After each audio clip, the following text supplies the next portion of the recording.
3 minutes delay, unfortunately.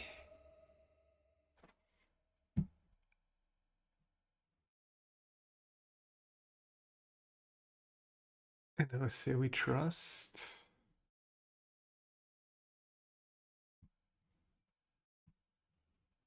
All right. Match hosting. Hosting the match. Left side of pairing list. Da da da. Oh god, there's like 16. Click the appropriate practice area Pauper.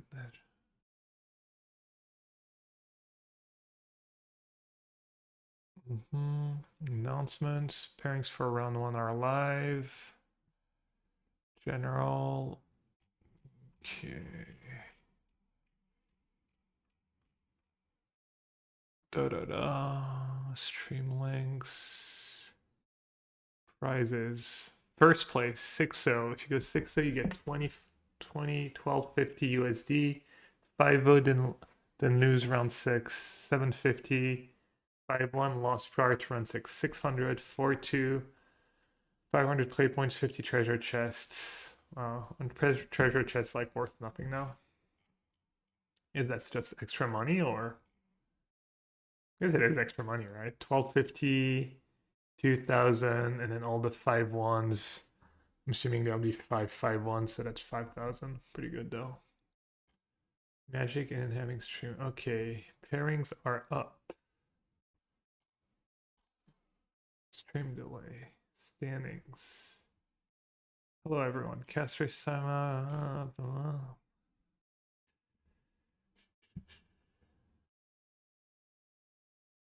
Hopefully the stream's working.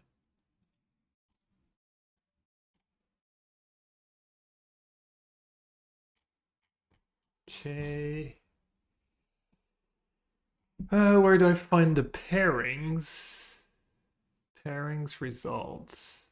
Prizes. Stream links. Stream link.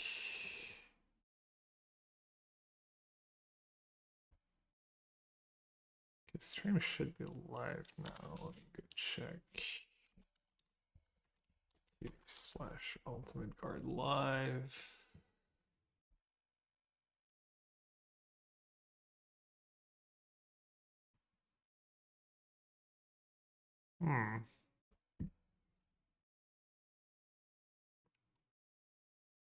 Something wrong?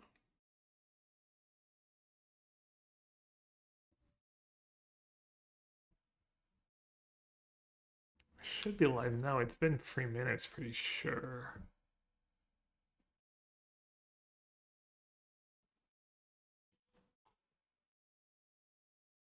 Pairings are here. Player 1 is host, player 2 is join. Okay, Yellowhead, but I'm Bob the dog.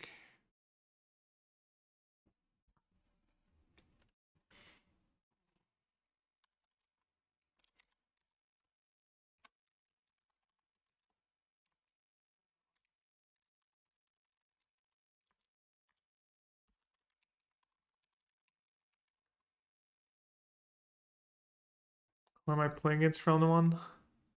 I'm hosting RemF.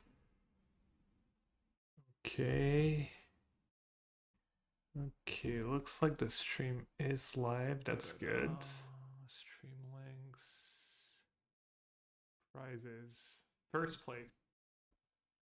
Okay, streaming the first ever da da da. Better was TV/ultimate guard live. Streaming the first ever MTGO5K creator channel on my post. Boom, that's done.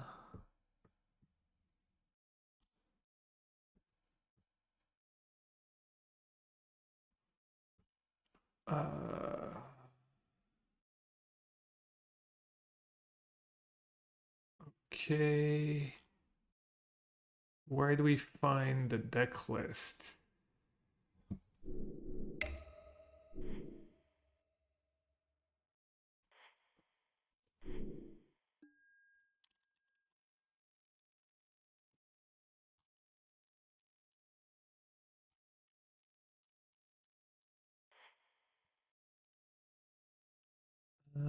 Da da da.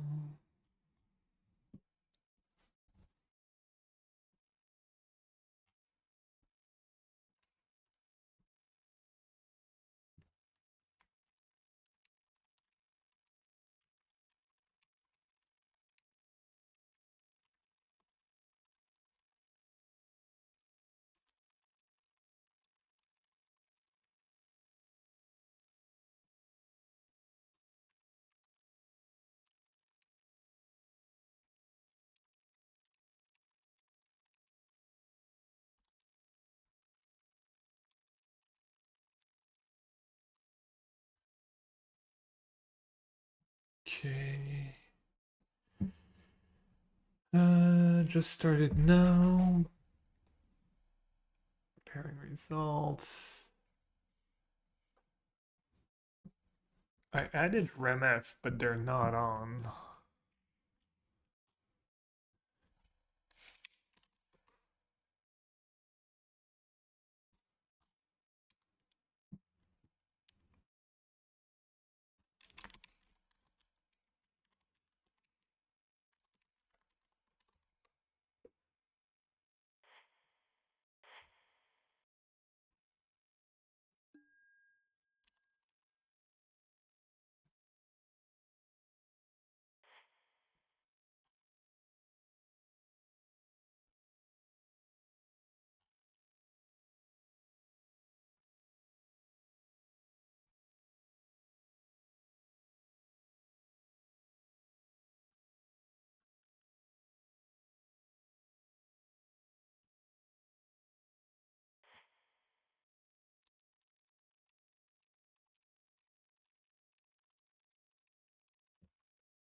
All right, all set up.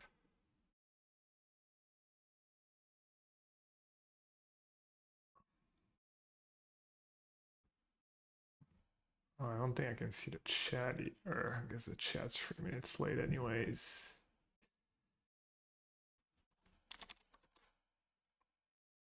Okay, RMF is on burn. All right, so where do we go? Pairing results, prizes, da da da, event info. Hosting the match. Create.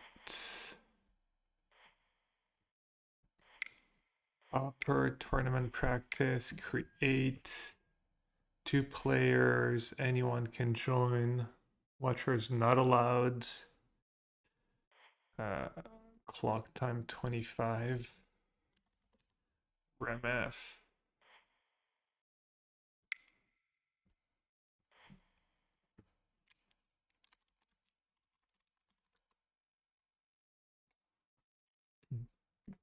Alright, RMF is playing Burn. Kitchen Imp. I don't know what any of these cards do. Familiar, Sneaky Snake. Oh, that deck looks cool, much cooler than mine. You can't even cast a Sneaky Snacker? He probably has some Bounce Land, Vol Whisper, Artifact Lands, Red Black. Okay, so he just discards them, and then when he draws 3, he brings them back. That's awesome. A bunch of burn spells.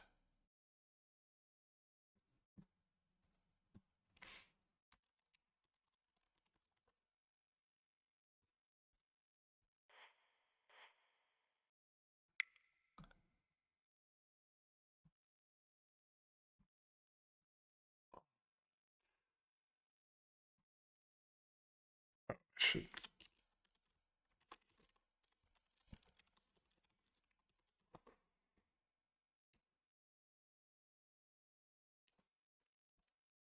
Oh, I didn't put the actual.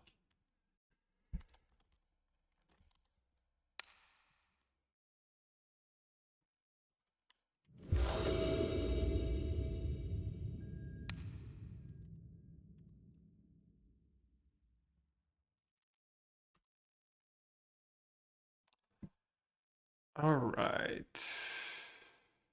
I rolled a 4. I won the die roll. Oh god, the settings are wrong. I would like to play first. I have a veteran into discovery. Discarding strands. I'm assuming this is a keep. Show chat.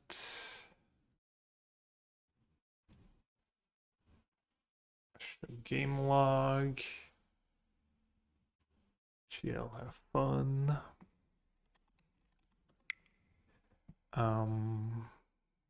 Just change my settings before I mess up. Input settings. 2, 6. Oh no, that's kind of okay actually. Oh no, it's.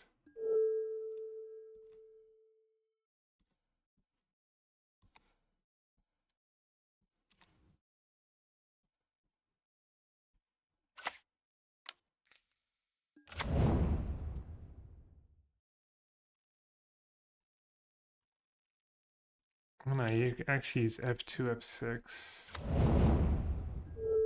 I always forget somehow. And F2, F5, F6.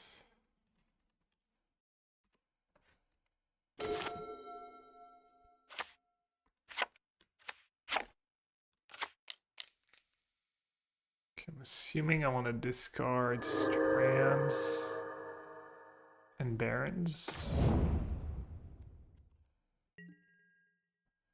And then, does he have a bunch of haste creature? Familiar, sneaky, snacker, epicure, and No. Alright. Hopefully everything's running smoothly.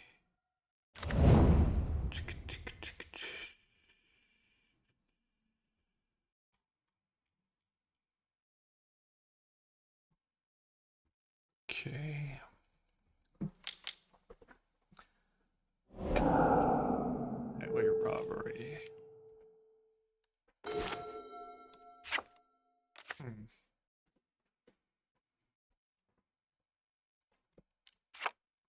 Flashback. Tap a non-tap white creature you control. Threaten all damage as first of the color into this turn. Okay.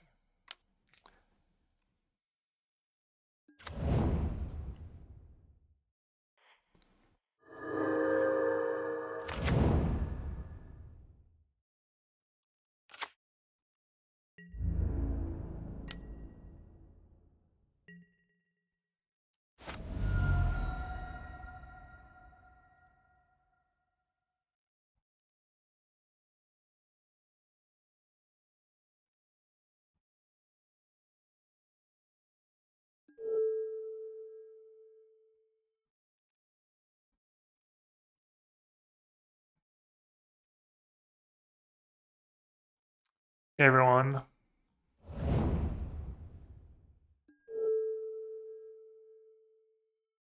Damn, the sneaky snacker thing is like super sick.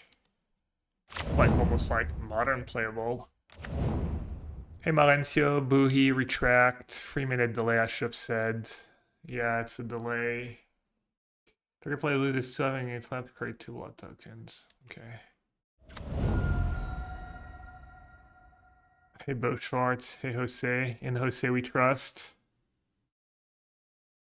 Veteran is key in this matchup. T1 veteran, T2 discard strand is pretty good. Nice.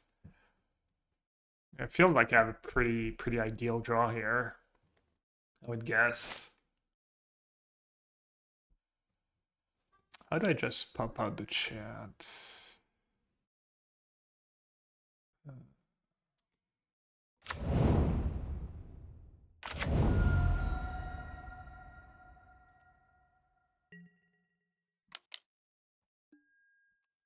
Drum? Drum, drum, drum. I can actually cycle it with the drum. That's kind of nice. Alright, so I can drum, tap cast Battle Screech, flashback Battle Screech. Seems good.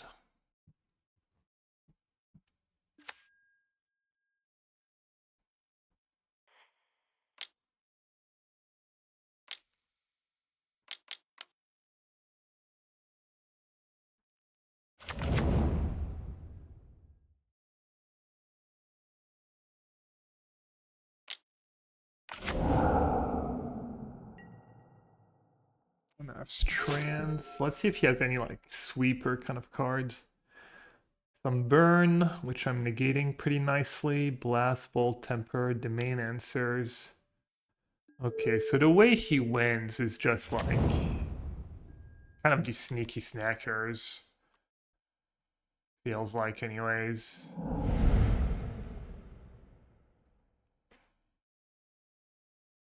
I don't know how to have the chat because I'm not streaming on my stream. So I don't have chat right now. I'll try to maybe see if I can fix that in between rounds. Sneaky Snaker he can bring back right away. I feel like I'm probably happy to trade with a flyer, or do I want to race? Looks like he's happy to trade. I have a 1-2 to block the 1-1. And I'm ahead on life.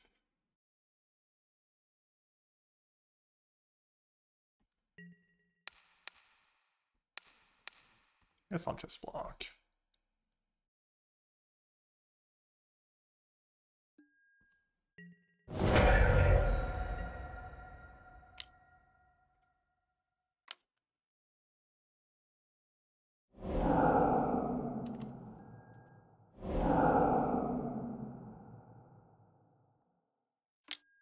I mean, is it getting much, much better than that?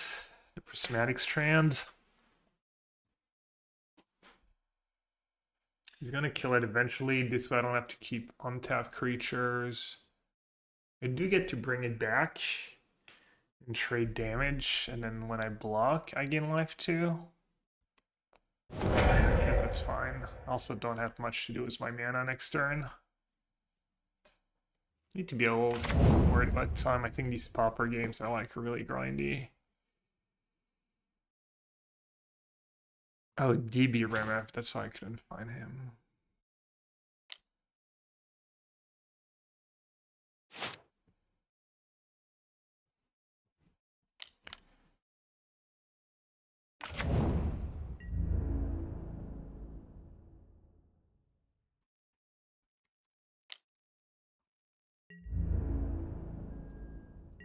I don't want to kill the sneaky snacker, I don't think so.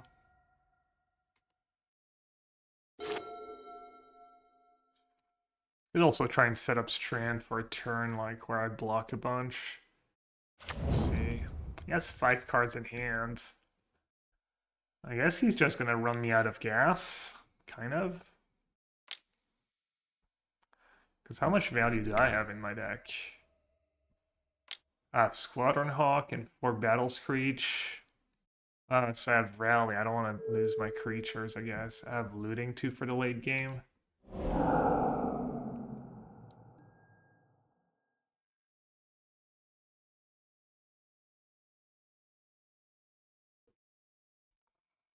Hmm.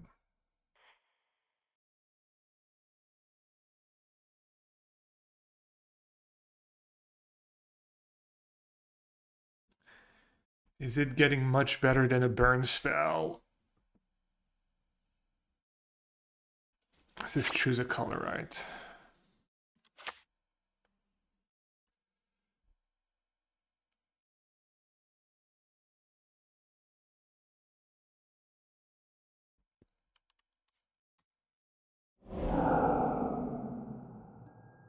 I think I should let him have it.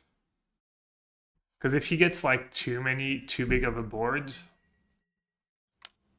oh, he's willing to trade.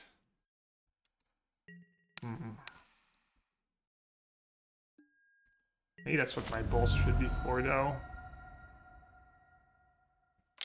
I guess he has Kitchen it, 2-2 Flying Haste, that's a better target. Oh, I forgot to land cycle. Oh god. Whatever, it's fine.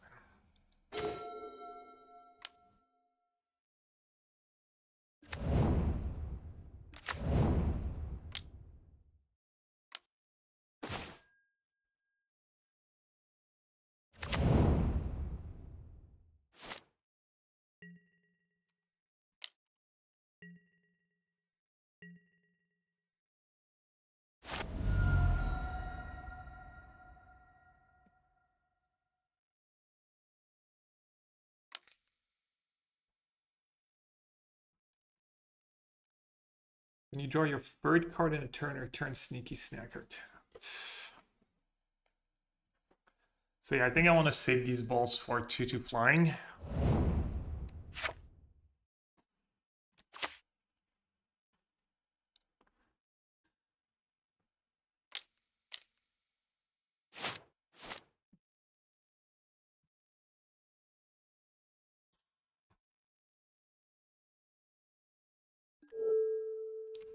Damage to each non-dragon creature. Hmm.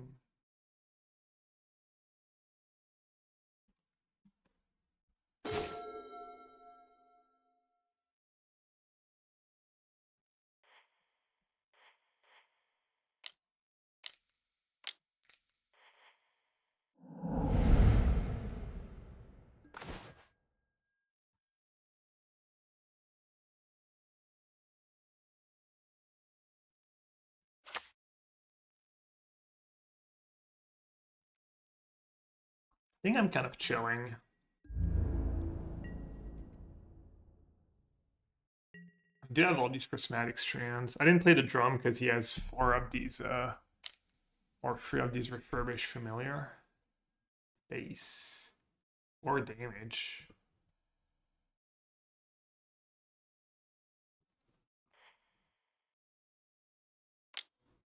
Alright, 4 damage, good enough, I guess. Because a lot of his, like, damage is life loss.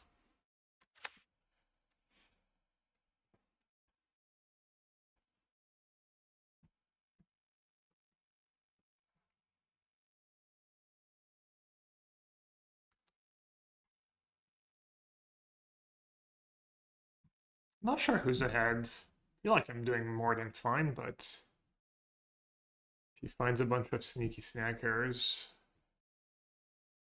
things could get bad. It's like Phoenix almost. How many do you have in your top 15? 1. Manageable. More. Things become tough. I have looting in my deck too. It's not a reason to not play the drums. Like a dumbass. GG.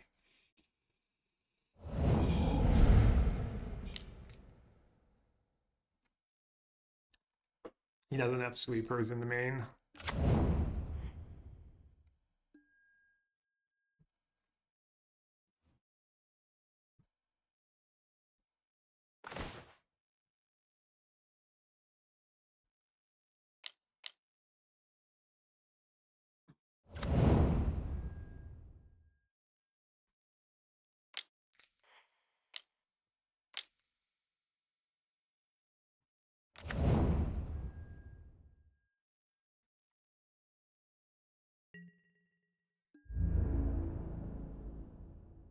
Do I start attacking? 1 creature.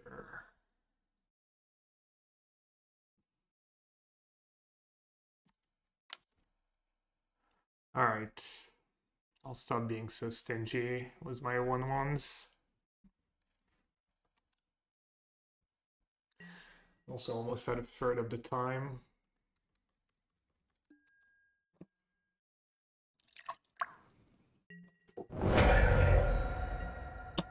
Could be a small mistake. I doubt it.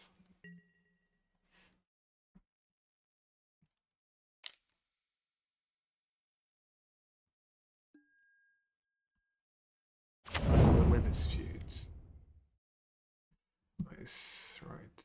Only one deadly dispute.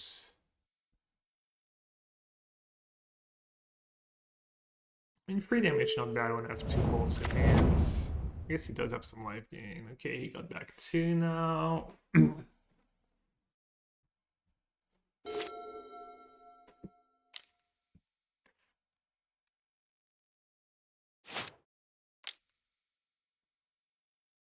Yeah, I forgot it was like pretty trivial for him to bring them back.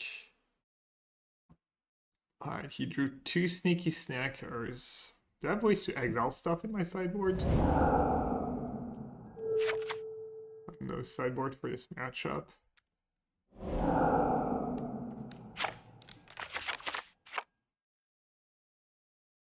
Lost life. Okay. That attack was pretty bad, I guess. I have other ways to gain life besides I have 2 discovery and a veteran. Good cat. Okay, it's getting a little scary.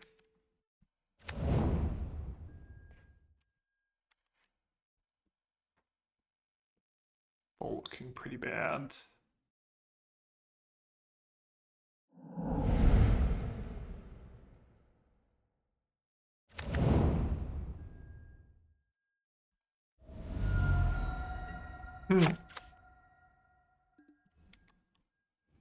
I'm surprised he didn't send him one in.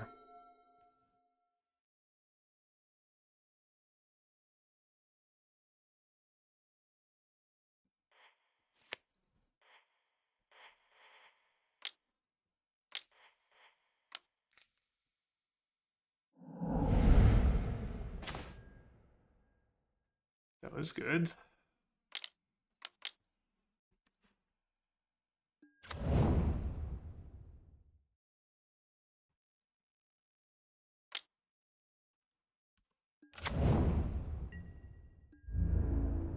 I guess I shouldn't F6 here if he has Gal Blast.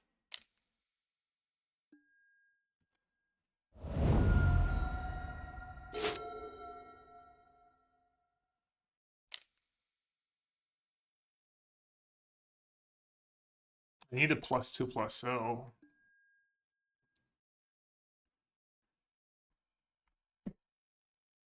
What's the rest? Bolt, 4 Galv Blast, 2 Bolt, 3 Fiery Temper, 3 Vamp's Kiss, and 4 Elms. There's 2 of each in the yard. And how many Galv Blast?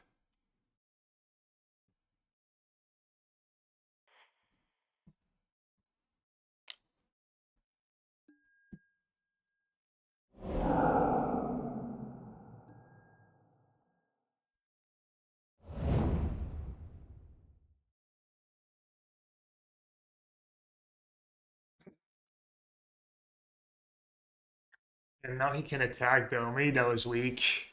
Mido is scared. Now he has a pretty good attack with sneaky snackers. Just sending all. Oh.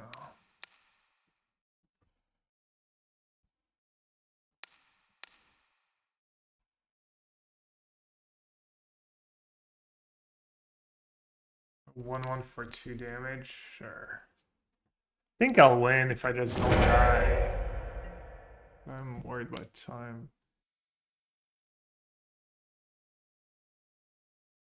Okay, so he has free black spell bomb in his sideboard. The blade 2. Then free breath of weapon. 3 mana instant, 2 damage to each non-dragon creature. And I don't get sideboard, so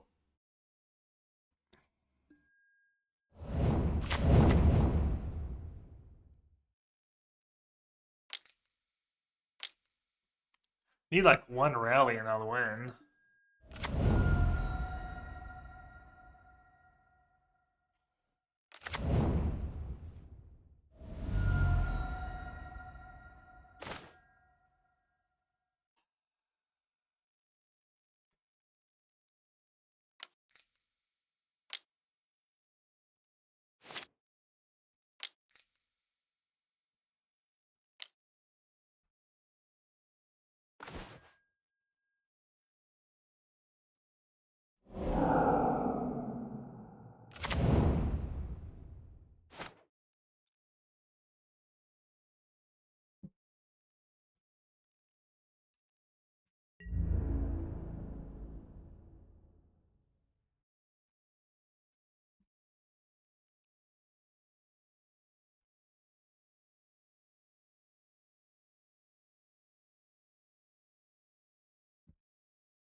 5 and he has 1 card left.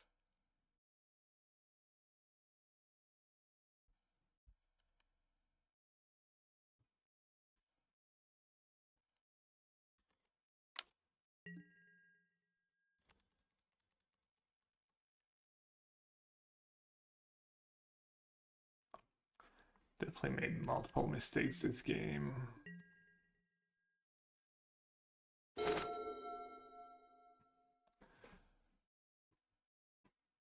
Biggest mistakes being not draw rally the peasants.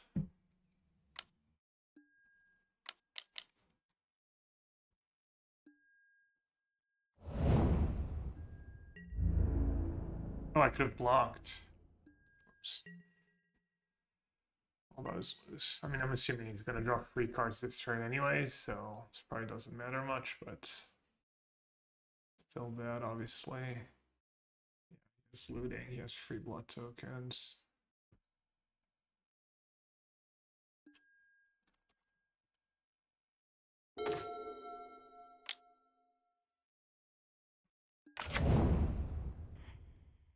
Where are you, little pump spell? Okay, that's pretty good.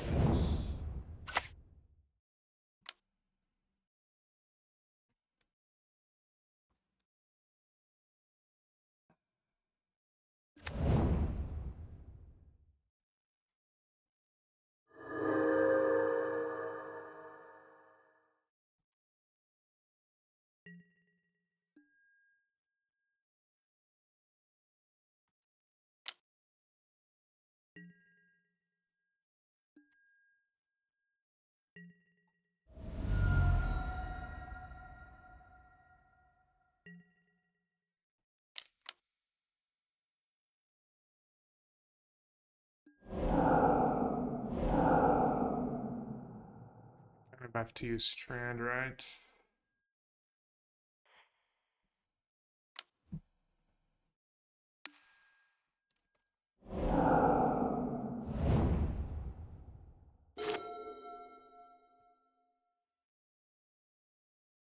Probably dead.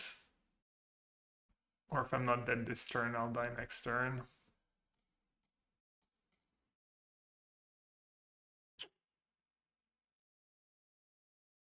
Maybe there's room for a win here.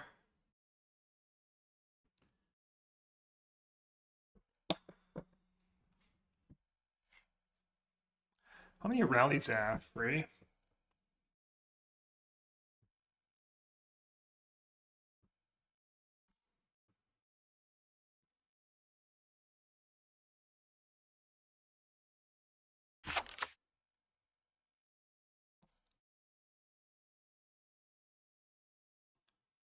Gorilla Shaman would have been kind of okay this game.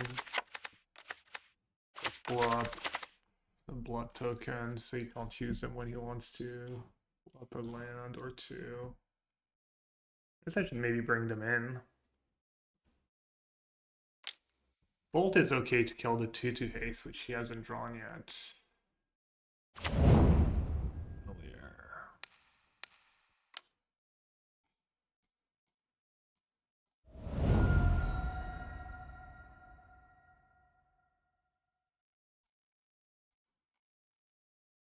His deck is sweet.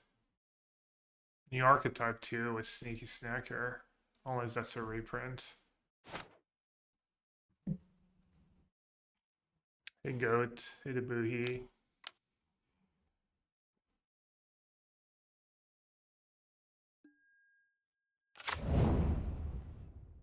Free blockers at 7. I do have him dead on board, technically.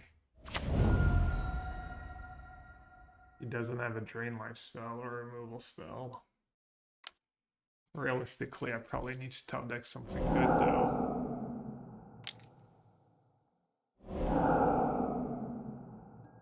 That's what I was saving the lightning bolt for.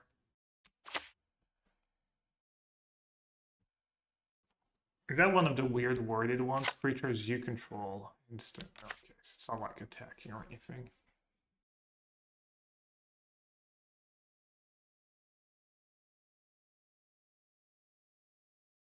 I guess I'm just dead on board if he has a bolt.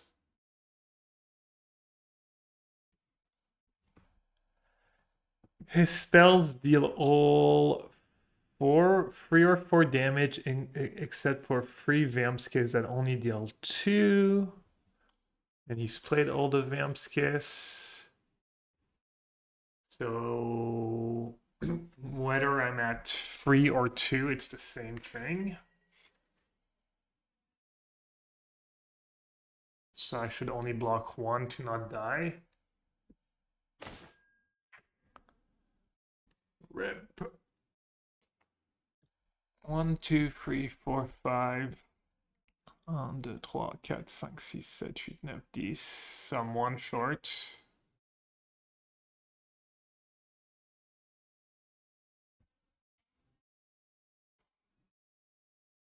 1, 2, 3, 4, 5. 1, 2, 3, 4, 5, 6, 7, 8, 9, 10.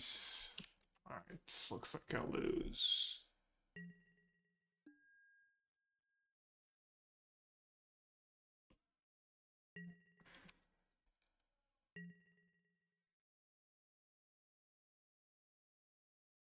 At least I'm ahead on time. That's kind of huge, honestly.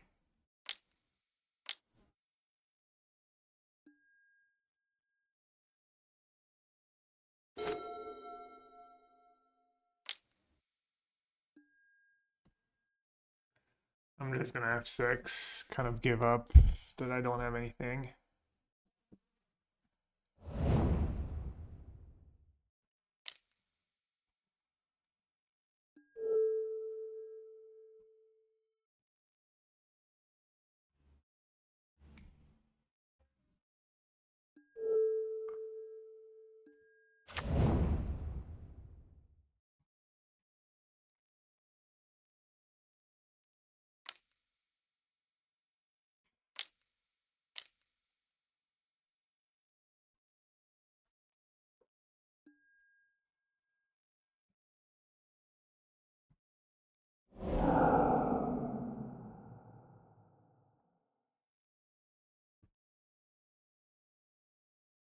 Ooh, charm would have been good too.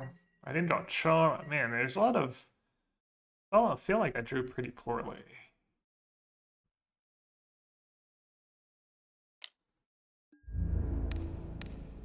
All right.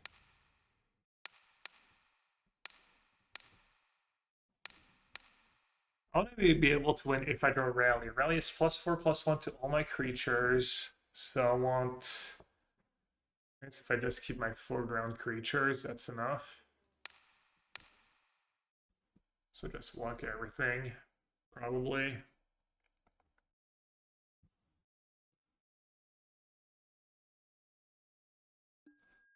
So I don't like the bolt.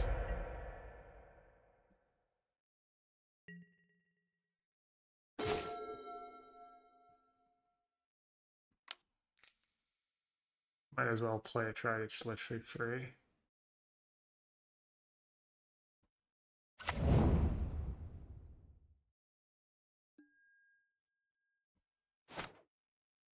All right.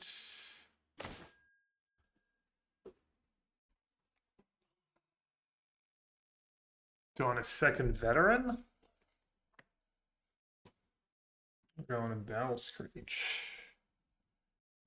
Probably Battle Screech. Doing a flashback looting first. I guess he can't draw 3 cards, right? So I should play it safe.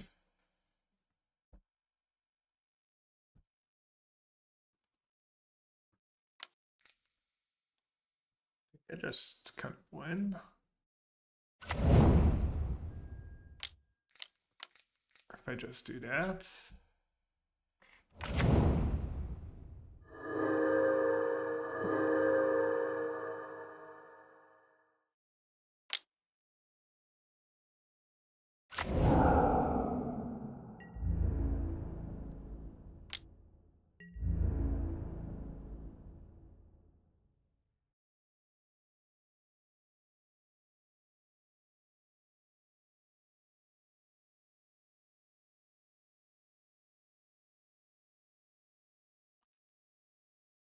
It's technically, he could have Deadly Dispute plus Sag the Blood token. No, he only has one Deadly Dispute in his list. I'm ahead on time. I'm gonna win game one. Man, is this Pauper the way I remembered it? He's like white decks that go forever.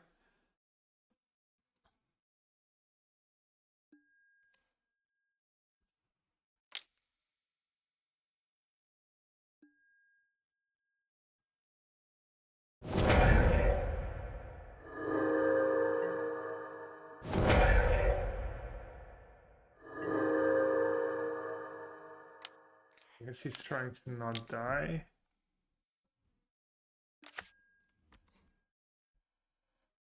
I feel like he must have messed up last turn, right? Not sequence in a way that he got back all his sneaky snackers. Feels like he punted. Okay, I get like a bunch of more draw steps with my looting next turn, so surely I'm gonna draw a rally, right? I have so many good cards left, it's not even only rally. If he attacks, I'm just gonna double block one, I think. I don't think he's gonna attack though. Or he's not dead on board right now.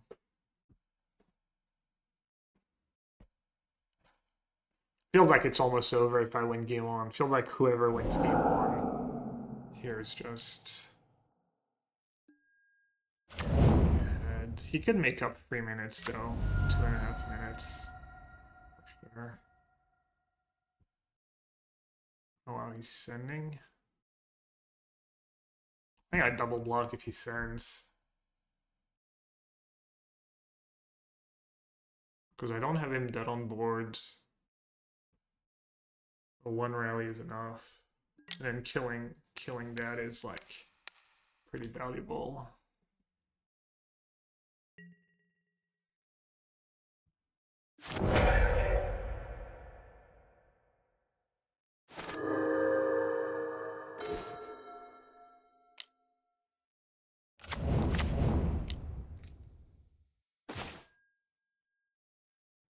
You gain 2 life, then you may discard 2 cards. Okay. Dude.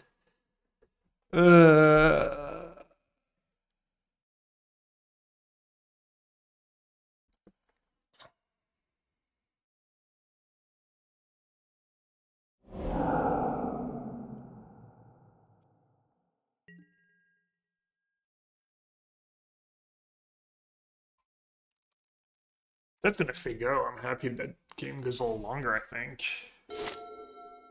No, I don't think he can win anymore. Might even deck him.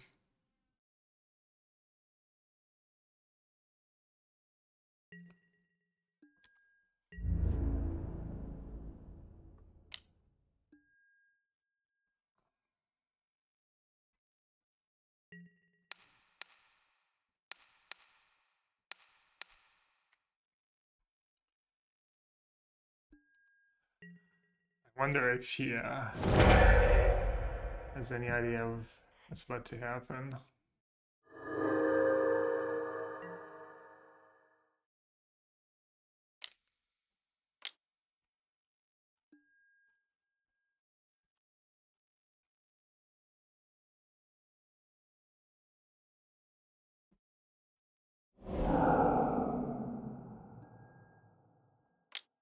Almost had a heart attack. I thought maybe I was...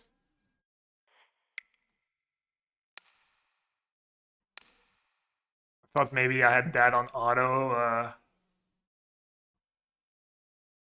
resolve or whatever.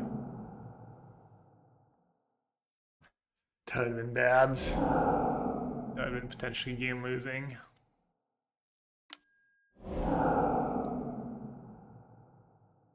I guess he can probably still win if I get unlucky.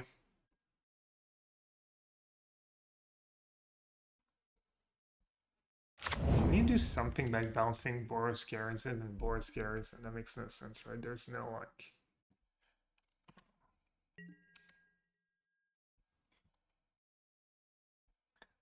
Why do people play this format? I feel like I don't know. That was my. So I literally, it's been like years since I've played the format, and that was exactly my experience. Yes, I was probably the one timing out. That's so nuts. This is like surely a rally on top three.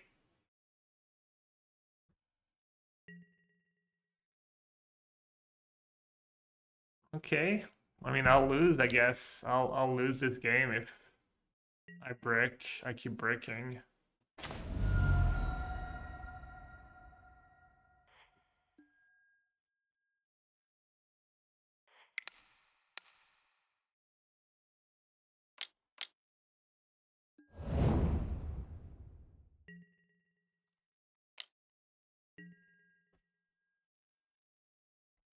How many lands we play? 20 lands. 4, 5, 6, 7. 8, 9, 10, 11. Well, 13, 14. Need to remember I want 2 cards in hand for discovery if I can. Well, I guess I'm out of discoveries now, but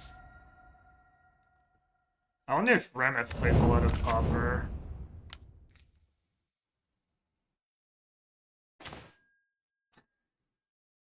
I mean, I guess I'll attack and just strand.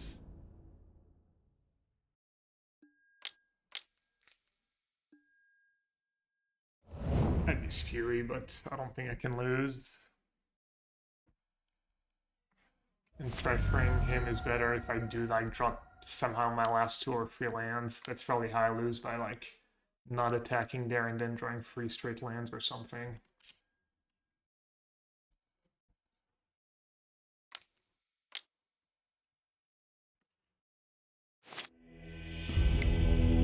Alright, 6 minutes, 8 minutes and a half. The literal only thing that matters is playing fast. So he gets free breath weapon, which is 3 mana instant, 2 damage to each non-dragon creature. Free cast into the fire, which is 1 damage to each. He could bring that in. Seems kind of low impact though.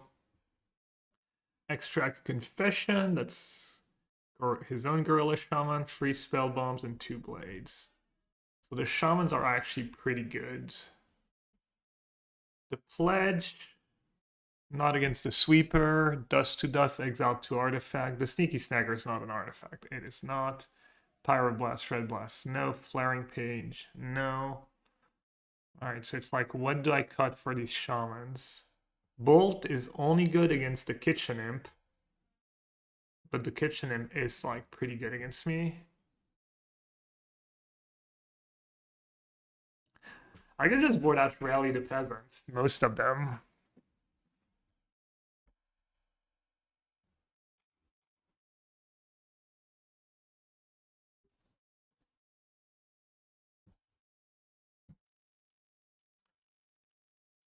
I could board out.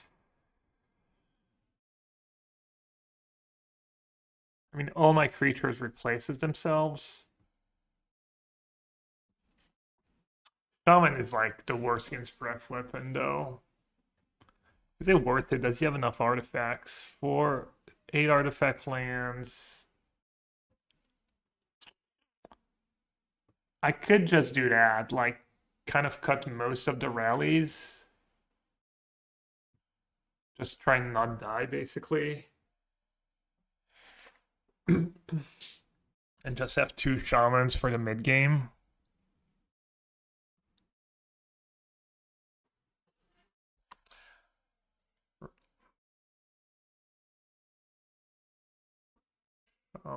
Shaman's high impact. I could cut the discoveries too.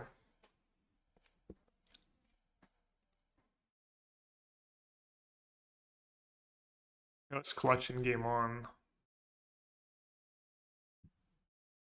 I'll do 2 shamans. I don't want to play too early, I think.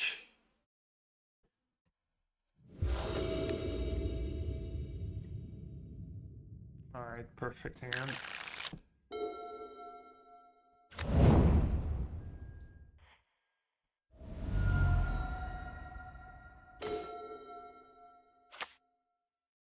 It's better to play drum, right? An inch removal spell.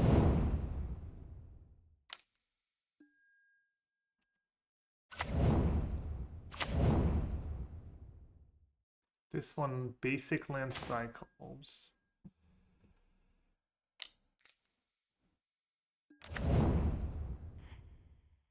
Which one do I want to play? This one, actual cycles. This one, basic land cycles.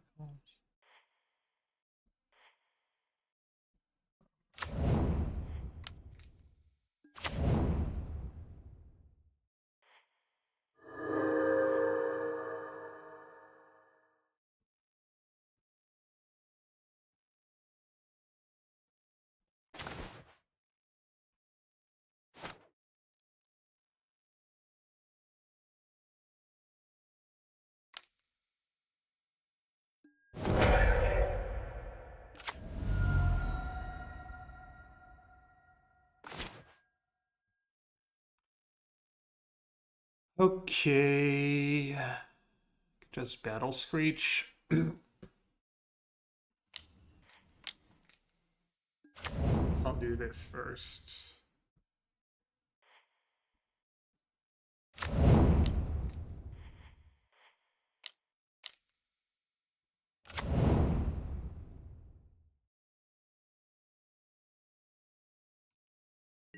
I want this creature in play, yes, before I commit more to the board. None of my creatures are dragon, right? How am I doing on time? Oh wow, he's not messing around. I guess he's worried about prismatic strands. I'm gonna actually do the one rally.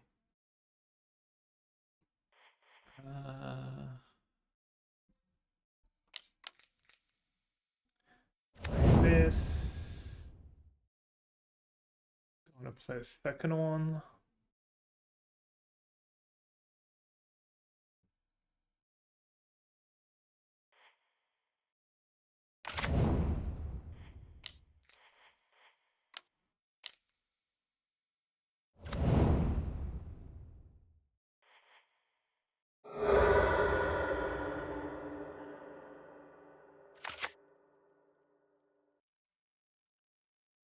Oh, he's catching up. It's only 1 minute behind.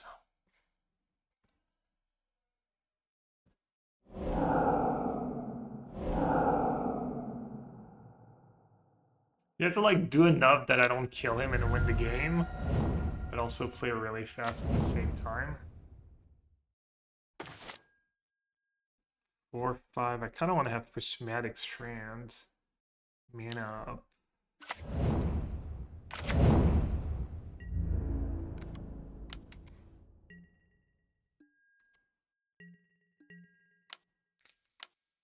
Guess I don't really care that much.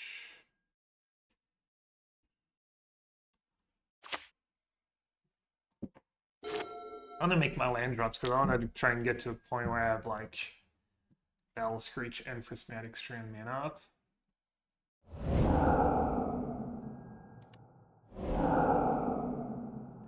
I could just cast one now, just to have it in the yard.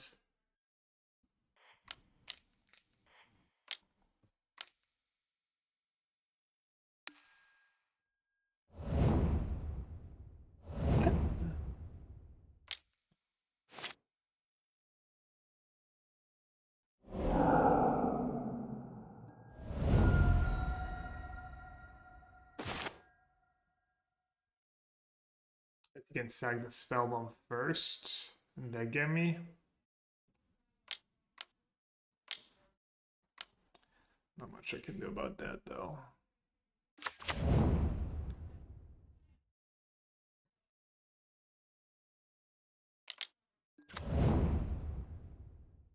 Slight oversight, forgot about the Spellbomb, should have probably gotten it while I could. I guess I'm gonna be in trouble if he has another one.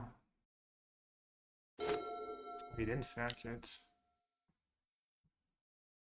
Probably means he doesn't have another one yet. Oh wow, he's sacking the spell bomb.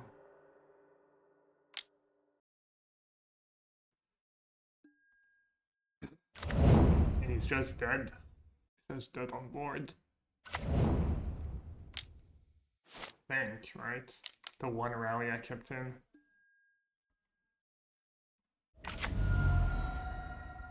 Goes for mountain. Creatures you control get +2/+2 for turn.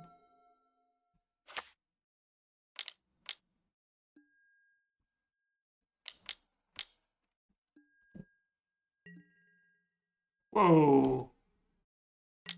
Almost stacked it. Alright.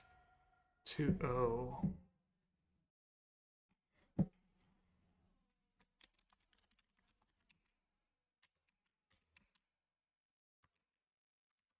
Oh.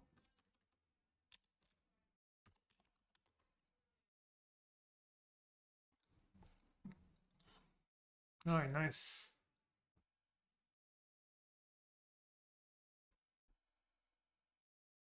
I don't know that Ash Baron. Yeah, I could have just land cycled Ash Baron for basic mountain. I didn't think about it.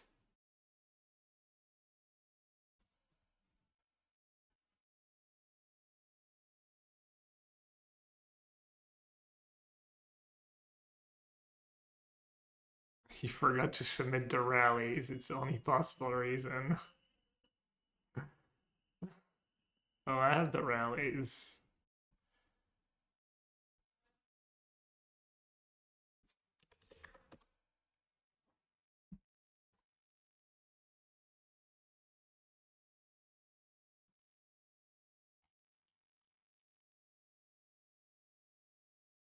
Oh, we were the last match.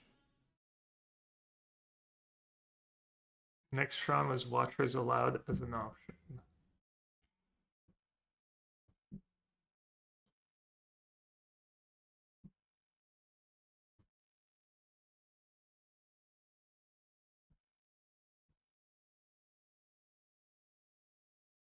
That felt like a pretty good matchup.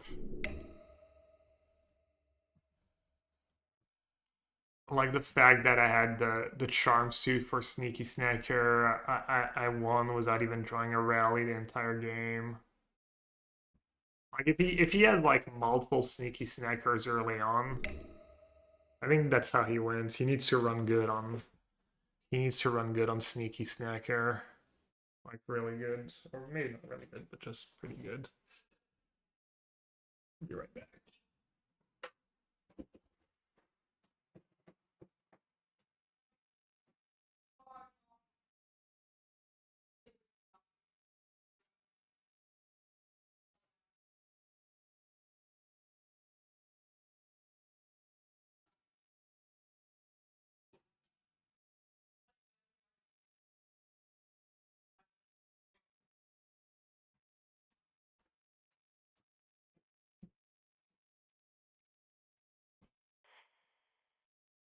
Round 2 pairings. I am hosting against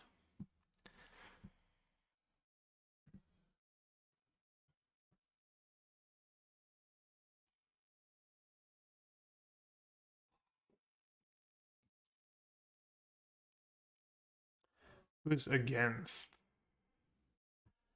And where's the lists?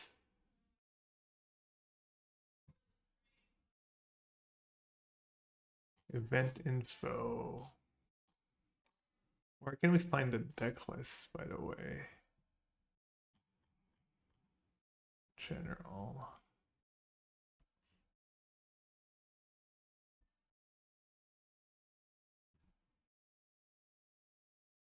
All decks have been published. Okay, it was pinned.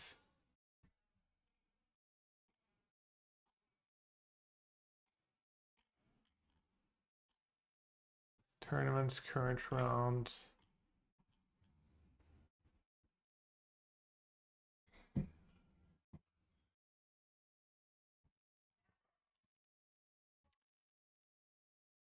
Uh,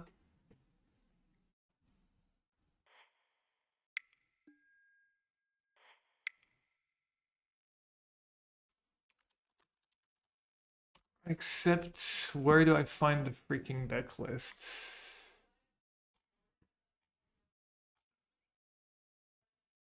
Okay, you just drop down.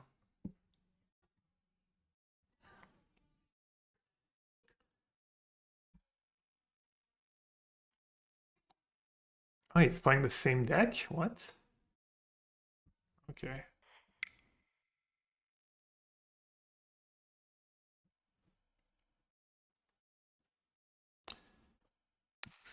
Yeah, it looks like I'm playing the same matchup.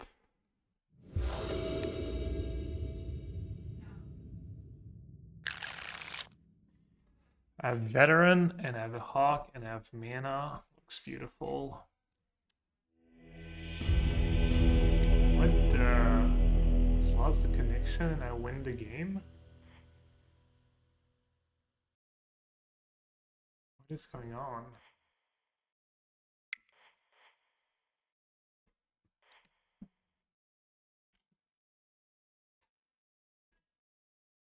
Someone just joined the wrong match?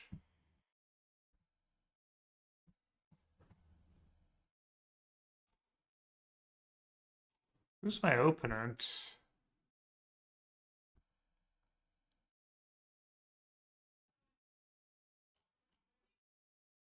What just happened?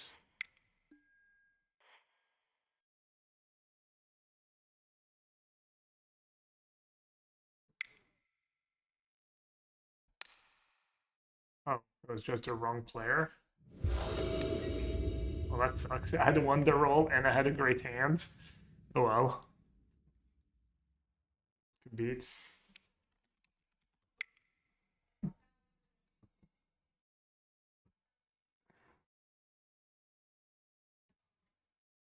Now my hand is less good. Still functional. I can looting away. I could even wait a bit.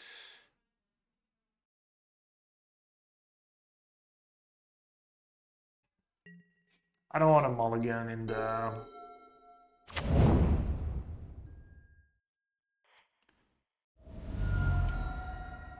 And someone has a bunch of discard spells.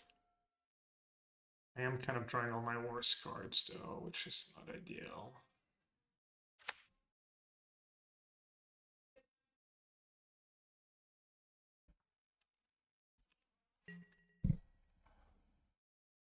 Man, I had like a perfect hand for the last tilt.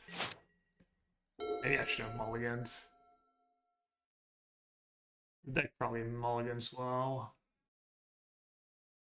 At least I at least have both, so I can't get ran over by like kitchen imps, and he plays 4 familiars that make me discard, so having like lootings to discard. Looting's like probably the best card I can discard.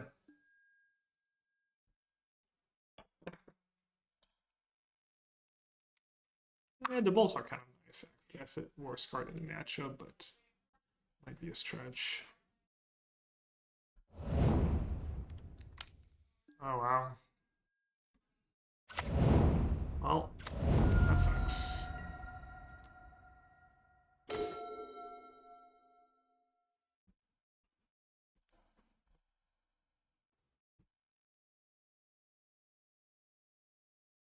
So I'm gonna discard to hand size.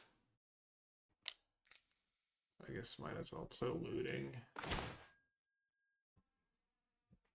Charm, charm, charm. Definitely discarding the other looting. And mountain maybe.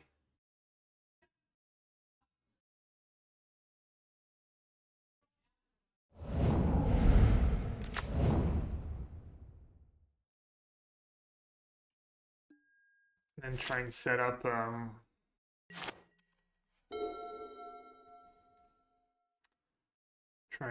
a spot where I can exile the sneaky snackers. I think I can make a comeback. It's gonna be tough though, I guess, because he's also, even with that sneaky snackers, he can burn me out. Especially if he gets a head start.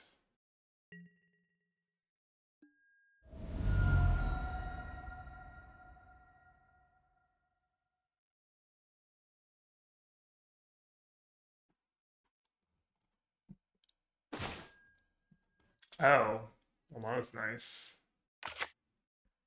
Which one should I play first?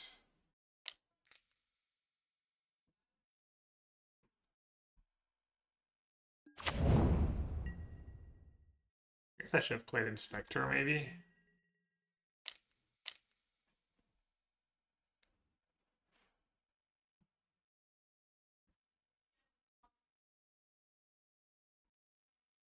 The sneaky charms.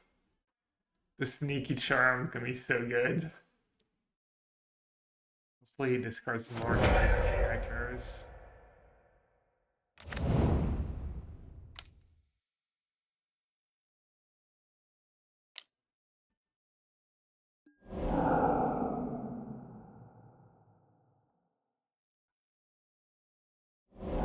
I should have waited till I had a protection spell for a veteran. That was very loose.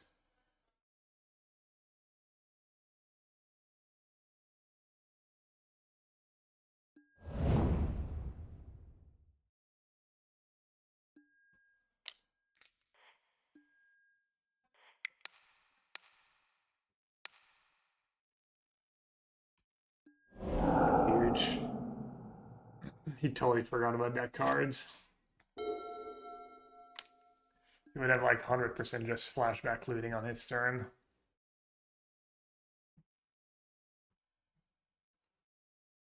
Just rubbing my hands right now.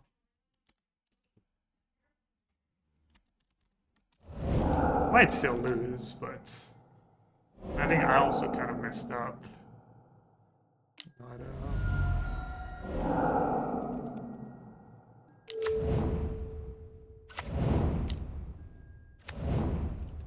I think playing that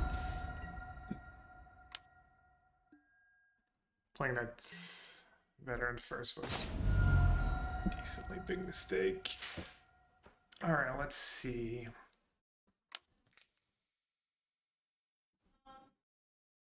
Let's do that.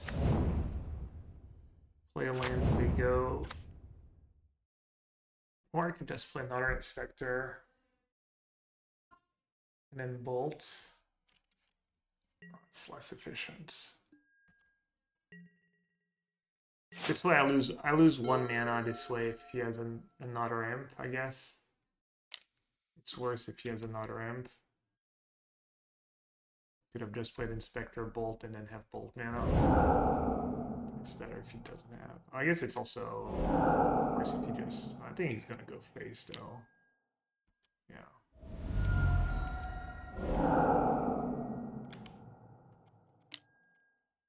Yeah, that veteran play was a little loose. Even though, to be fair, he did use a bolt on it.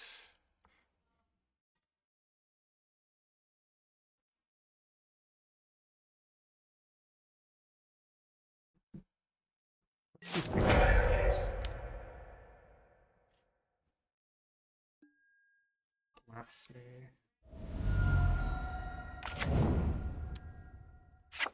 Huh.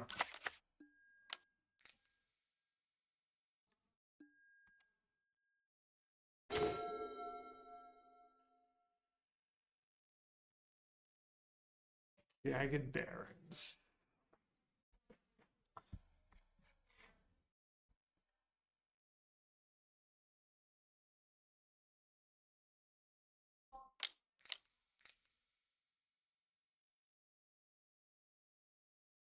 I could bring back veteran, bolt my own creature and stuff, but that's just not a winning line.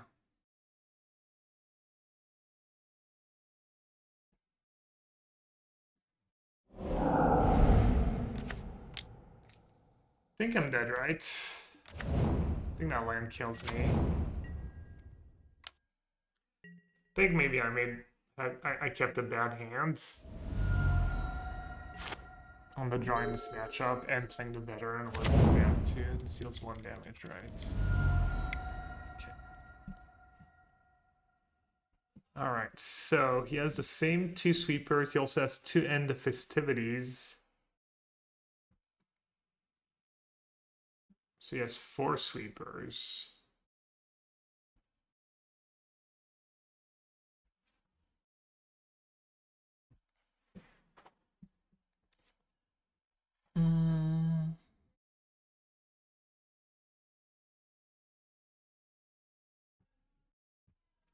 You could get rid of the discoveries.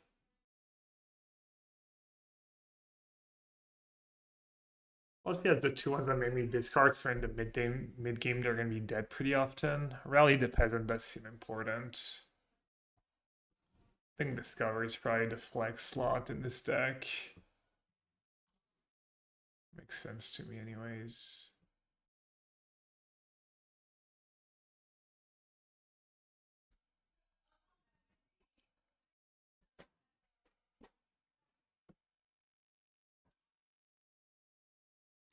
What does he board out? For 2 spell bombs, 2 ends, and 2 breath. What's his worst cards? Epicure, I guess, is really bad in this matchup, and it's bad with his sweepers.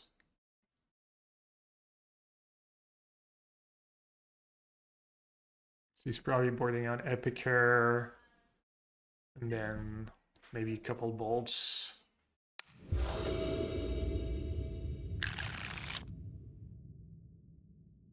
I think this hand's just fine. It's not great, but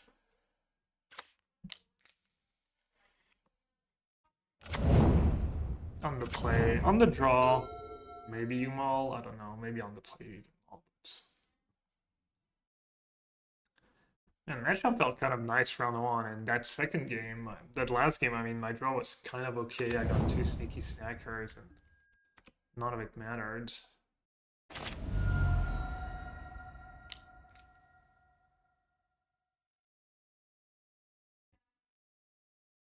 What's proper sequencing here? Just drum, go.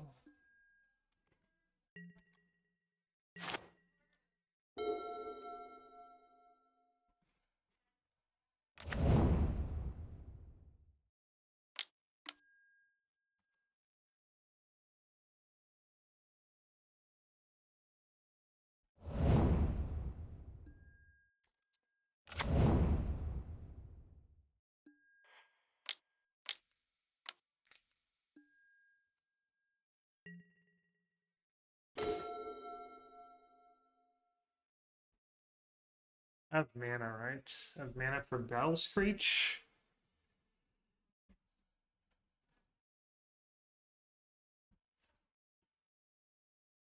Or I have mana for Shaman. How much does it cost? 1 mana. Hmm.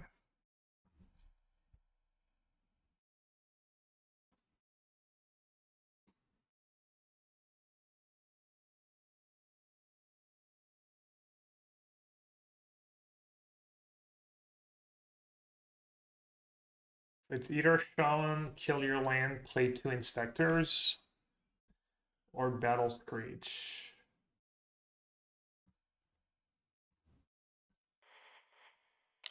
I think I like the Shaman line.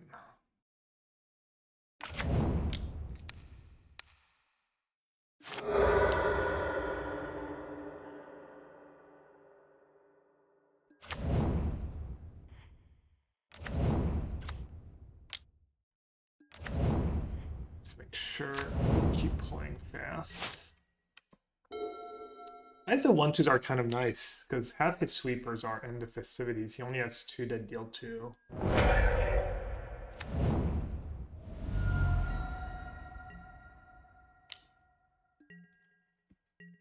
6 cards in hand.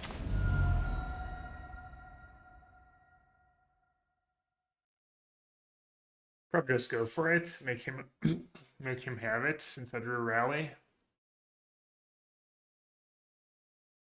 And then trying to rebuild. I could take it slow, but the more I take it slow, the more time I give him. And he just killed a shaman, so clearly he might not even have the sweeper.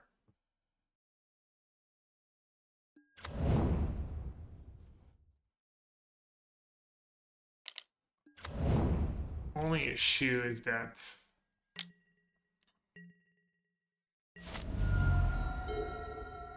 he knows I could have sacked 2 clues, so She might suspect I have rally in hand. If not, I wouldn't play that way.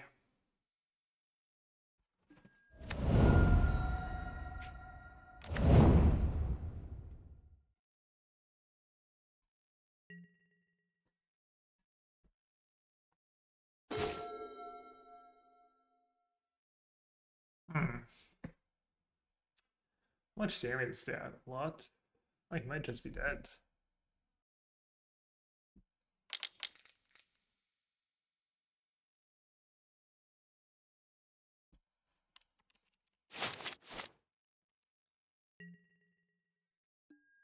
Blocks one, takes.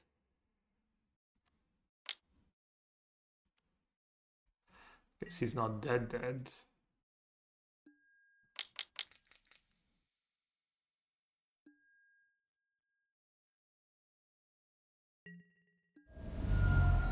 I guess he's dead. He needs to wipe my board and gain life. Not sure he can do that.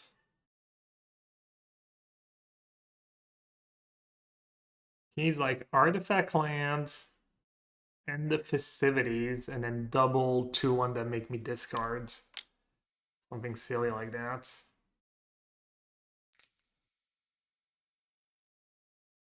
Even then, I just lose to flashback probably.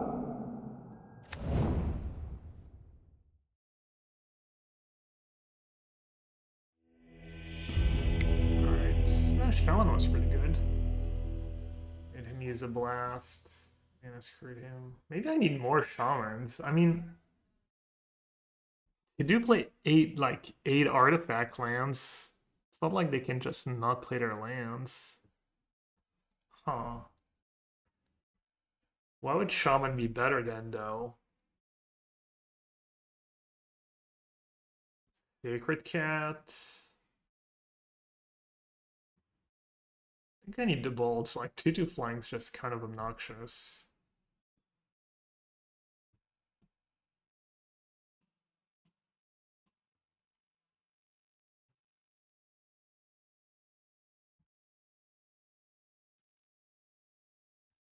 Uh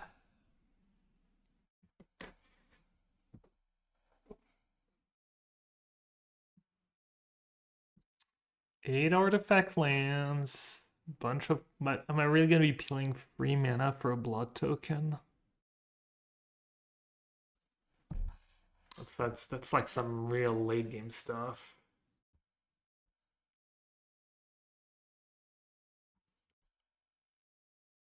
Linux 1 mana for tokens too. It is really good.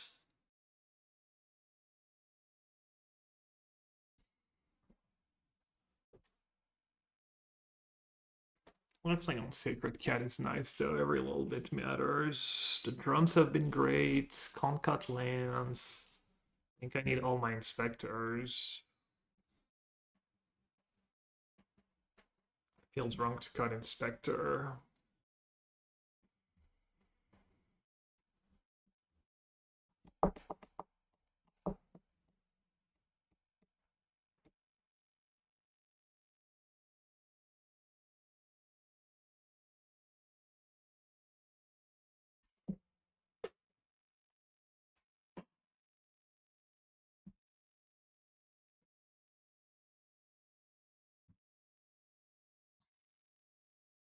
It's so good if I get to get an artifact land early in the game. He's only playing 19 lands. Bolts or Goblin Shaman.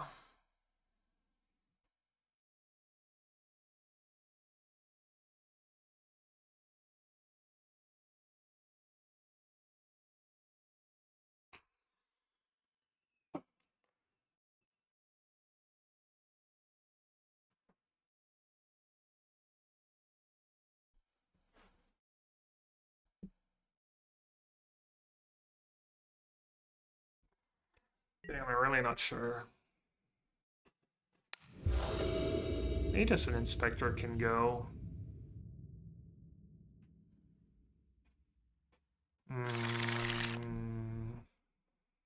Lowish hands. This hand like does discards to hand size too. Oh.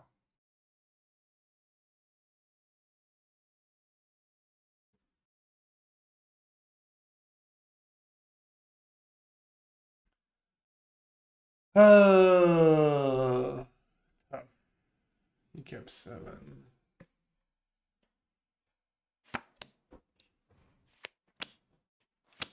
Deck recovers nicely from mulligans, but like how many untaps white sources do I even have? Let's count these as white. 1, 2, 3, 4, 5, 6, 7, 8, 9, 10. So it's not even a given that I'm not gonna have these draws. Man, a drum would have been so nice here. I think I'm just supposed to keep. Just not raisable, I think, to mulligan that hands. Can discard looting to hand time, but if I ever draw like on that white, it's so good too.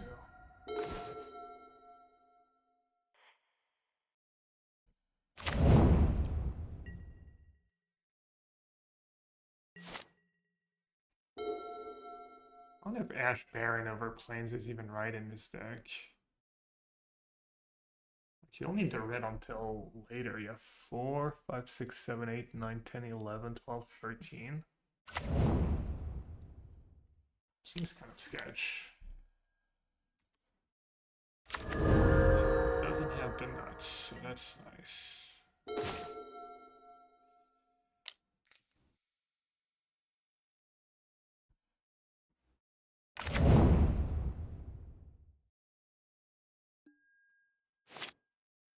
Oh, I guess that's a nice synergy. I get to land cycle.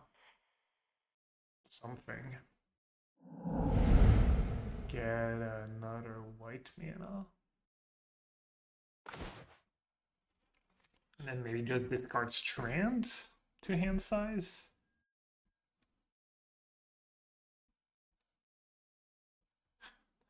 I got a heart attack. I almost thought I had to discard 2 cards to hand size for a second.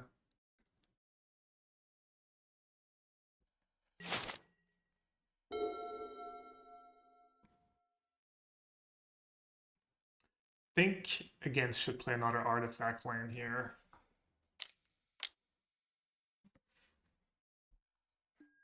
No! Not the sneaky snacker.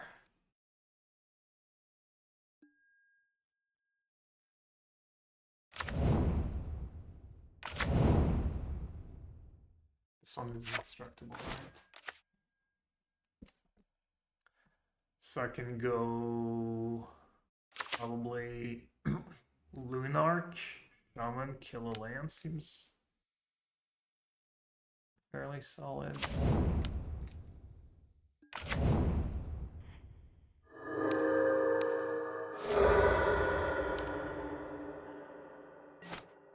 I'm gonna save my veteran here.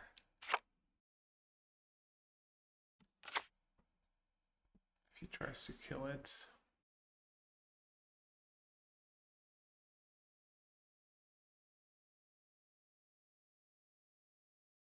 It almost kind of worked out that I had to discard to hand size.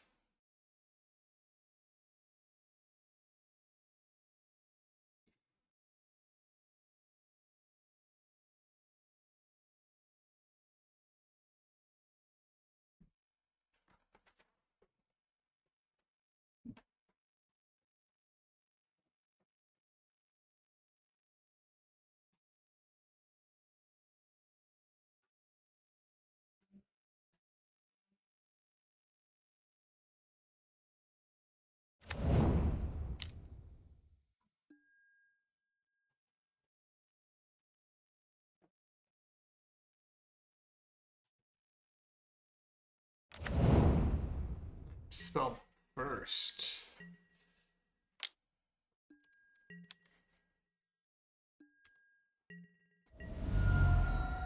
Looks like he has End of Festivities. I guess I should just do it now, right? Before he even draws. Then choose red.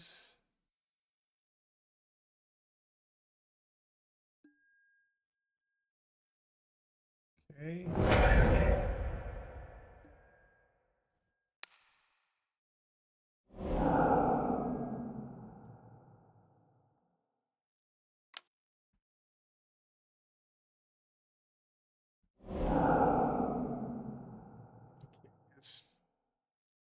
one spellbomb left in his deck. That's a pretty good draw.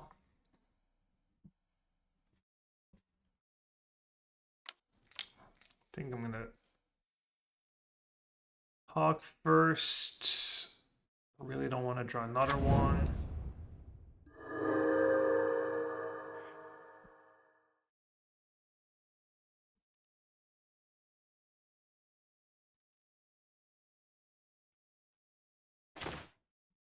Then I'm gonna loot, get strand, and probably another looting in the yard.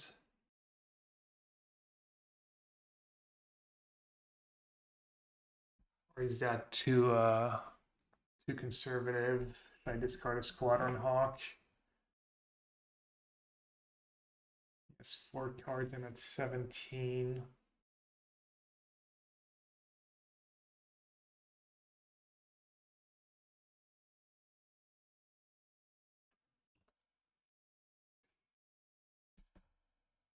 Not much I want to discard in my hands.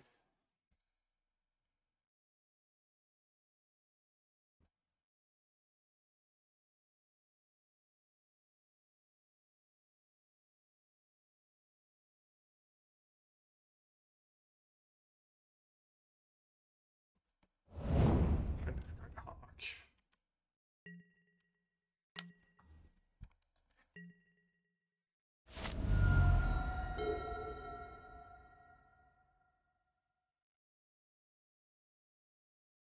If I had a land in hand, I would probably discard second looting.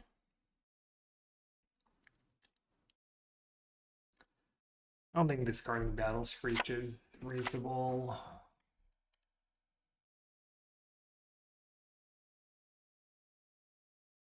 Makes sense.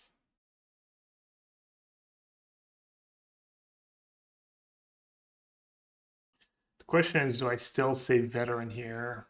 He hasn't played any of his sweepers yet. Do I save a Veteran? What's this hand? This tempting.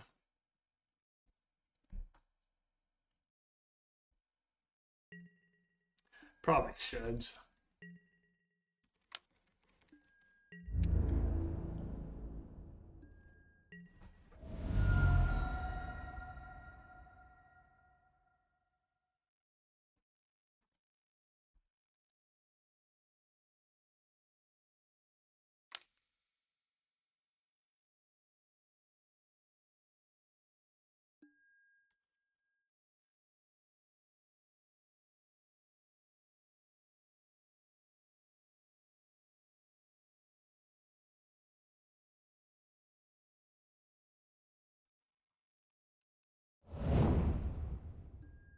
Rough. Get a sneaky snack here. In top 16. That might be the difference. We'll see. That's a good draw, though. Really good draw.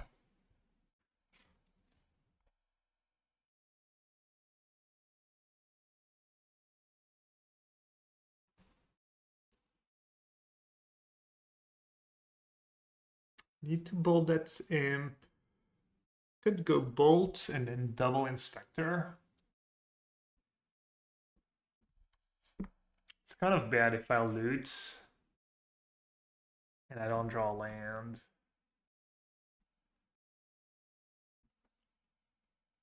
What does he have in his graveyards?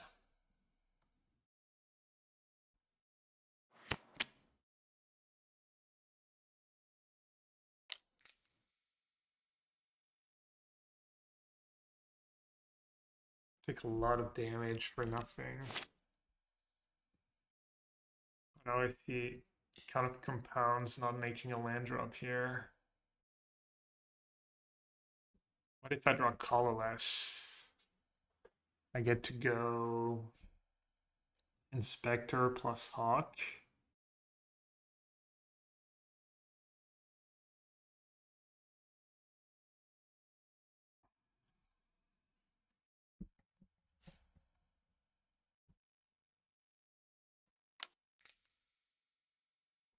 So I guess I can double block an imp. If I don't bolt it, not a bad use of my cards. Ugh.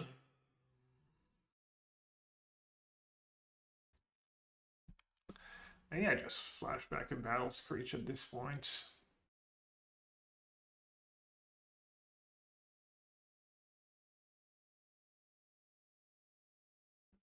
Go Inspector, flashback Battle Screech.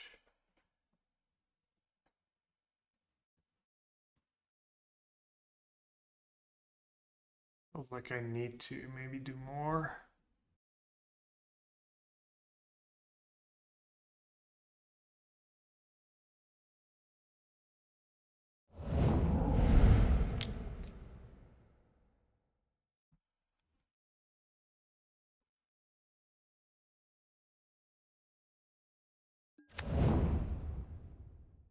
Tap my mana like that was bad. Just letting him know more's coming.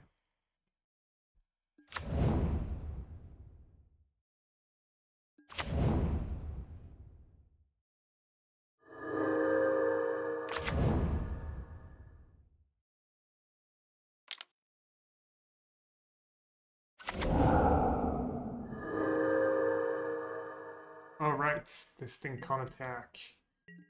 What am I doing? Oh, that was loose.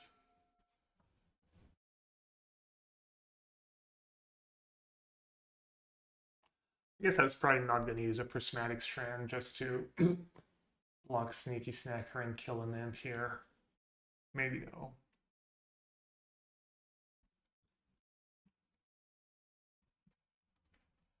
Kind of nice that he still hasn't found a removal for my veteran.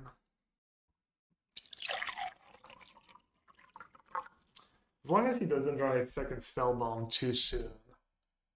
Or ever, really, that would be nice too.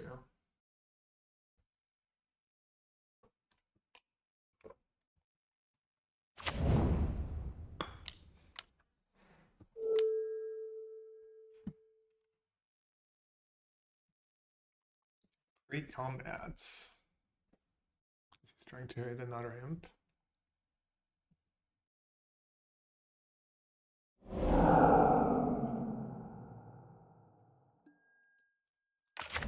It's...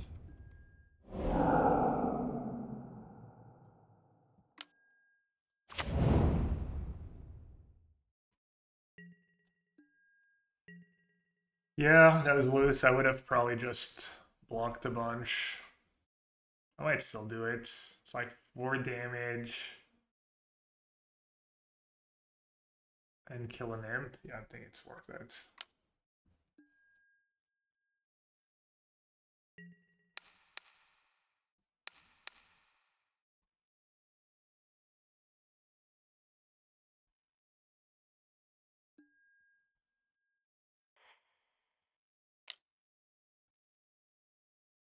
Prismatic stand used to be the like nuts and limited too.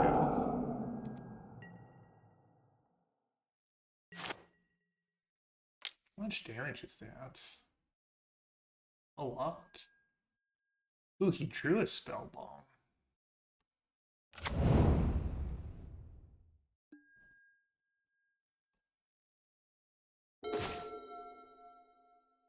Do have double bolt in hand. Oh, land was lethal?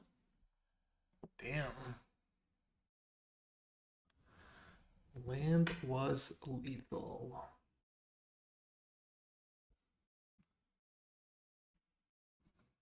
Hmm.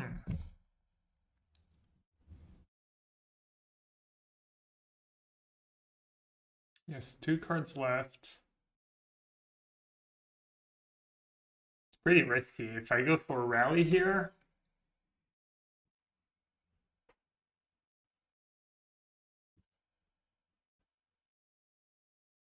and he has a sweeper, I think he's sweeper and life gain. It's kind of the same as last match. He's sweeper and life gain in the same.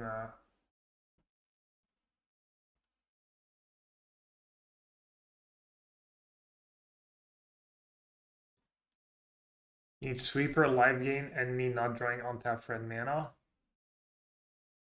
And even if he has all these things, he can still win. I mean, I can still win.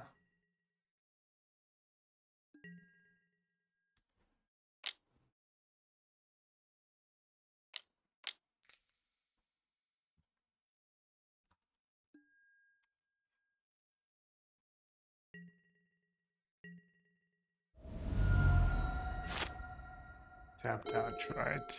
I should just... Alright, holds. Surely I'm a massive favorite.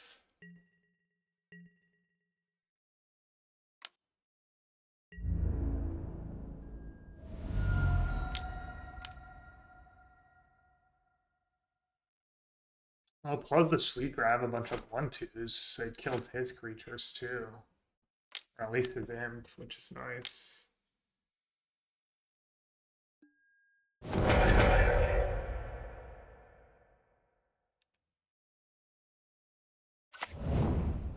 Oh, it prevents it saves his creature too if I do that.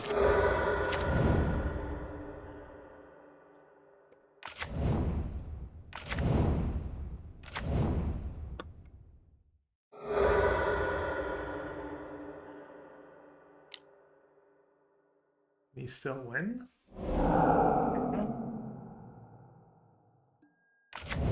Epicer.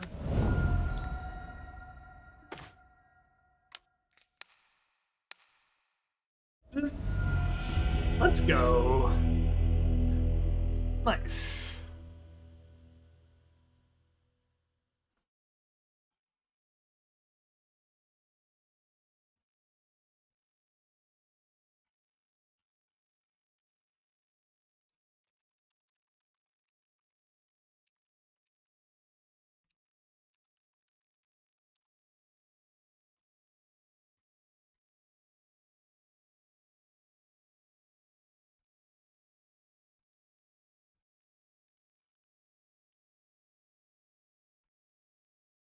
Creators from the game team, we are thrilled to have you join this first event. It's a great showcase of how broad an audience our game has and for the older formats on which we thrive. Thank you so much for doing this with us, and we look forward to continued collaboration. Good luck today.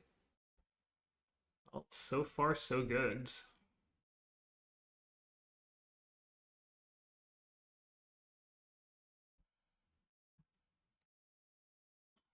That was kind of a close game.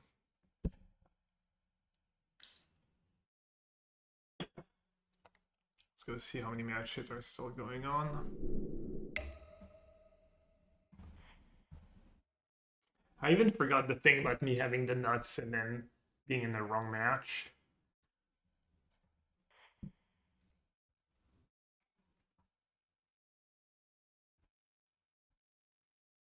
Anyways, oh yeah, the chat. The chat. Let's duplicate that scene.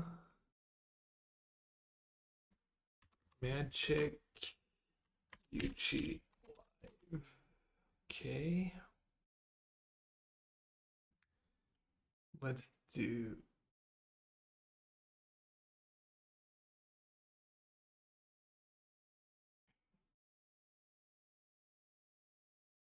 chat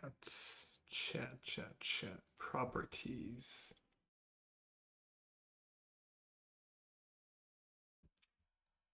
Not sure how I do that. Streamlabs.com widget chat box.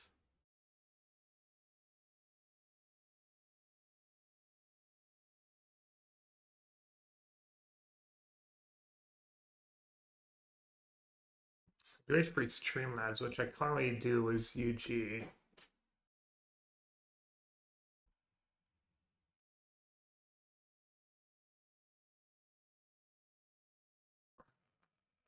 How would that work?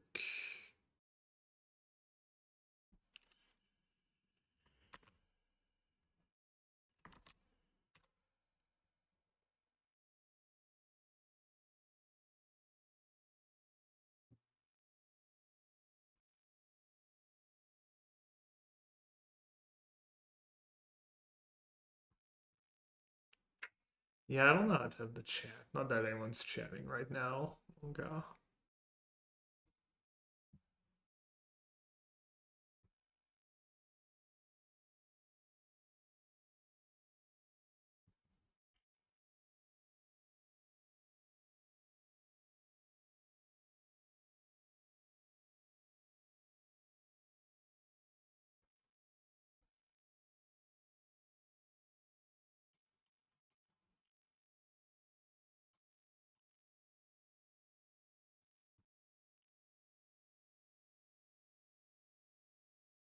Oh no, what did I just do? That's a mistake. Uh,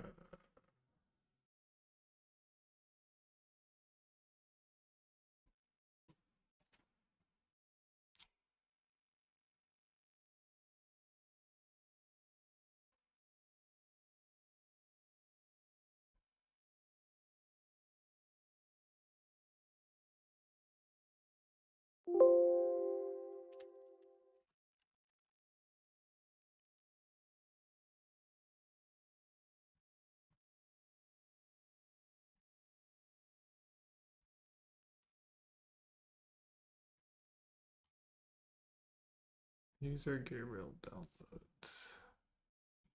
Sorry, I'm doing a little setup. Properties. Browse.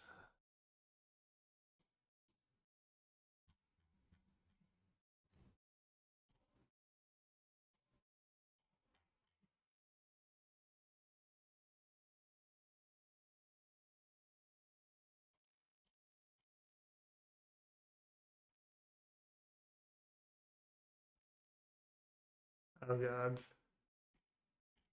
That was not what I was looking for.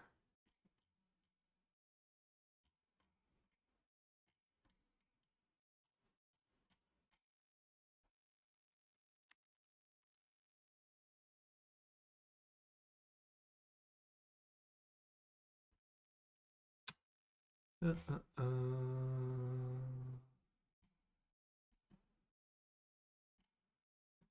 User Gabriel download image PNG.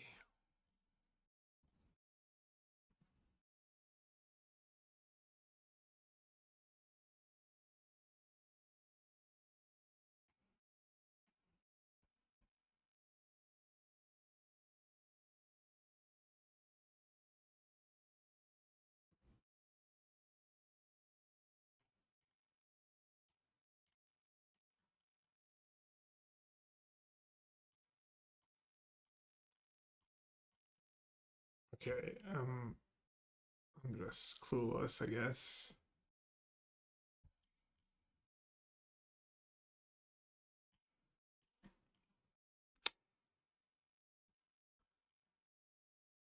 Image.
Found it actually.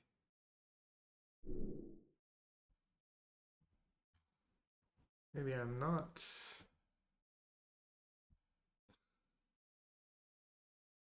I don't know, this is fascinating. Sorry.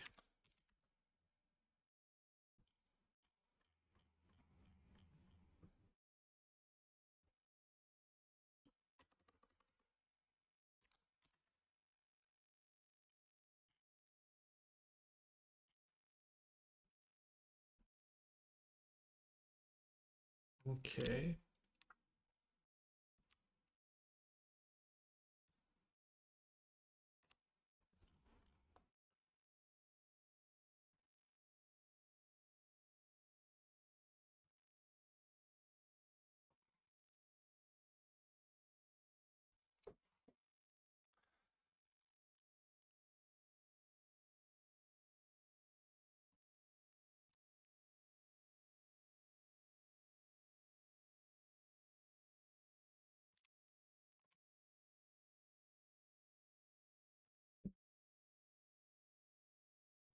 First time streamer.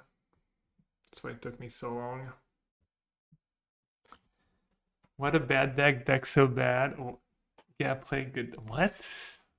Never said your deck was bad. Should have played Turbo Fox match. Also, he picked up the big blind, zero rotation. Of course, it's scam, but still. Yeah, I did that with Amalia today. It did not go well for me. This deck, I don't know. This deck's kind of up my alley. I mean, the whole like looting, bounce level, sequencing, mana efficiency. It's not too complicated, especially an open deck list.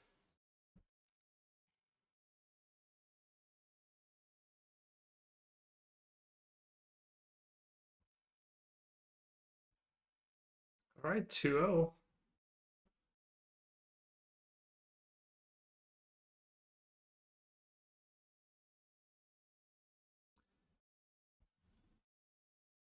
I do need a quick break. Hope that doesn't work, does it? Sorry, this is. I do support your Patreon. Damn you.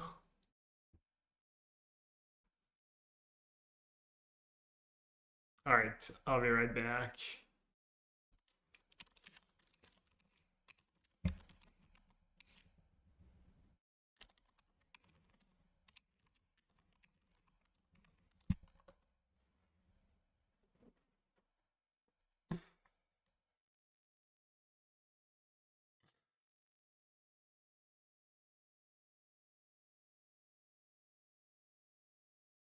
No one knows the casting cost of Crawl Ultimatum. Unreal.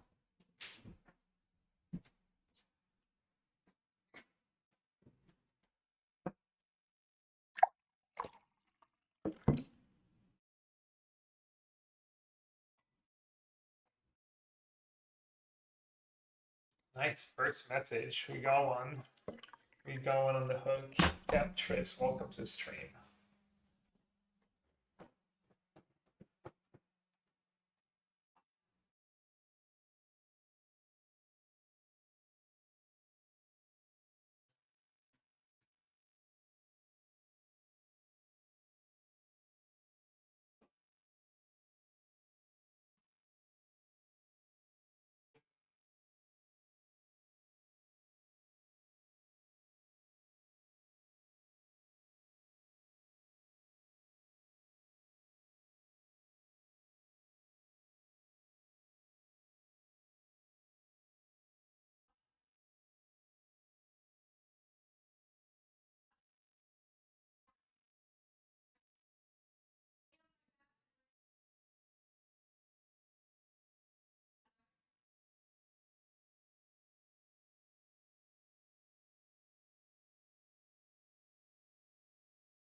Looks like pairings are up. Look for round 3-4 deployers that no one join a match until we have announced feature matches. Creators repair. What?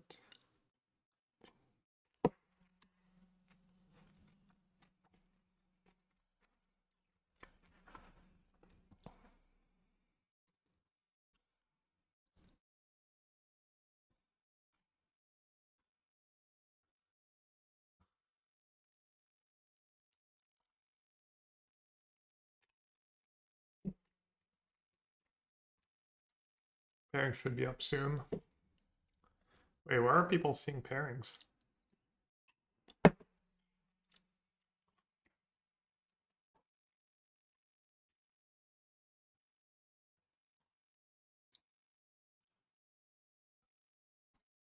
Please wait for instruction from production. Corey B, Doomwake, Yellowhat, your matches are featured. Okay.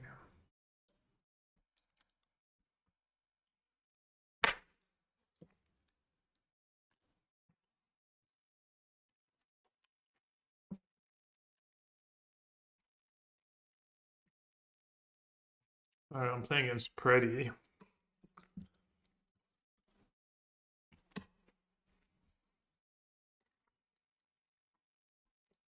Fellow German streamer. What is Pretty playing?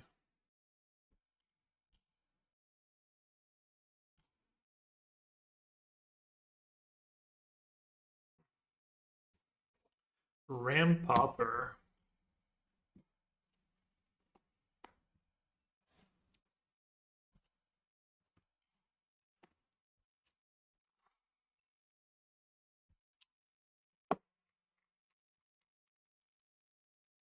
What's he ramping into?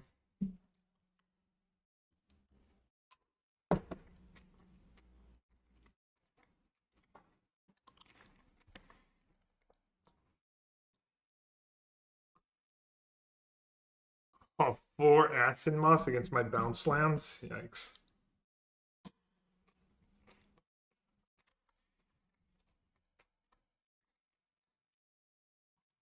Well, his deck looks great. Not try to beat land destruction.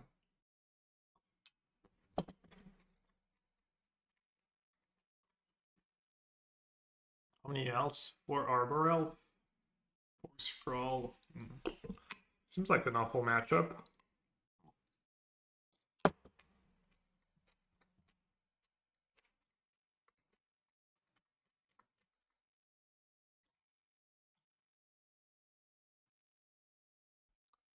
Like, I don't know, my deck is slow to set up. Relies on bounce lands. All his big creatures have or some of his big creatures have reach.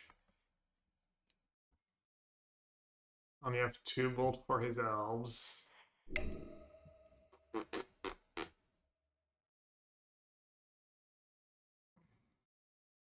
I mean, I guess I can set up big boards and kills, obviously, and Prismatic Strand buys me a lot of time, I guess. And I guess the Monarchy and Initiative is not great for him.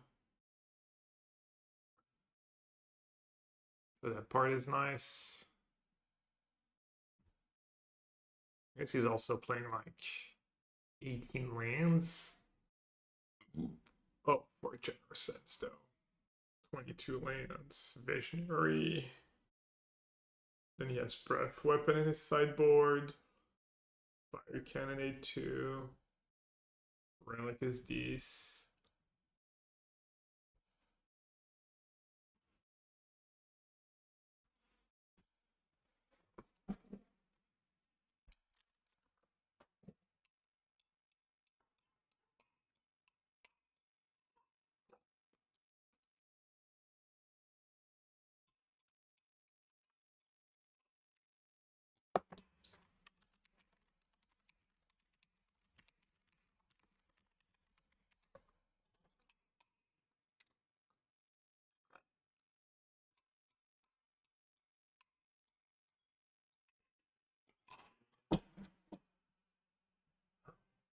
All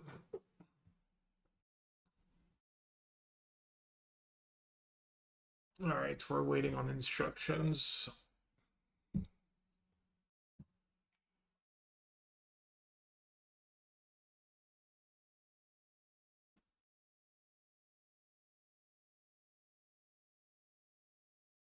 Oh no, I forgot. I forgot. I'll do it now. Forgot to order the pizza.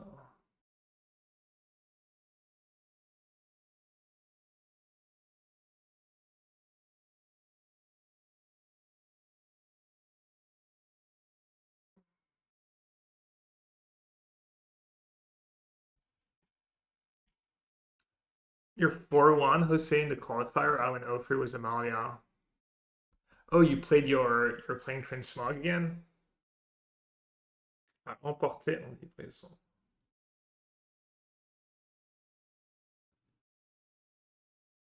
Dès que possible. A Verde. Yep. Credit cards. This one. Secret 3-digit codes.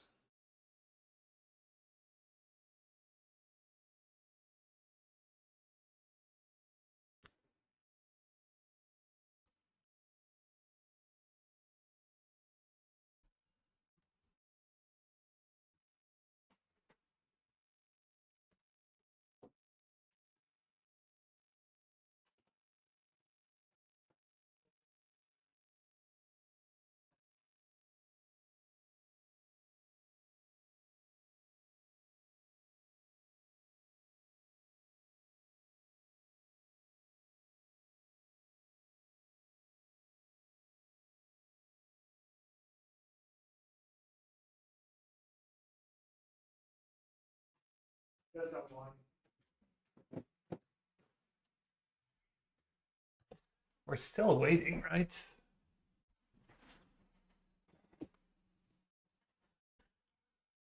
Still waiting.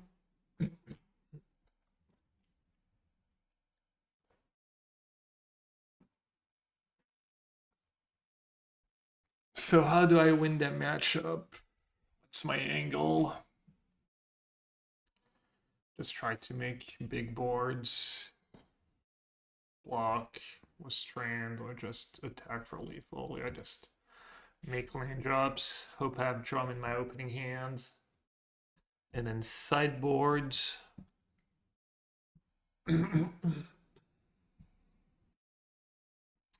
Sideboard Shaman, bad. Pyroblast, bad. Flaring Pain, bad. Guardian's Pledge, probably good. Then Dust to Dust, bad. Okay.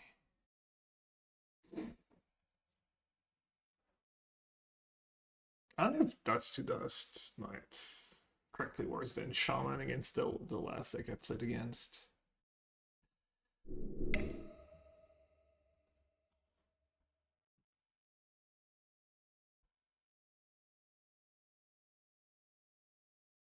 We're still waiting on production. What's the stream like, by the way? What's the official stream like?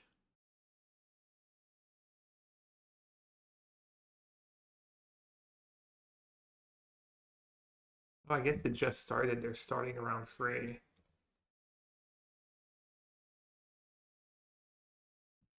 That people kind of know of, but Pauper is one of those ones that it's got a fan base. It's got a die-hard fan base, and I have learned over the last month why. This format is absolutely amazing. I have fallen in love with it. I've bought 4 paper decks. I've been grinding so many times games on Magic Online. I cannot express to you how cool this is. So, just we're going to talk through all the players and what decks they bought this week or today. So let's see if we can get the metagame breakdown on the screen for everybody to have a little look at, and we'll kind of. Looks like Andreas forgot the exactly what the most played the deck swag is, on his sweatshirt. Just got their pet deck. Some people like playing control, combo, creature, but in Pauper, it's slightly different, right? Yeah, I would say Pauper offers a little bit of everything, and I think whether you enjoy, destroying lands, attacking with fast creatures, winning the game on turn 20, this format kind of has it all. So I'm very, very excited to see all the different strategies being represented today, because Pauper is wide open, especially with the addition of Modern Horizons 3 into the mix. That really shook things up quite a bit, and I'm very, very excited. Yeah, I'm going to have a look. We're just going to see if we can get that graphic on the screen for you, but there is obviously a breakdown of it, what exactly everybody brought to today. And as you were mentioned, Modern Horizons 3 has just been released, and that has obviously got a bunch of commons in it, which are pretty powerful. We've seen it already in the meta in only just that short space of time, and it looks like a lot of the players already have kind of gravitated towards that. And when I say gravitating towards that, we're talking about the affinity decks, right? Like, this is its own format, which means we've got some cards that are banned in other formats that you might not have seen as much of. Talk to me about the artifact lands, for instance. I imagine we're going to be seeing a lot of them today. Yeah, so on a fundamental level, the Pauper format has done a great job of keeping all of these inherently broken cards legal. We see the artifact lands, the classic Mirrodin lands, they're not even allowed in Modern. We see stuff like Dark Ritual, Lotus Petal, we have the best cantrips available, we have Counterspell, so all of this, that's kind of the history of the game, and the legacy of the game lives on. And then the priority has been, if a deck is too strong, we don't go for the enablers, we go for some of the culprits of the newer printings that hasn't made their mark historically yet. So that's one of the things I enjoy the most about Pauper, is we still get to play the bangers from 30 years ago. Yeah, and it's every card that's been printed at common rarity, so to speak. But it doesn't matter what set it was printed, as long as it's been printed in Magic the Gathering as a common, then that makes it legal in Pauper. And it means there's a whole new aspect of deck building moving forward.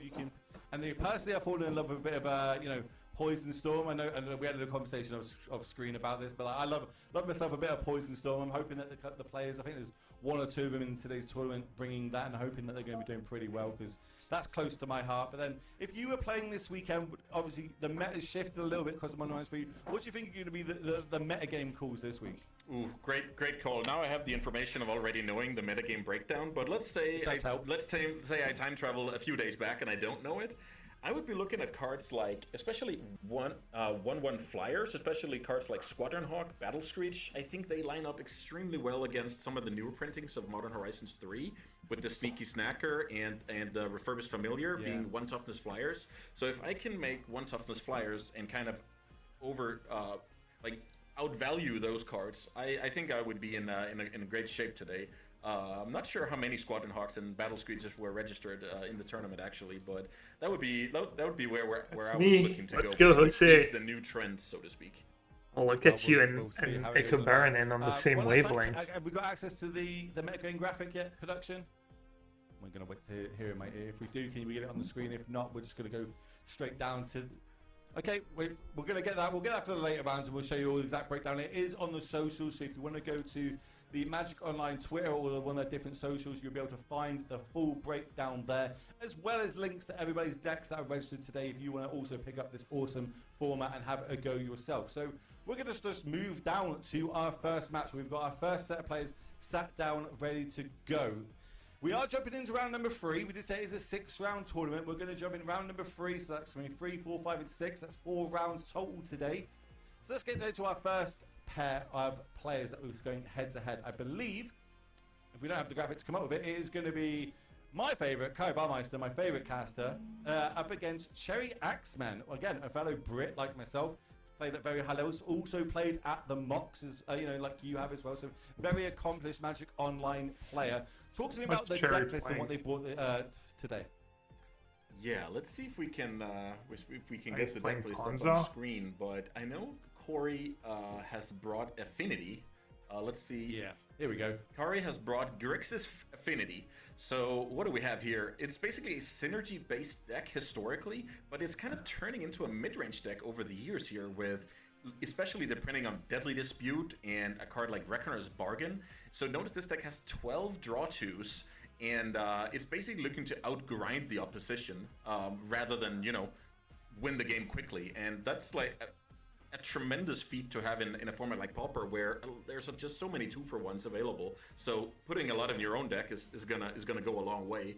I want to highlight. So over on, Yeah, go ahead. over on the other side, over on the other side, we've got Cherry X-Men, who's on a deck that it's kind of always been a meme deck in most formats, but in this format, it's actually a solid deck choice, right? Ponza, but in Pauper. Yeah, so this strategy is basically about having a 1-mana accelerant and then play 3 drops or more expensive cards from there.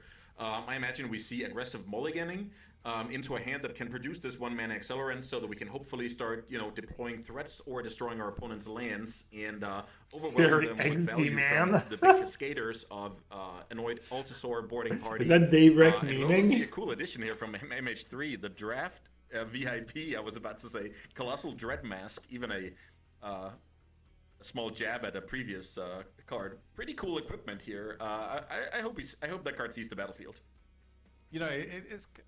It's go right. It's also a Colossal Dreadnought, but it's also got some really cool art there. Like, is that the skeleton of it, or is that the actual creature itself? I like the idea that it's a skeleton and you wear the skeleton, and that's what gets you the +6/+6 and trample. Yeah. But adding that, as you said, to one of your smaller elves later in the game, turn it still into a waiting. 7/7, turn it sideways, we could potentially get games closed out very quickly. But on that one, without any further ado, let's get down to game number 1. Let's not delay anymore. Let's get into this Portal format. I am so looking forward to this. As I said, I've been playing so much of it over the last couple of weeks, and I am in love with it. I cannot wait for us to, to actually get down and get into it. So it's going to be Kari Meister on the Affinity list versus Cherry X-Men on this Ponza list.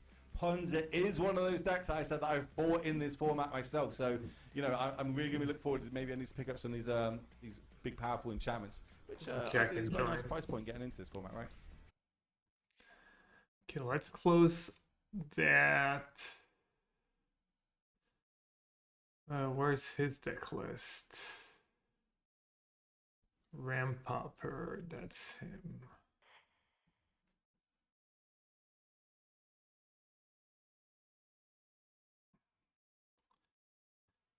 All right, let's go.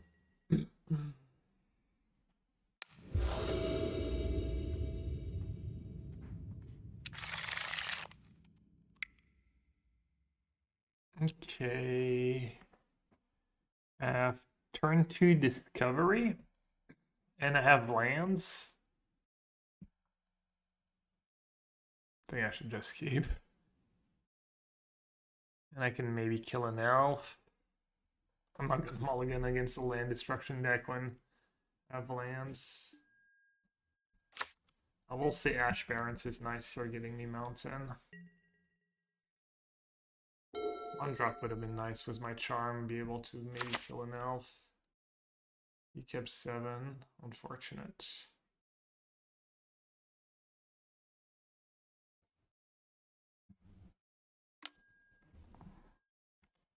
And he has potentially the nuts.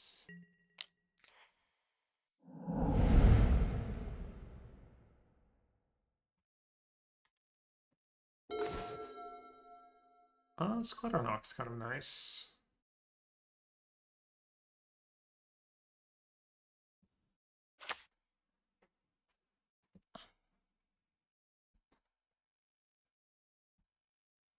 So we said game 1, no sweeper. Can Hawk.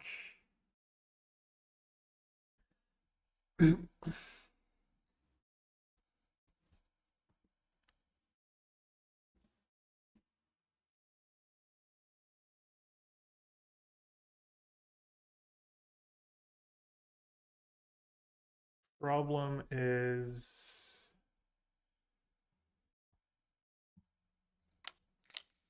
yeah, I probably have to. Question is, do I get all 3? I mean, all 4?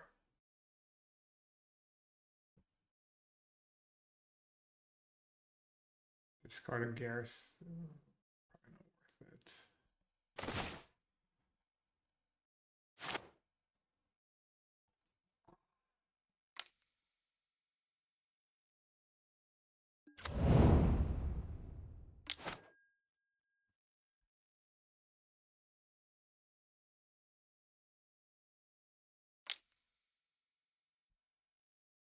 Cycle, probably, something like that.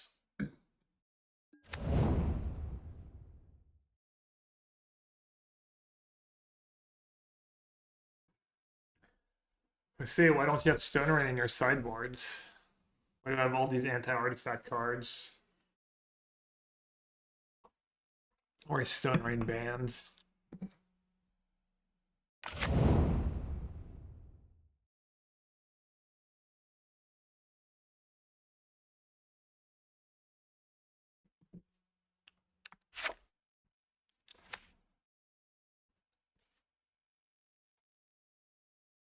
Might just play my Garrison next turn, we'll see. Okay, so 3/4. So he has 5 mana next turn. That was a draw. Need to kill that elf, absolutely.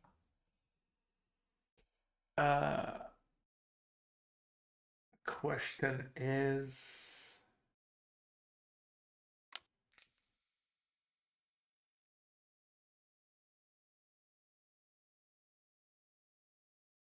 Question is...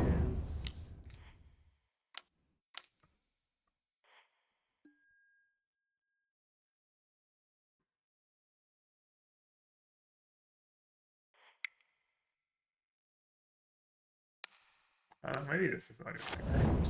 I should say it's for a base card. Question is, do I play Boris Garrison now? Maybe I wait a turn to play it. If he kills my land, I have 3 mana next turn.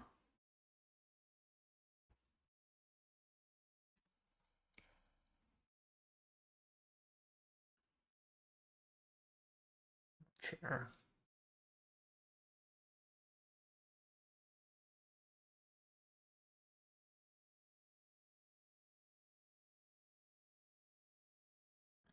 Maybe he kills my land. What 5 mana cards does he have? 5/4 trample, he takes the initiative.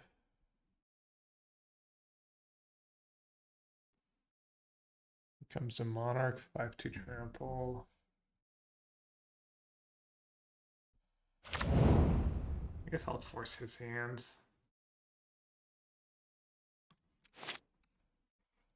Not force his hand, but so.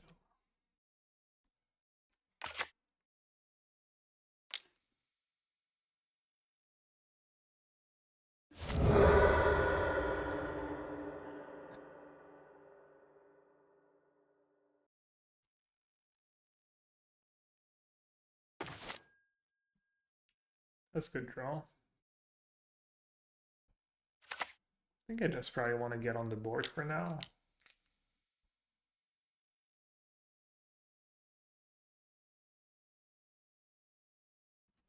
Probably kind of close. Playing Spiderhawk's not super efficient, but I do want to get the last one.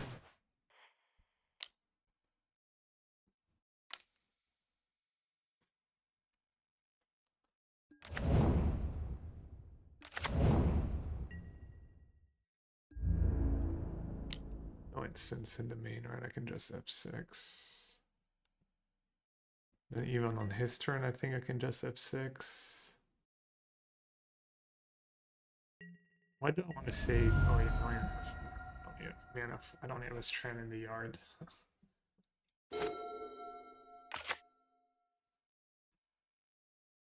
In game 1, if I can get enough creature on the board, A, I can kill him. B, I can just mass block. Let's see. Just discard 2 strands, or just 1 and a hawk.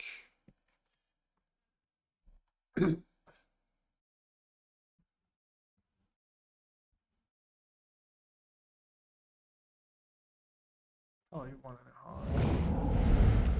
And the correct answer was you should have discarded land.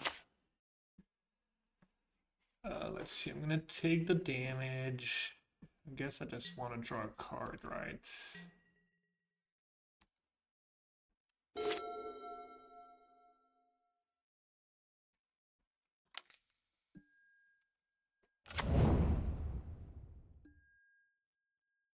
There's no way discarding land in there is correct. Like if I don't hit an untapped land, it's not great.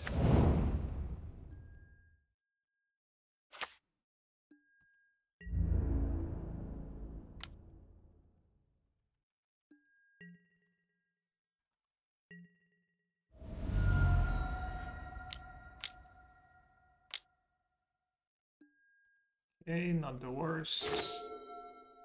That is also not the worst. I have 4 mana, potentially 5 mana.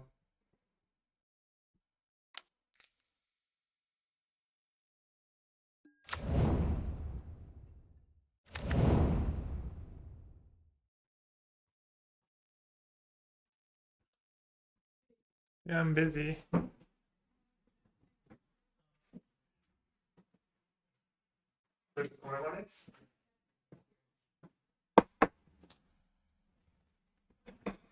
Um, 1, 2, 3, 4, 5. I can't kill anything right now. So you can't attack with the visionaries, you can just send that in.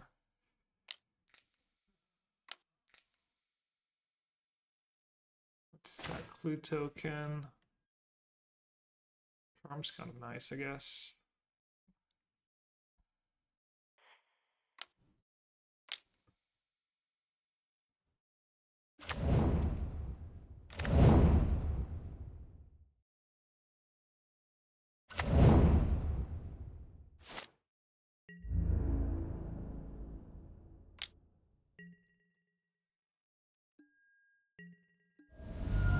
Delicious pizza.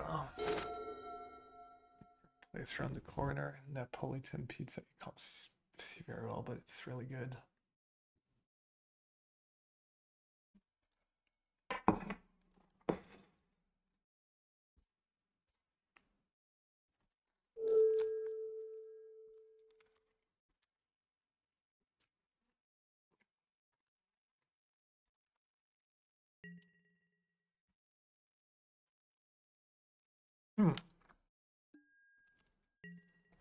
I wasn't sure he'd actually attack like this with the visionaries.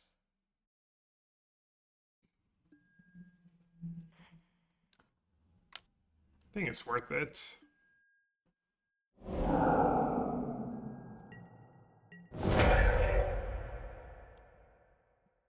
My board. Another ants. Okay. Kill that one.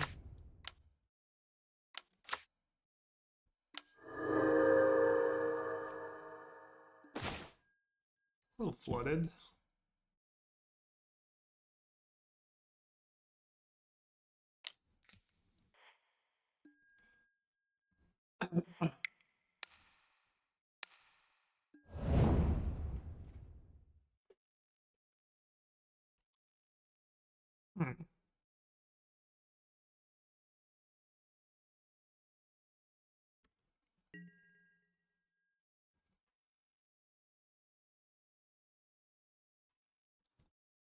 Just attack with everyone here. Takes 7.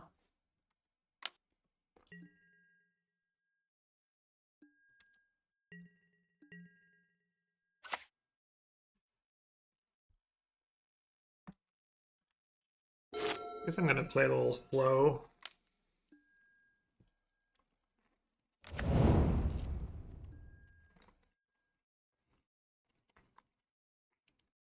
Yeah, I'm playing with the sound effects.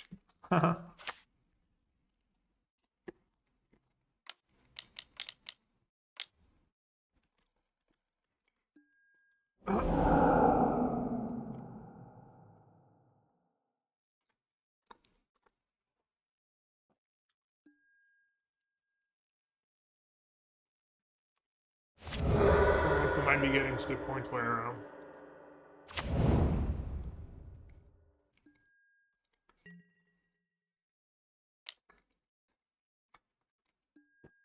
I need to stay back with everyone.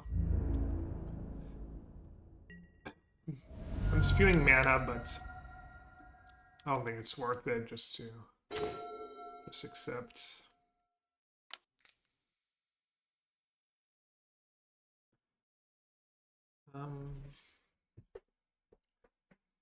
Let's see what now.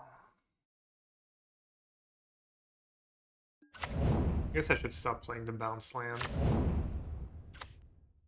It's just too bad. 6 power is...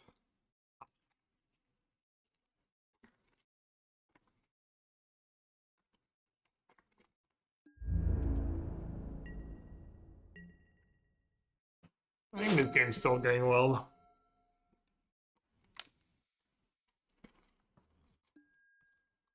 He's out of cards.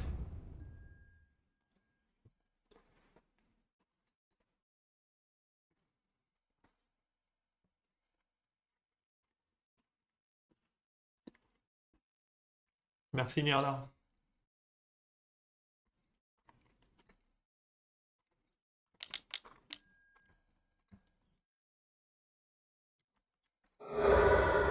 Yeah. Like, I'm at the point where I'm more worried about, like, actually having mana than... You should probably attack with Ant. Yeah, it's a good attack. I'm just gonna take it. Jeez. Oh.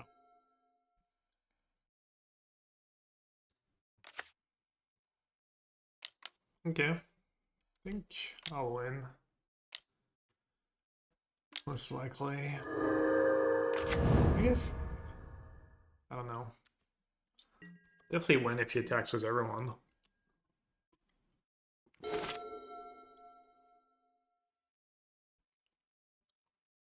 I've been like ripping Strand for a while now.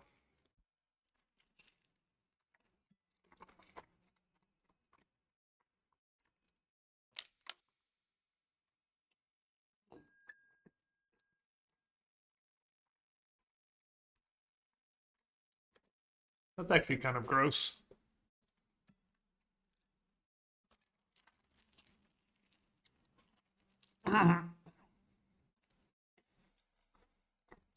This thing has trample.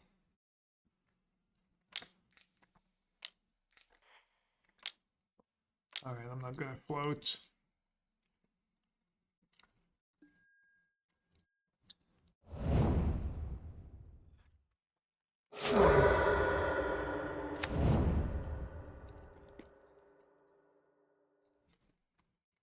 Kind of sick because he has pretty low land count. I guess he has all these enchantments that are dead too now.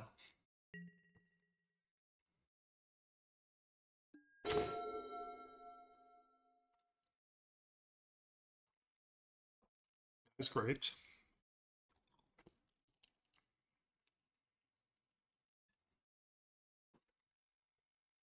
I think I just win now almost 100%.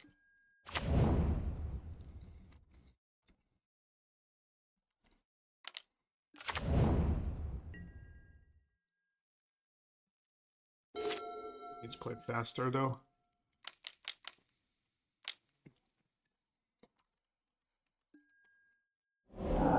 Dude, he keeps drawing the best card he can draw every turn. Stop.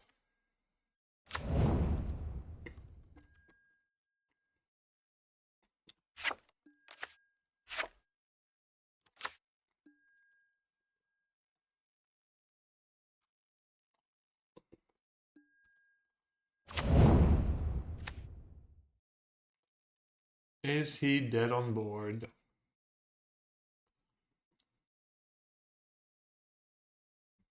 One, two, three, four, five, six, seven.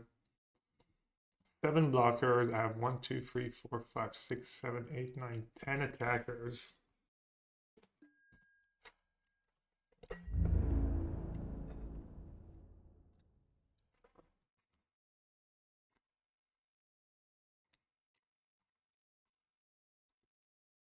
Oh no, he's almost definitely dead. I think I'd rather kill the trample one.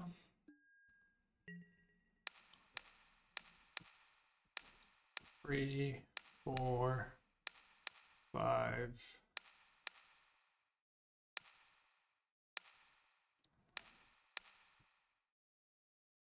That's Tran in the yard, right?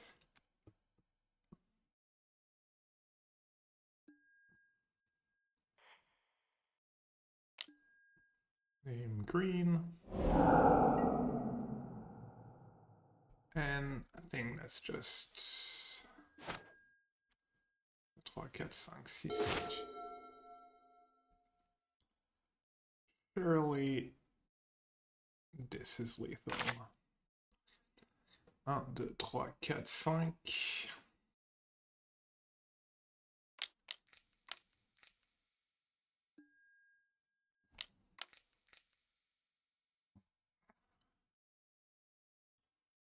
2,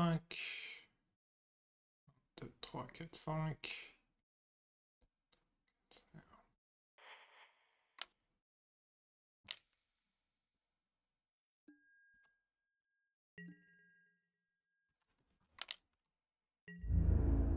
That's close.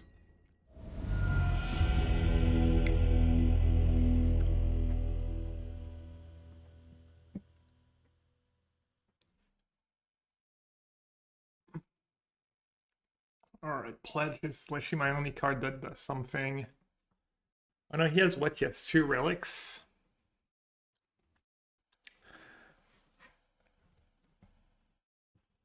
So what do you cut here? Do you just straight up cut Boris Garrison?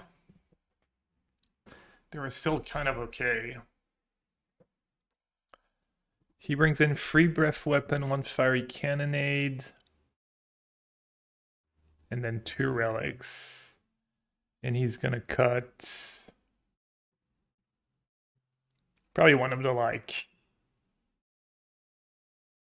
Monarch, maybe the Monarch initiative cards.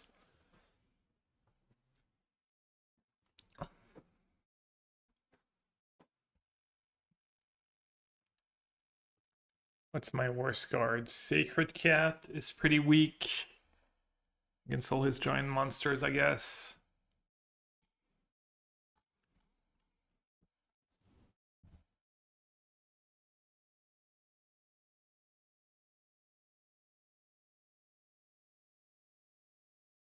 Oh, maybe a Lunarch Veteran is bad.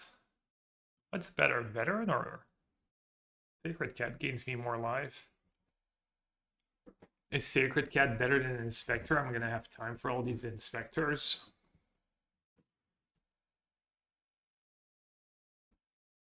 Let's try this.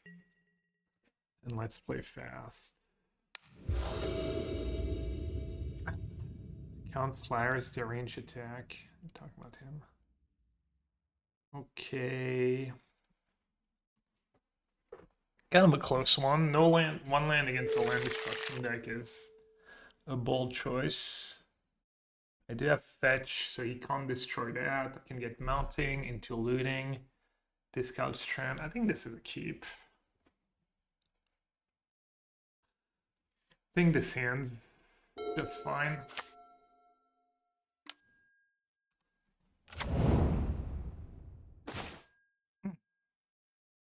Interesting.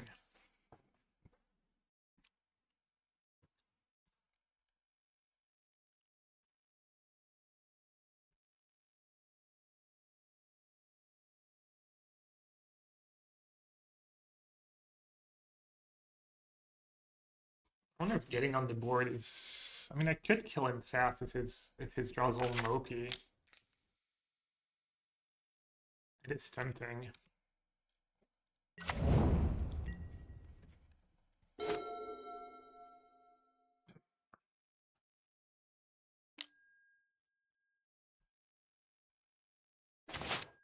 Oh. Well then.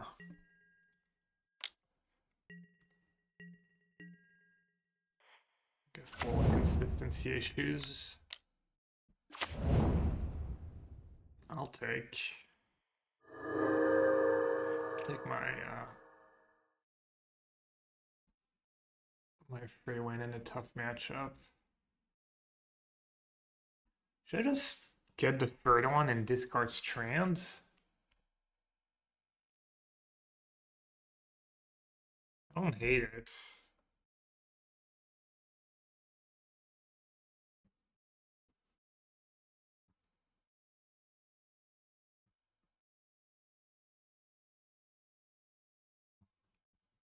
Yeah, I kind of like it.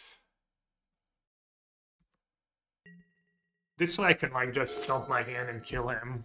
I don't have to like loot and stuff.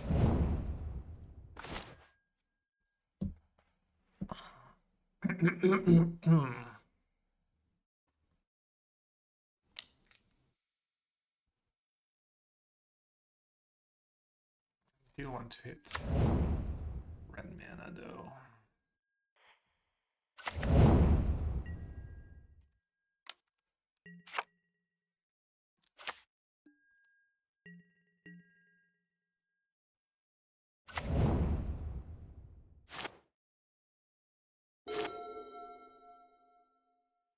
I wonder if he has aura. I think he would have played it before sacking the relic, so probably not.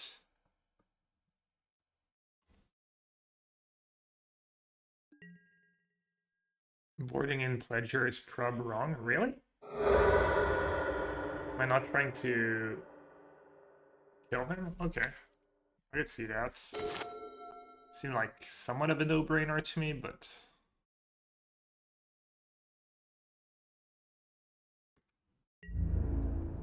And I guess I just like... I don't even bother looting here.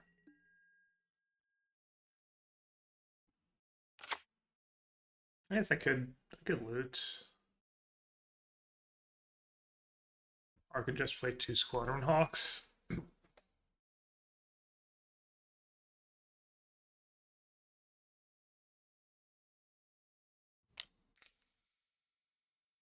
My hand's pretty bad, I guess.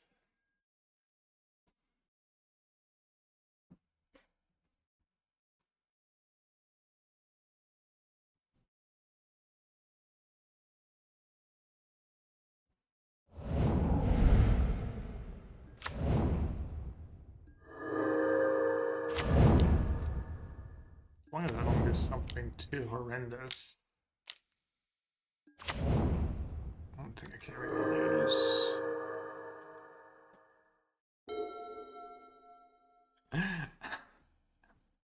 Damn, I say, tell us really how you feel about Ponza.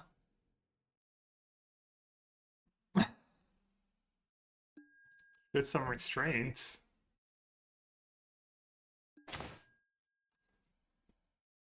Is that just lethal?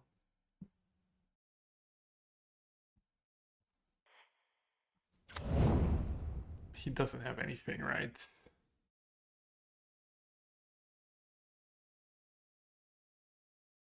Unless he brought in Winter Storm.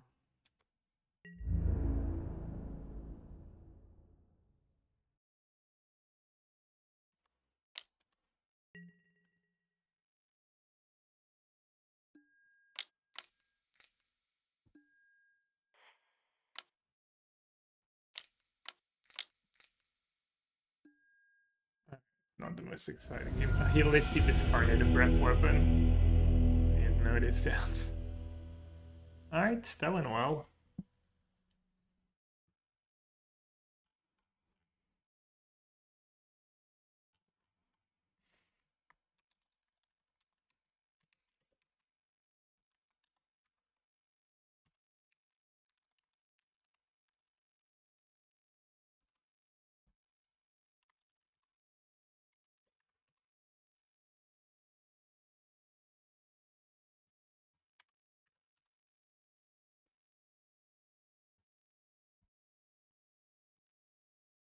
Going fairly well.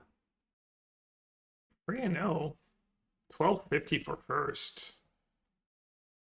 I didn't say no. I didn't say no to some cold hard cash.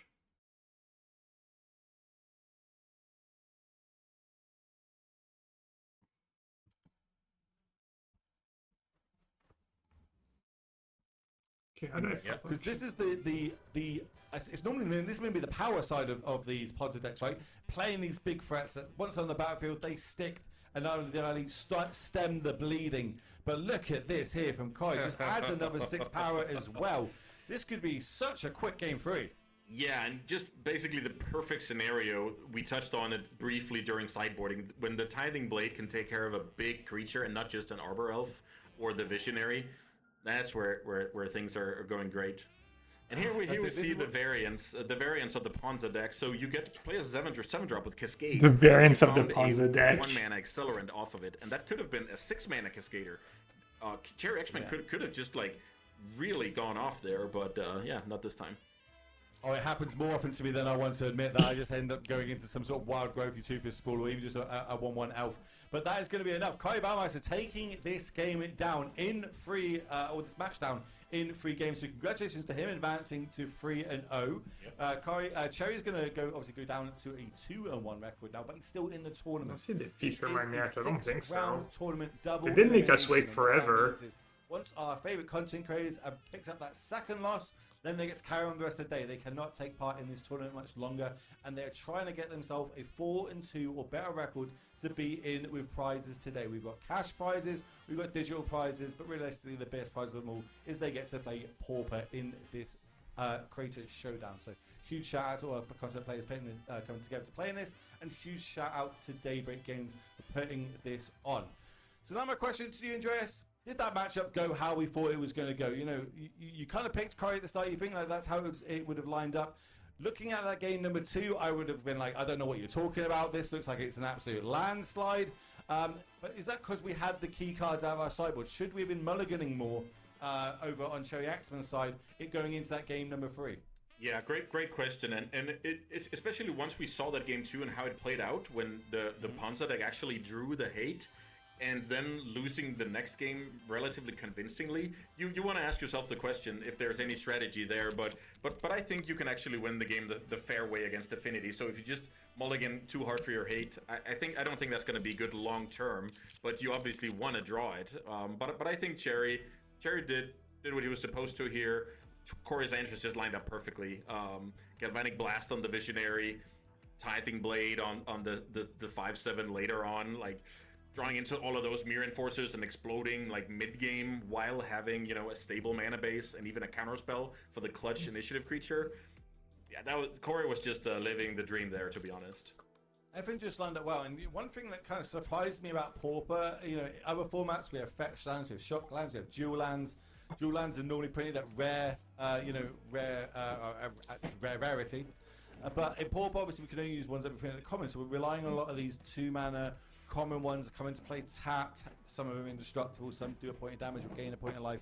But yet we still see a number of 3-colored decks. Is that because the format's slightly slower and then that kind of opens a vacuum for more aggressive decks to come in? Or is it just the format is just slower, so we're able to play it, and that's the reason why we're able to play it? Yeah, it's definitely a contextual thing, because let's just imagine that everybody was playing monocolored aggro decks. Then you couldn't play 3-color decks, basically. So it's a contextual thing and a metagame thing. And also it's because the different colors offer different things, and because we can only play with commons, maybe we can't get all the best removal spells, the best draw spells, the best win conditions out of the same color. So it just makes a lot of sense. You have to jump through a little bit of hoops to make your mana work, but then have higher card quality as a result. So what is there any decks that can take advantage of that? So if my opponent's trying to play 3 colors using a lot of the tap lands, what sort of decks could take advantage of that in the Pauper meta? Yeah, so I would be looking at some monocolored aggressive decks, like the mono-red Kuldotha deck, or mono-blue Delver is actually another one where your mana enters the battlefield untapped, so all of a sudden if you win the die roll and you have like a very aggressive start, you can just, you know, win the game before the opposing deck even gets going. The other side of that coin is that if the game stalls out, the slower deck with higher card quality is going to be favored, just like in any other format. So yes, you can take advantage of it, but the 3-color pilots also know that, so they will compensate by playing more, you know, cheap answers in their sideboard, etc., etc. So it's like the metagame cycle, and it's just very balanced, to be honest. Like, all the fast decks are good, the slow decks are also good, so... I think you hit the nail on the head, and I said it earlier on. I just think that is the key word when you describe Pauper. Just balanced. It just seems so well balanced. Every deck has got a chance against every other deck. You can tailor your sideboard with various different cards, and because it is every card printed in Magic the Gathering at a common sort of value base. it means that you've got 30 years worth of cards to try and choose from. There is a banned list, of course, because some cards can really just make certain decks super explosive. But on the most part, you've got access to so many cards, so you can realistically win so many matchups as long as you come prepared, thinking that you can kind of estimate the meta moving forward. Is there any like? I want to go with. I'm going to mention it. I kind of promised someone I would end up mentioning it, but like Cycle Storm is a deck not very well played by much, but kind of when you hit certain pilots, pick it up. Is combo a real legit thing that you can do in this format, or is it kind of a okay? I managed to like get in under the radar, get a 5-0, and now that's just a bit of hype behind it. What's your thoughts on combo in a Pauper element? Yeah, so traditionally the combo decks in Pauper have either been not tier 1 options or too good and gotten banned. So what's interesting is I think Cycling Storm is a great example of something where practicing the deck really pays off. So even though I couldn't pick it up and play it tomorrow at a great level, but those who did practice it a lot can perform with it on par with the tier 1 strategies. So it's, again, if you're an expert, you can do a lot of things, and also with Lotus Petal, Dark Ritual, Cabal Ritual, Legal, players are going to toy around with those and see what they can do, and Cycle Storm is definitely a cool one. That's a nice shout out. Yeah, I really, this is one of the decks that when I was looking at Paul before, I went, what does this do? I had a little look at it, and then, What obviously did you played play, the Lord league with it. Beerus? Classic 0-5, got completely destroyed.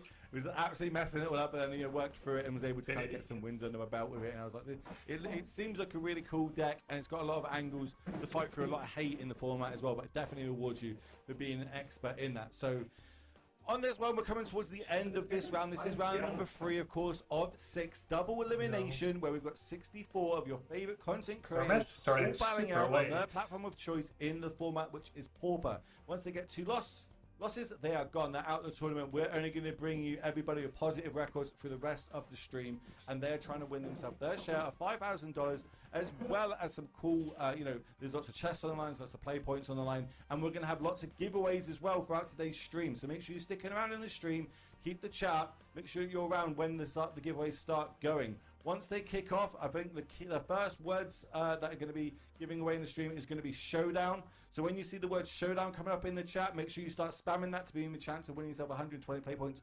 courtesy of Daybreak Games. But it gets even better. It is going to be a beacon giveaway. Is also happening later on in the stream, and that's where you're going to get a full bundle. You get this awesome microphone here that you see on the screen. This is a brand that is designed for content creators. That microphone is absolutely amazing. It does exactly what it says on the tin, and it will give you the best sound quality that you need. If you want to start your content creator journey, or if you're even on that, this is going to be a great way to improve it. That giveaway will be coming up towards the later rounds, so make sure, again, you have to stick around for that. The early rounds are going to be play points. The later rounds is going to be that. Personally, huge shout out to Beacon for being able to pick that prize up for us. This stream, of course, is sponsored by them, as well as Daybreak Games, so huge shout out to them, because I just love high competitive Magic. I love watching it. I love commentating on it. And, I couldn't ask for a better dance partner than yourself today, my friend. So, but I hope you've been working out a little bit. Those shoulders are going to need to be big and strong to carry me through the rest of today, because we've got 3 more rounds, as I said. So we're going to step away. We're going to have a short break. We're going to get ready for round number 4, and we'll be back with more Pauper action. So don't go anywhere. We'll see you shortly.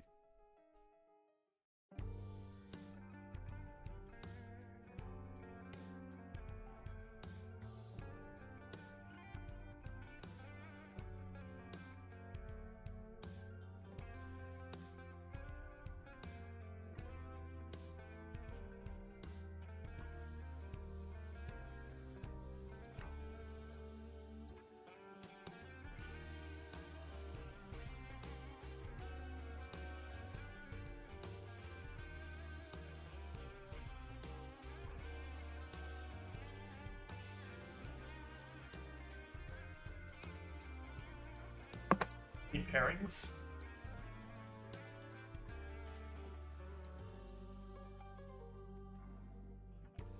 Any pairings? Doesn't look like it. 1 match left. 5 total minutes left between players.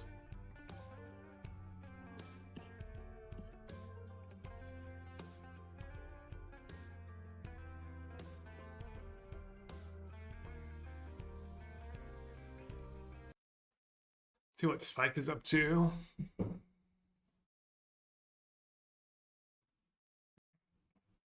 Wow, Phyrexian Tower. guess that doesn't do a lot right now. What's the bruise spike? Red black energy.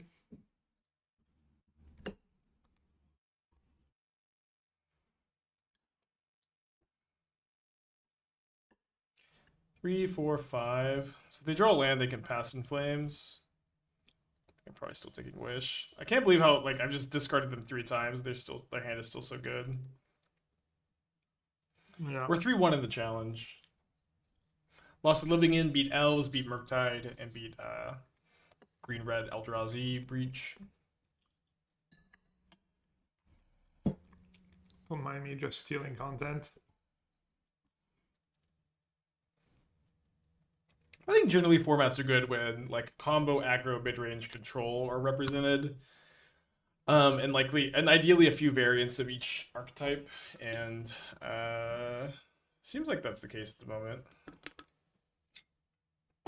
I see so many people whining about Nadu, but no one's concerned about Storm. Yeah, I agree. I think Storm is the better deck between Nadu and Storm. Not by a lot, but I think Storm is the better deck. I think it's faster, more consistent, more resilient. That's a lot. But the thing is, it's like Nadu is just like so miserable to play against. Nadu is so miserable to play against. I think that is exacerbating all the complaints. I do agree that it's miserable.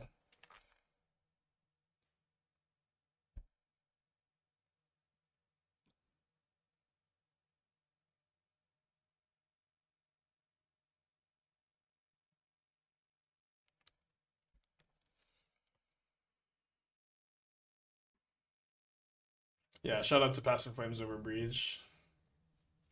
I was probably thinking about going off. Let's check how many rounds are left in the challenge. 8 matches in progress. I will let my Storm opponent entertain you for a bit while I refill my water and use the restroom.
All right.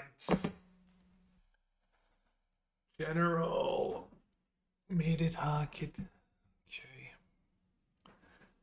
Scripting content, restreaming empty chair, restreaming empty chair. The delay is kind of a shame.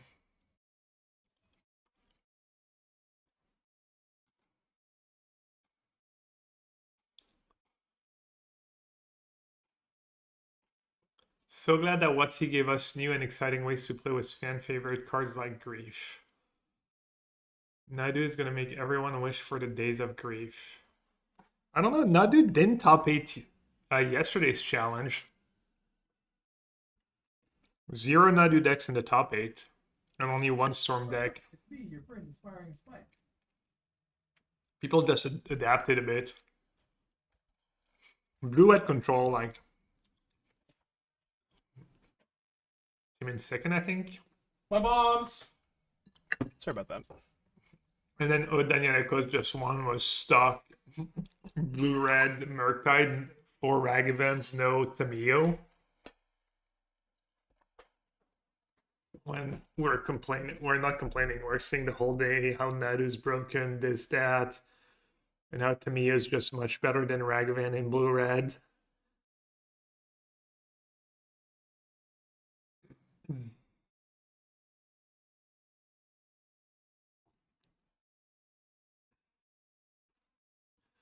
Forcing the delay so weird. Yeah, I mean, it's competitive integrity, I guess. We're playing for cash, for a decent amount of cash. I don't know.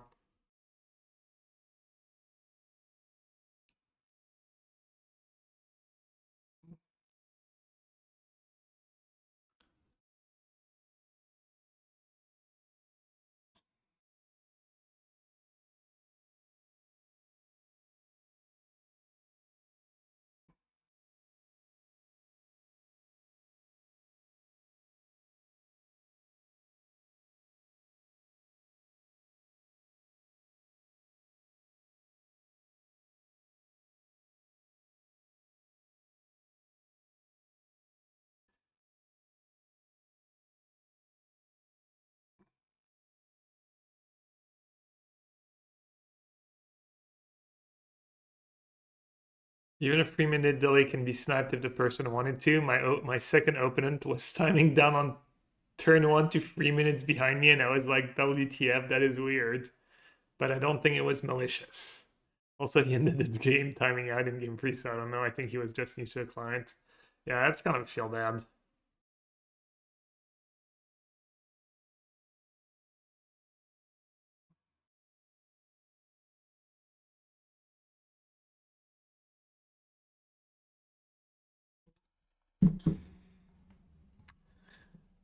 All right.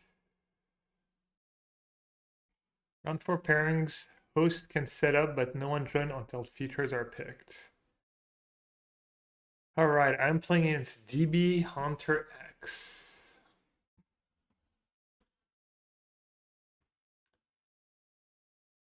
Who is playing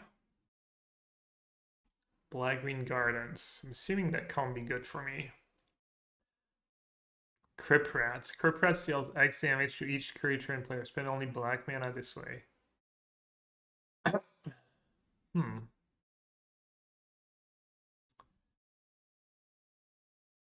Drawn in Sorrow. Can't Prismatic Strand that. So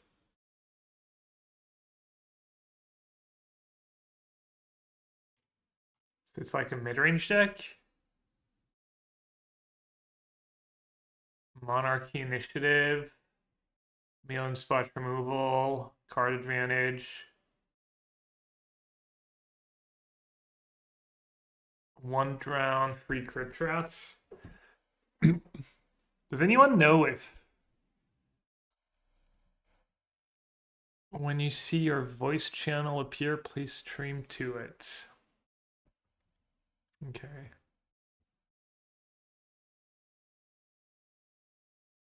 Prismatic Strand, they just use it. After you use it, they use it again in response. How do I beat that? Bunch of big creatures and sweepers. Acre Wellspring, Scry 1, then draw a card set.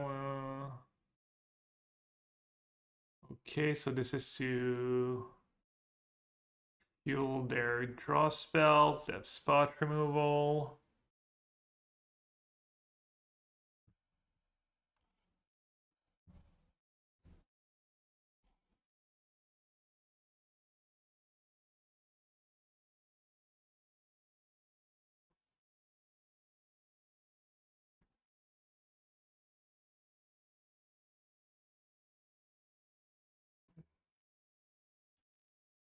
Oh, lands. 2 Bajuka Bog. Damn, that matchup looks tough. They have everything to counter me. I'm assuming I have no sideboard cards against red-black. I mean, maybe Dust to Dust, I highly doubt it. How did I beat a freaking Crypt Rat? I can just activate it in response and response and response.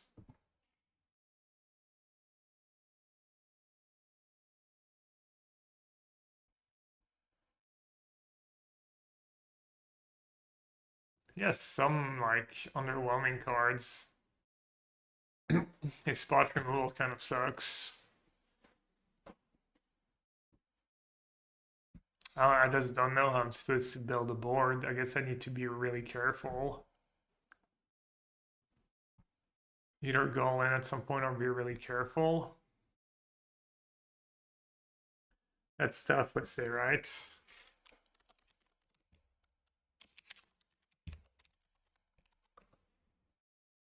One drone could be worse.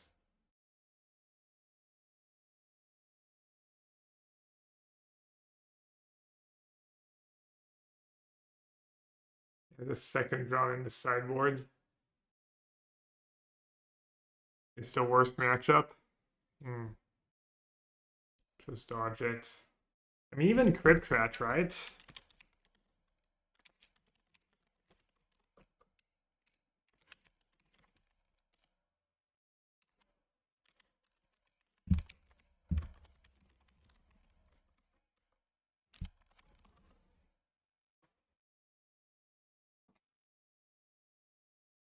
Black-Green Gardens is the grindiest deck in the format.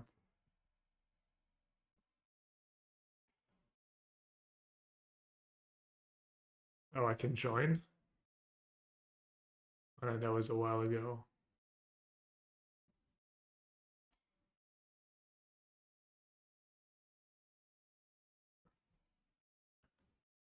VC4.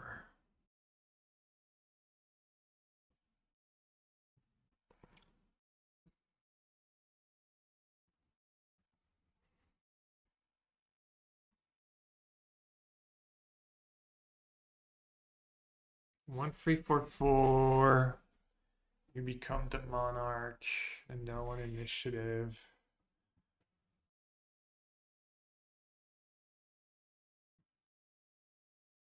Or the lead dispute because this one gets a treasure. This one gets a map token. And this one gets some life gain. Does have a lot of bad cards, but the good ones are really good. Bajuka Bug. 18 lands, free troll, but then a lot of artifact stuff. Or Colony Garden, oh, to shield this stuff, that's nice. That deck's cool.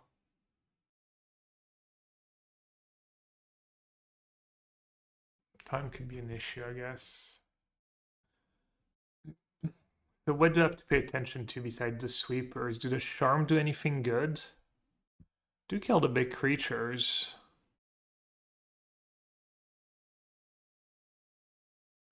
Yeah, I mean, just hope I draw well, I guess.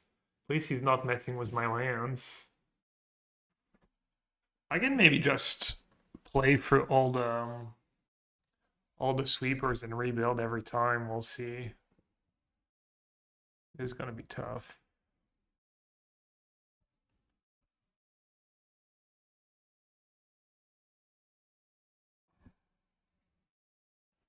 Please join VC in game and start sharing screen. Where is VC? VC4?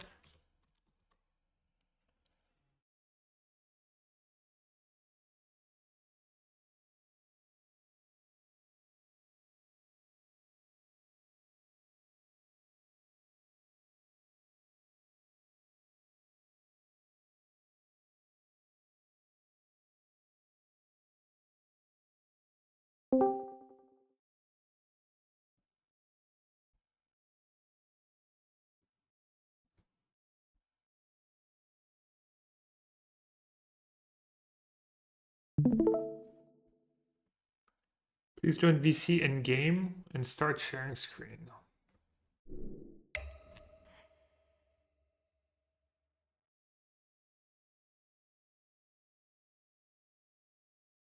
Playing DB Hunter, right?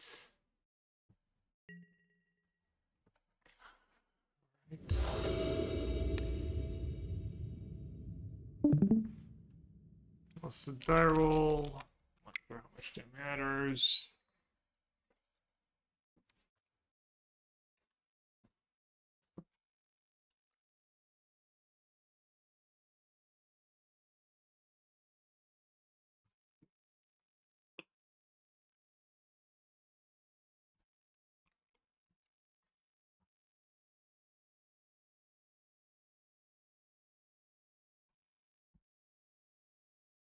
Kind of awkward where streaming was the delay. And you can probably just open the OBS one.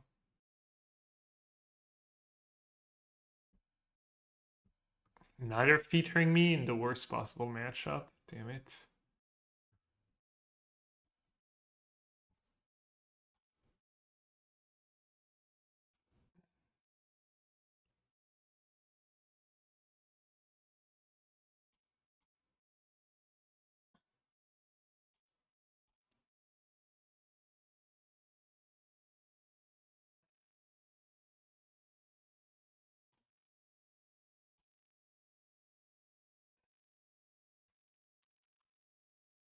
Alright, I've got a game plan from my coach Jose. Try and time them out. Well, it's kind of shitty though. They're already a minute and a half behind. Kind of sucks for them. Alright, let's focus on what I can control. Hope they're not telling them to hold, because that's really bad. If they time out,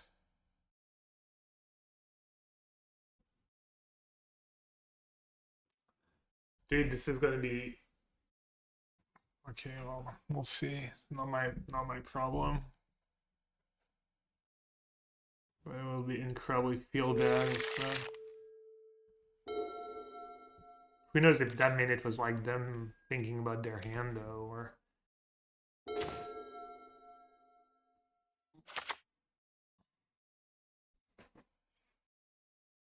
So I'm assuming I just want to get on the boards. Just veteran, inspector, play Boris Garrison, and go from there.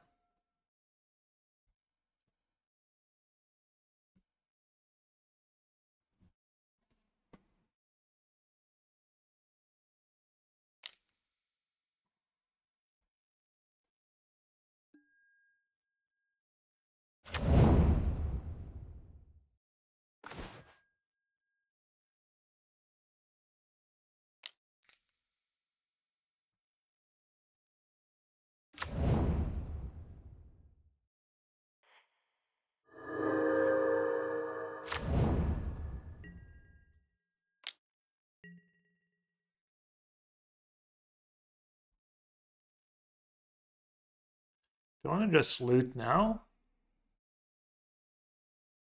No.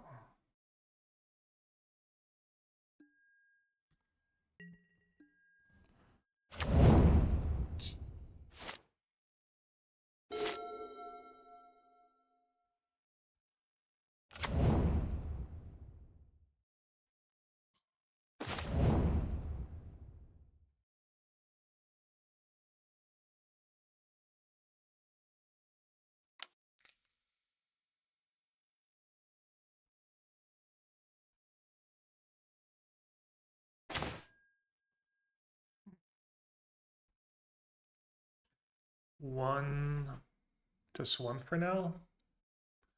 Or both? Crypt Rat, one drone.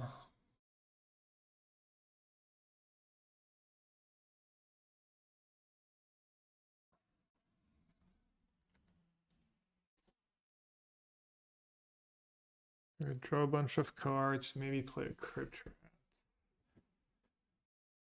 Ever gonna have hard cast mana for Prismatic Strand? Is it even that good? Does have two Bajuka Bog. Guess I'll discard land for now.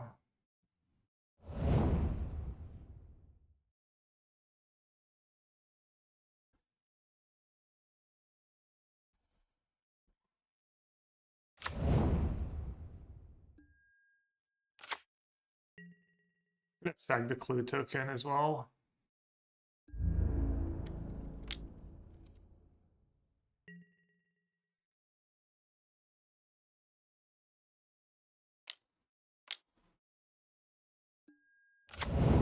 That turn was kind of tricky. I guess maybe I should have sacked clue. I do want to get on the board and just get value out of my rally. They don't have a ton. I guess they have some life gain. Spinning Darkness.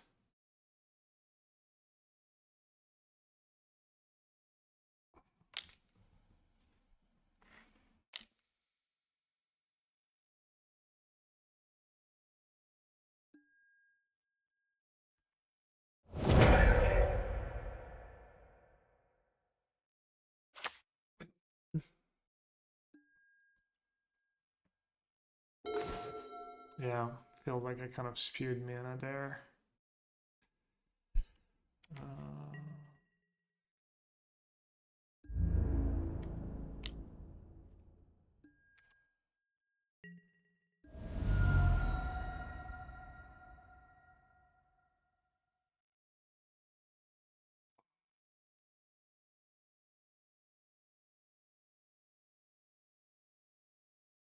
Looting first.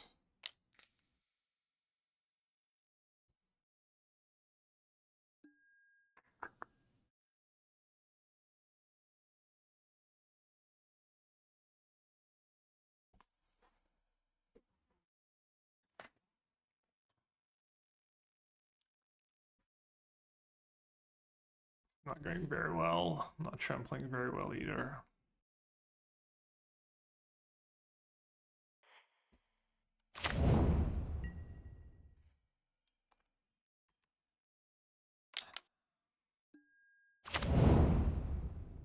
Like 2 turns in a row where I spew a mana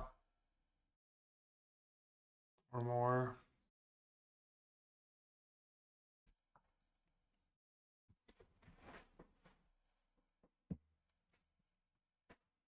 I mean, there are creatures that's got like do die to the charms. Oh,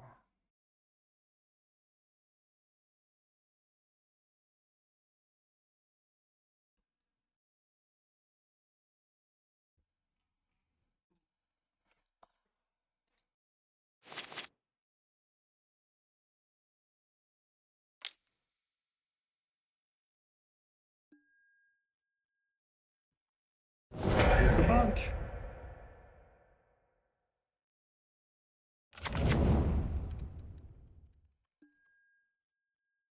Yeah, that's the other thing about not playing looting. That against Pachuca Bog.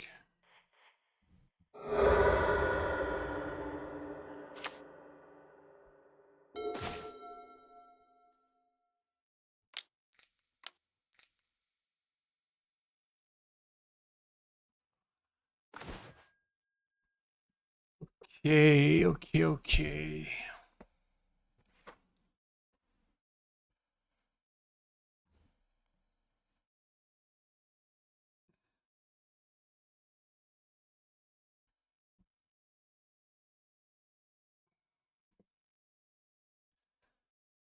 Strand and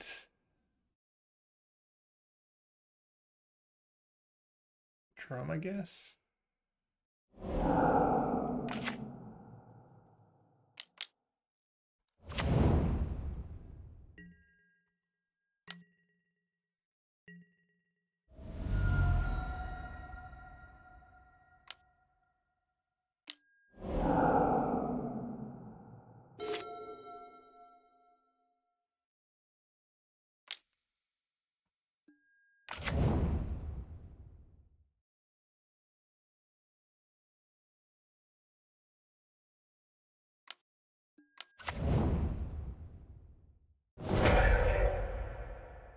Using all these removals on cheap doesn't matter right now. There's so much of it. I guess I need to keep pressuring.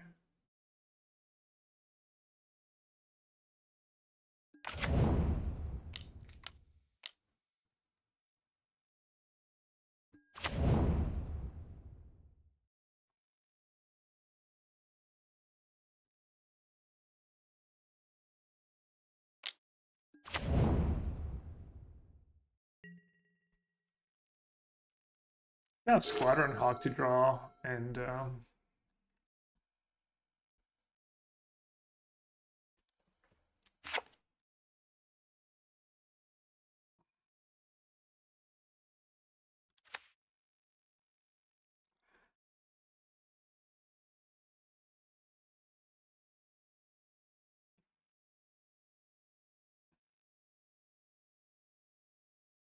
basically have Ancestral Recall in hand.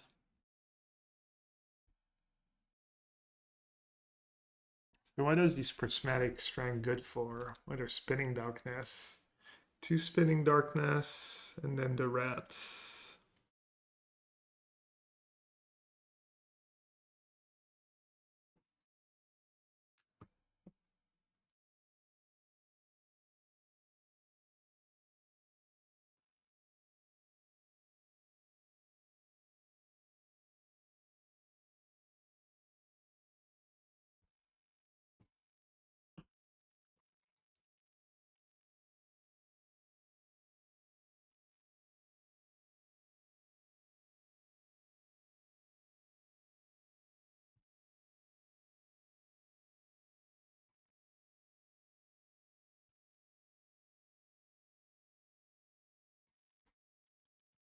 By the way, if you haven't followed the channel yet, you should. I'm going to be streaming on it like a couple times a month. You're going to be pretty much have streams every day. And I think eventually they're also going to use the channel for cool events. Follow my sponsor, Ultimate Guard. You can go check them out on Twitter. You can buy their products too. They have amazing deck boxes, sleeves, backpacks. The Katana sleeves, that's them. Some of the best sleeves in the world. And, you know, they sponsor me, so if you like my content, by buying their stuff, you support me indirectly. Alright, so what does that card do? It's ticking. I'm actually gonna get to just attack for a lot of damage here? Wait, are they just dead? They just never drew in 5 cards, but...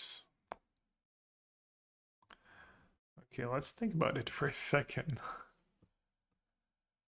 Instant speed. 2 Spinning Darkness. I mean, they might just have a ton of spot removal, but I don't think I'm getting a better spot than that for my rally.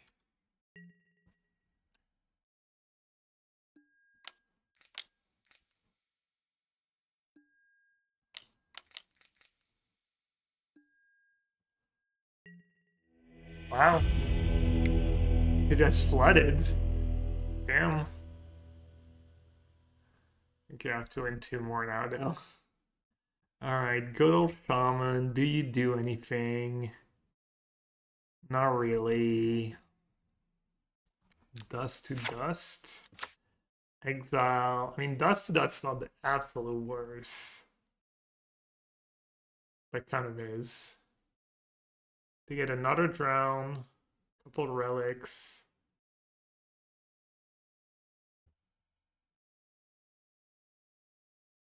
Flaring Pain. They don't have any of that.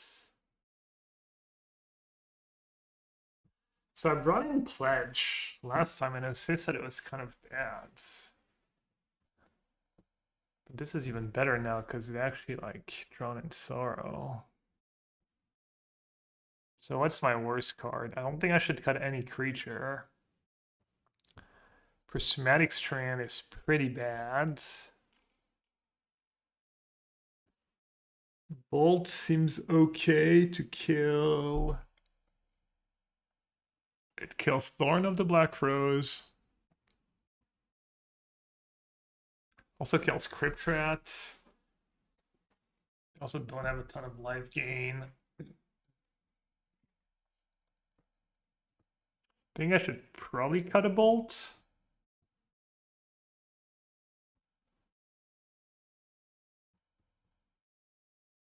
Gorilla Shaman.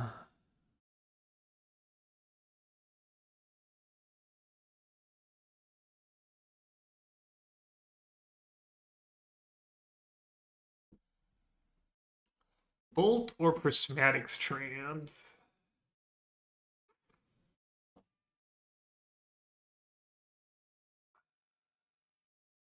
Does make their rat way less effective.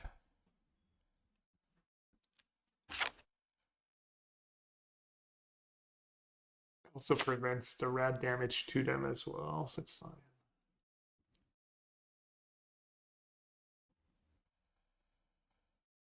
Bolt Strand, what else could it be? One of these two, exactly. I guess Strand, I just get to discard for value.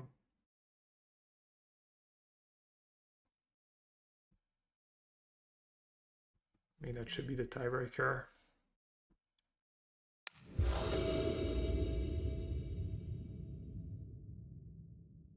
Alright, one lander.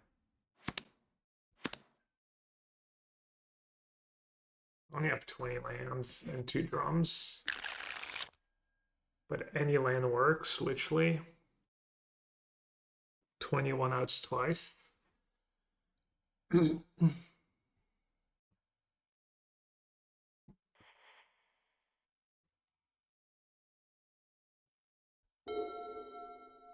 don't know. The deck mulligans pretty well, but not sure how well it mulligans in a matchup like this. Every card matters. Pledge is there for this matchup. Alright, I got it right. Dude, if I wanted to bring in Pledge in the last matchup, I was going to bring in Pledge in this matchup.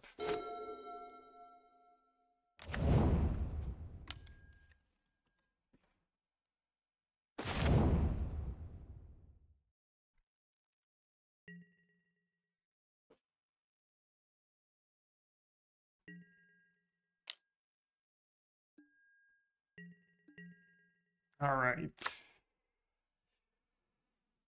So I can double Novice. I should have maybe played the Landscape.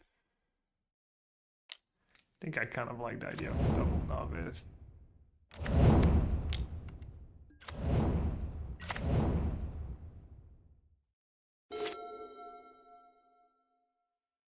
And just for a rally at them next turn.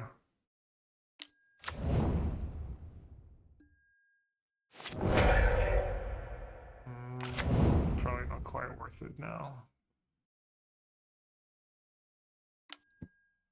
Oh no, the clock. Ooh.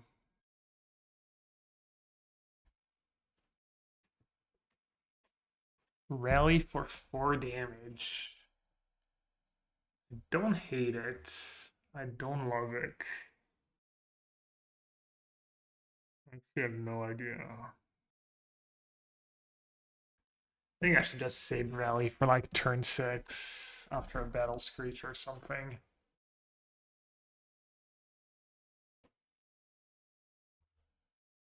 Am I ever gonna loot here?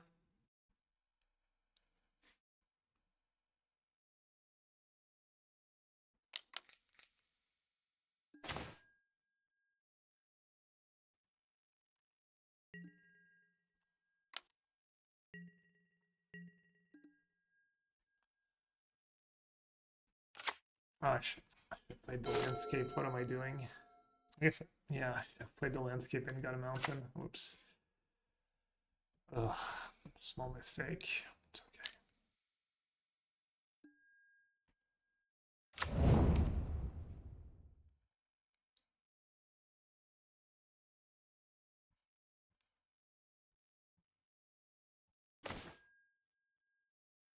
Hmm.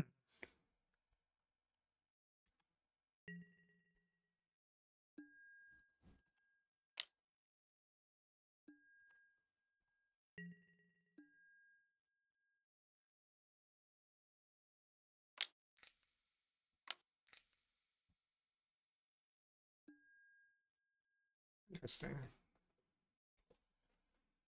Interesting, he says.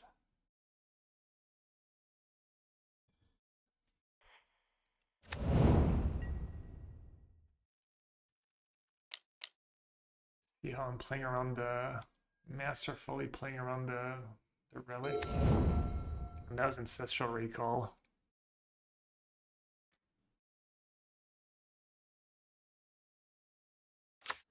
Nassif says saved Aricon, it's a strand but helps fish his rats. Mia maybe bold them. Yeah, taking the cinnamon. Yeah, I don't know, it's close.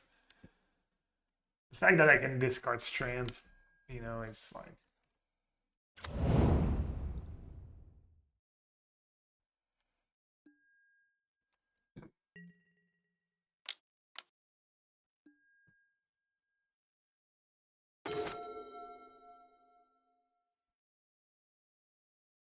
all right. Now what?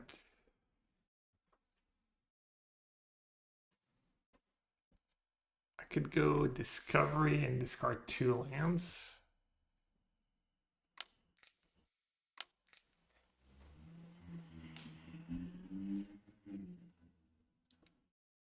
Could discard a rally. Could play land, discard rally.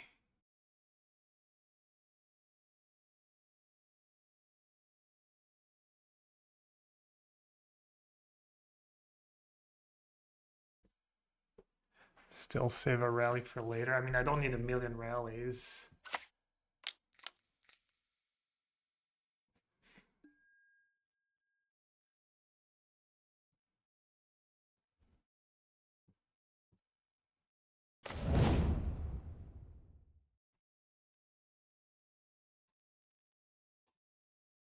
If I don't rally now, I'm going to lose my rally.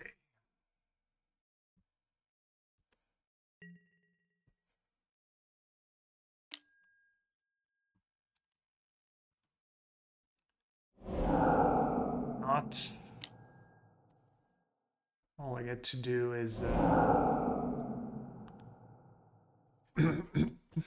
play 1 mana card.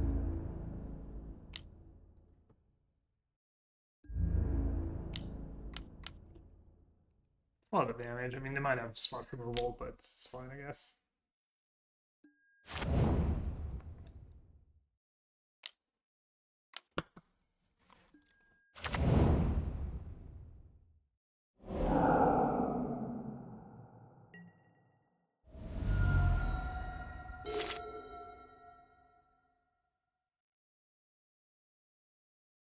I might regret not having that extra white mana next turn. I need to go creature, kill your blocker. Okay, just flipping that. And lose that.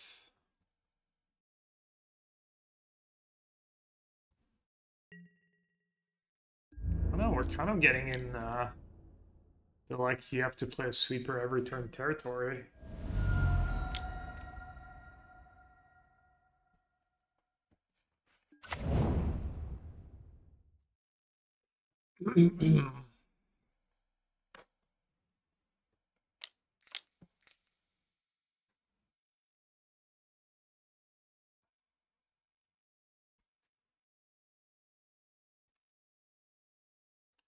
So how many do I get? I'm gonna play a bounce lands.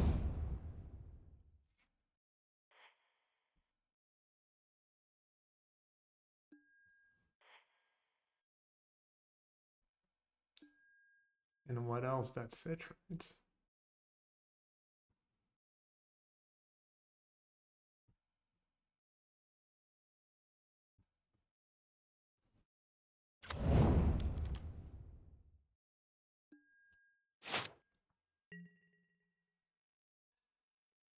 Alright, at least I won't have colored mana issues for the rest of the game.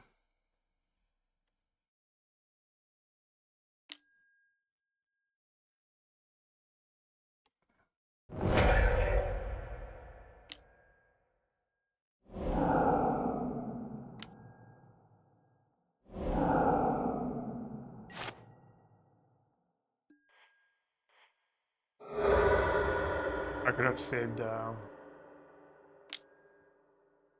it's fine.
Let's see, how many creatures do I want?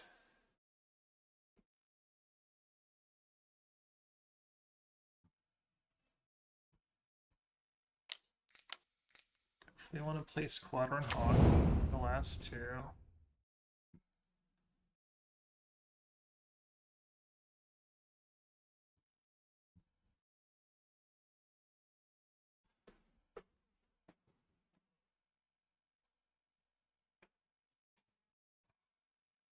Free creature seems kind of good.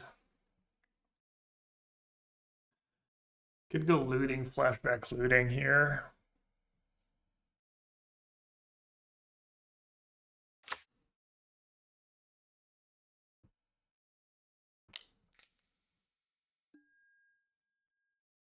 Don't really need drum anymore. Strand's gonna get got.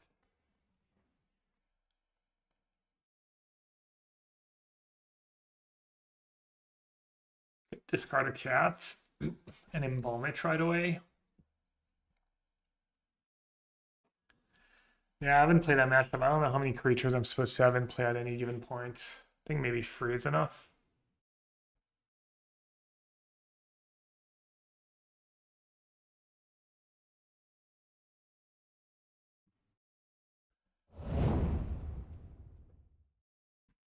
Oh, I guess I want to do the looting, we said.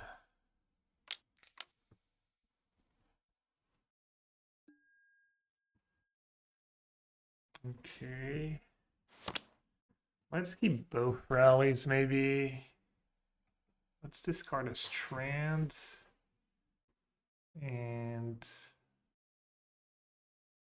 another Strand.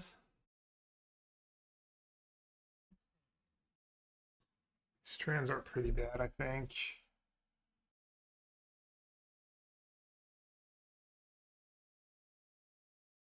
Also, like the cats are, I'm not sure.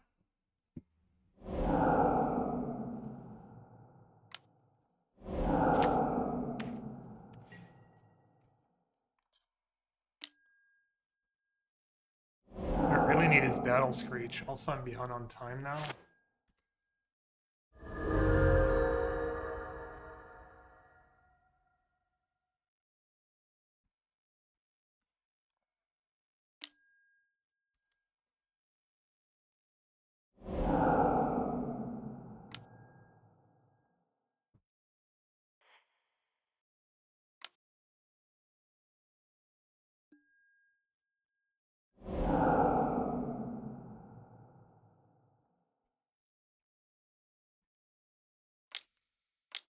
Drone.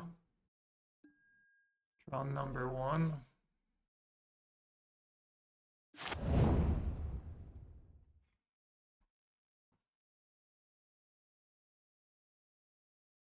I need Battle Screech like now.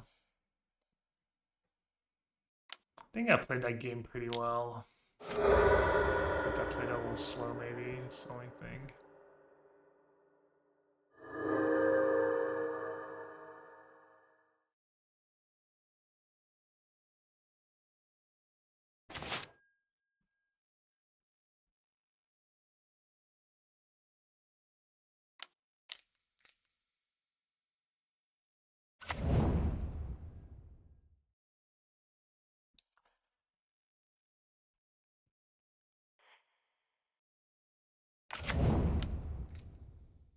Sequencing by me.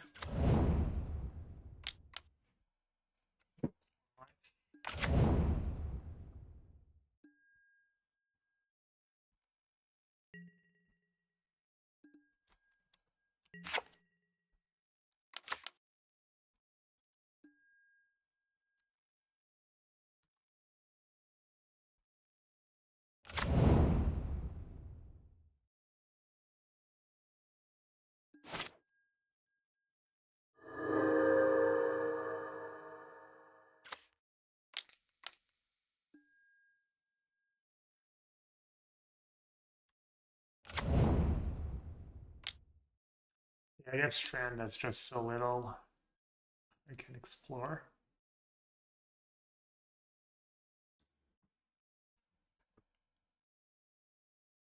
Things not getting much better.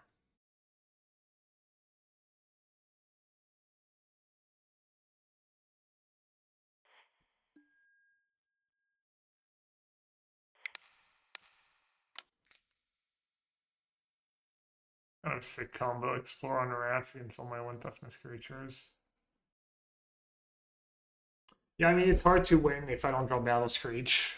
I saw half my deck was 0 Battle Screech, just arguably my most important card in the matchup, because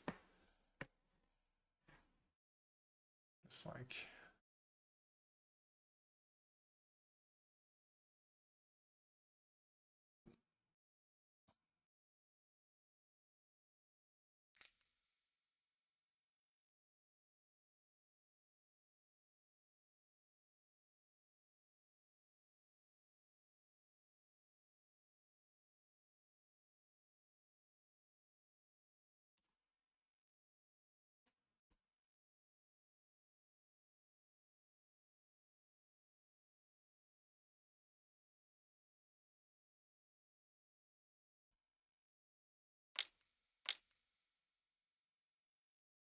They're just gonna kill my free creatures in response. Free spot removal and keep their rats. No.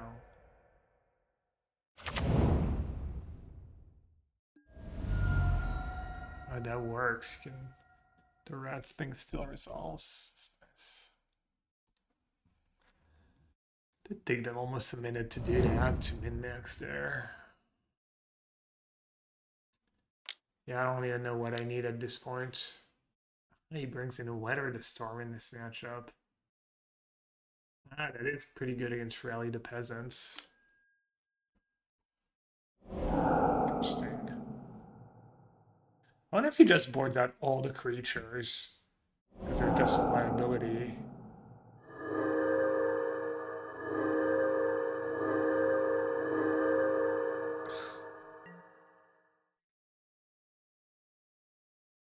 Battle Screech, let's go. I forgot to play the drum. I discarded it. No, I don't have mana to cycle. Should probably just...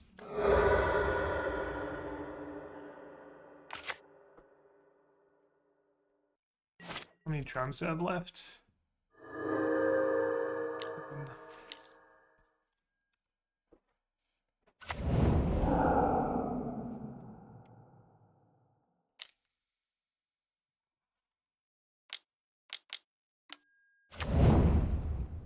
Kept in Troll. Of course, he keeps in Troll. Not playing Battle Screech anymore.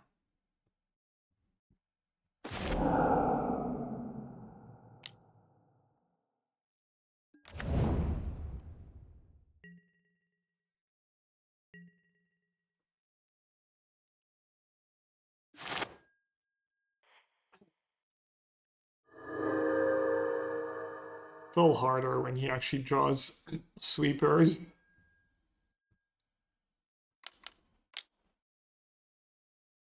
Got him.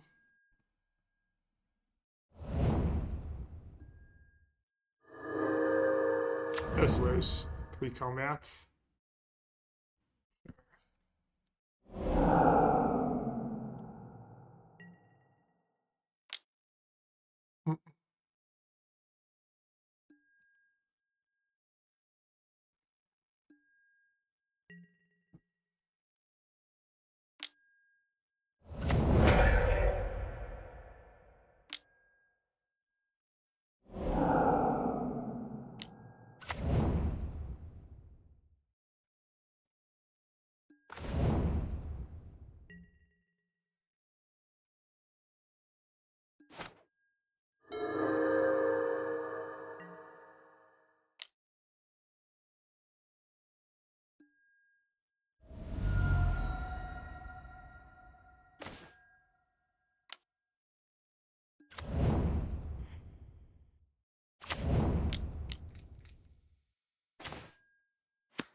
I forgot these little fellows.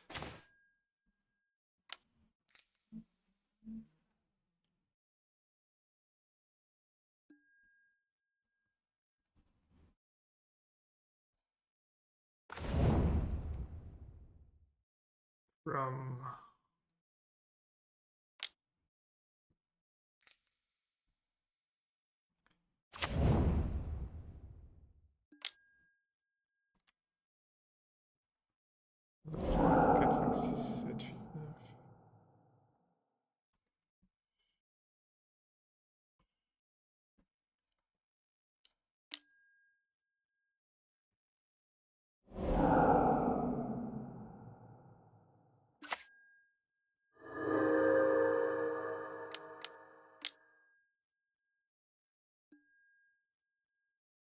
free combat, -2 damage. It's alright, opponent's starting to spew. We got him. We got him right where we want.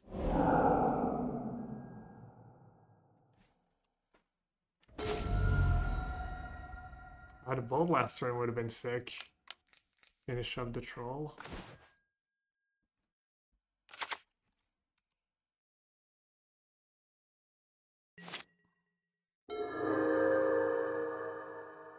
Yeah, I guess Bolt is good in that spot, right? They have a creature, and the strands have been like just pathetic.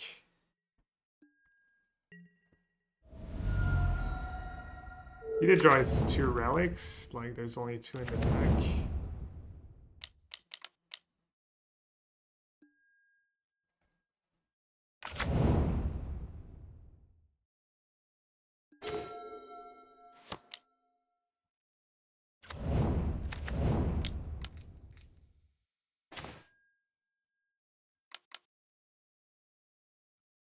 Okay, I'm the one who's spewing time now.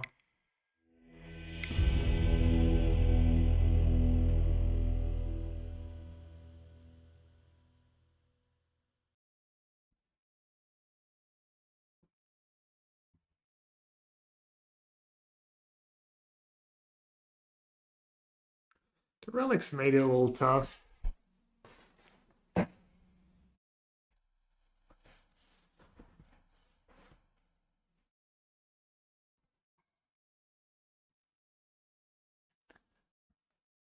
I don't know. Having the strand early in the graveyard does make my life easier and lets me tap out. We even so weather the storm, which makes Bolt even worse.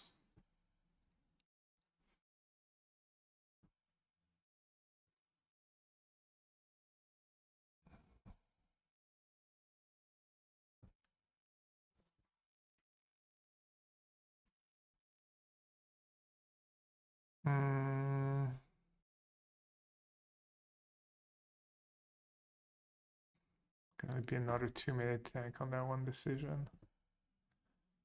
Or Shaman, maybe. These blades were kind of annoying in the late game. Could see a late game Shaman being good. Could see just...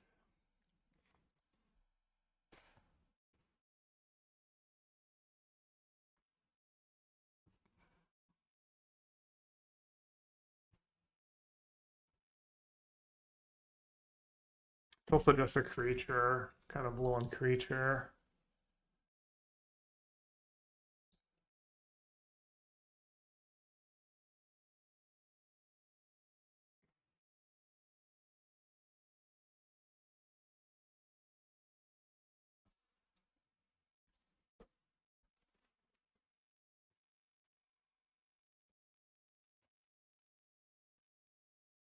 Just even a 1/1 for 1 might be what I need.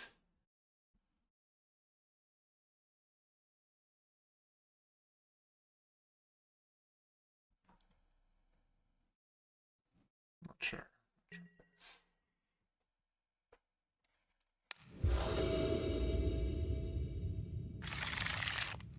Yep. Good hand.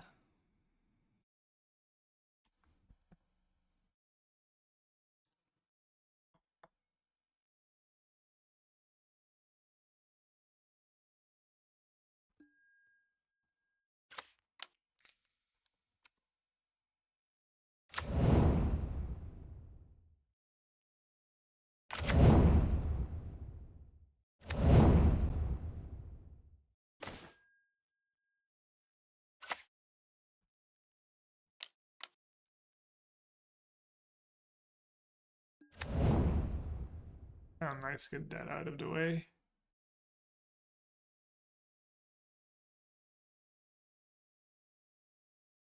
So just want a curve like creature. I can draw 1-drop. And a pretty big rally.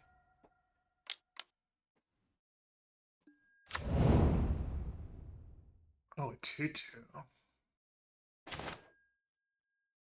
That's obnoxious. That bulk would have been kind of okay here.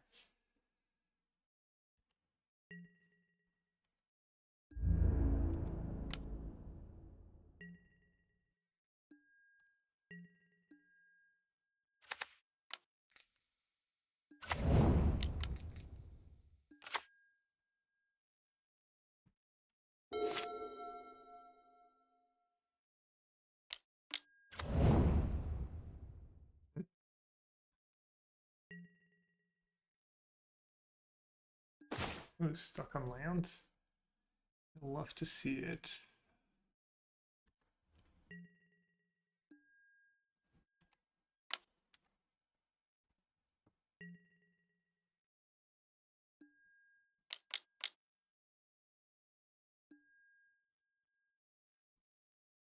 I'm also stuck on land, unlucky.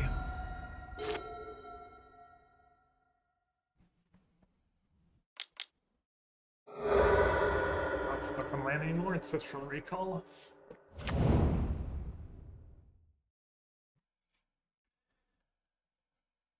Untapped land would be kind of nice. Its spell is also good.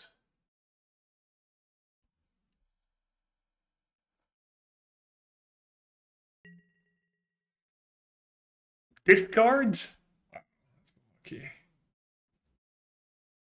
That's right, unlucky. That's twice it happens. Happened to Freddy.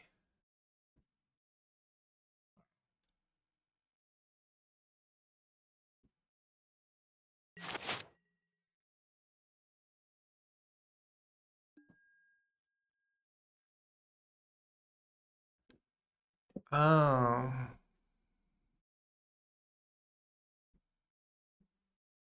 Hey, discarded chance has on purpose. So they gain the life no matter what. If I place trans, I keep a creature, and I have a strand in the yards, which seems worth. Or I'll let it die, and I can discovery away Hawk and Strands and play a creature and replace it.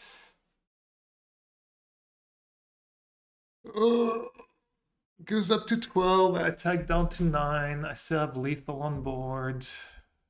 Or it goes up to 12, go down to 10.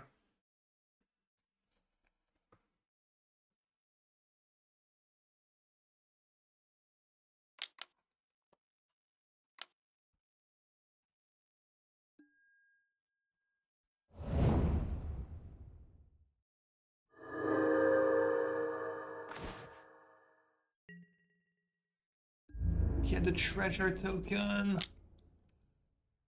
Auto spew. I should have killed the treasure token and played a hawk. Oh, that was so bad. Yeah, totally forgot about the treasure token. How do I say this?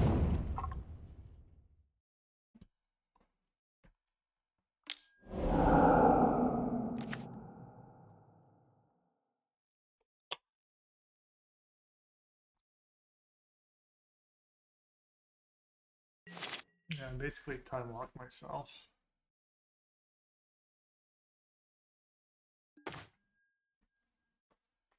All right, let's see.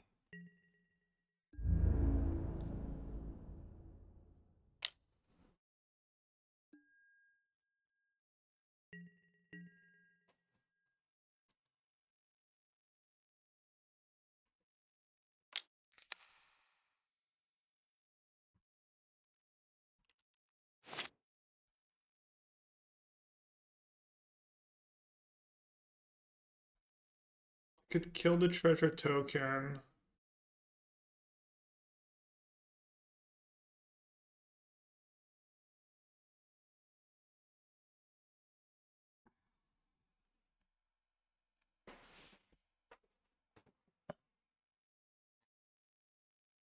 Do you think I want to discover the Lunarch away?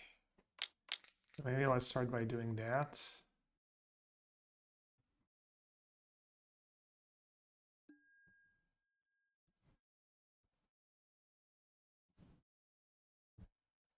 What I draw? Battle Screech. And Ash Barrens.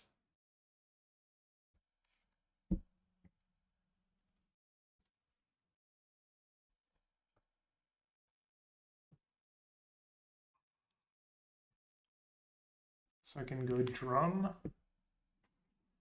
Drum Inspector, kill the treasure token.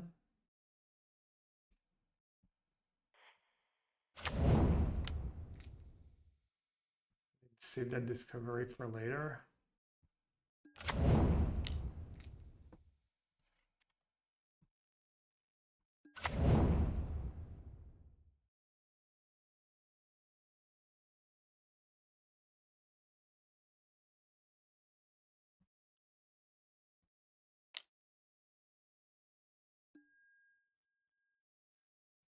Oh. Oh, I'm bad. Well, medium bad. We're gonna weather the storm. Oh man. Ah, that was rough.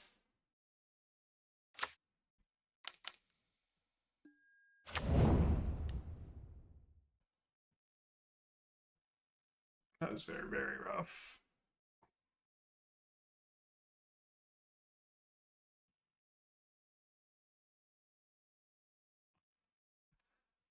Yeah, need to play for time.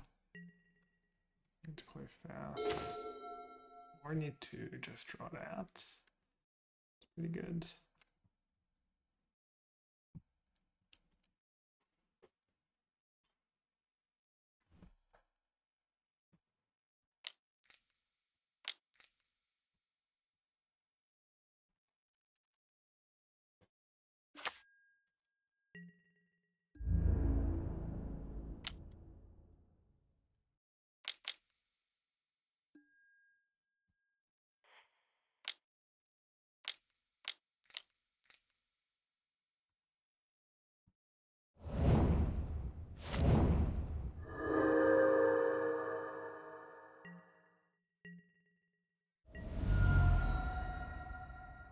And that one prismatic ending turn was like so mid.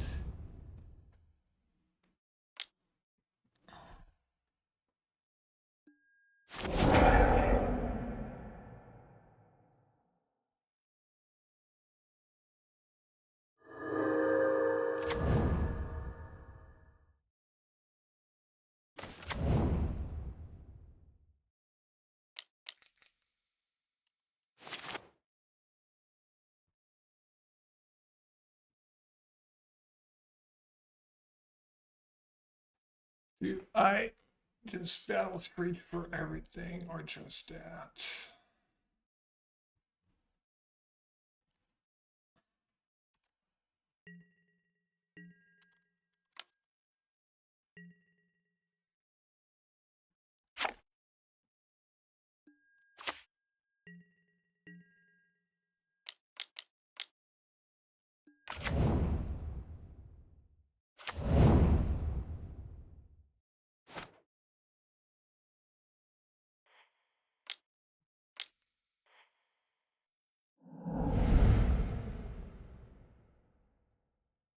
And deck finning. Deck finning at its finest. So I do have a rally and a battle screech.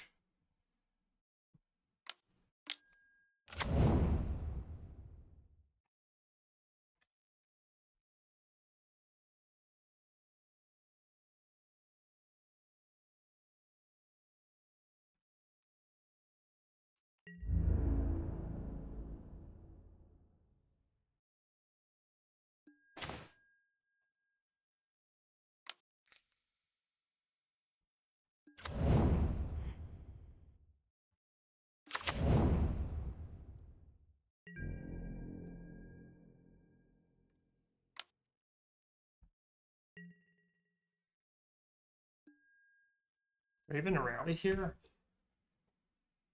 Down to 1.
I got owned. I should have done that bell screech earlier.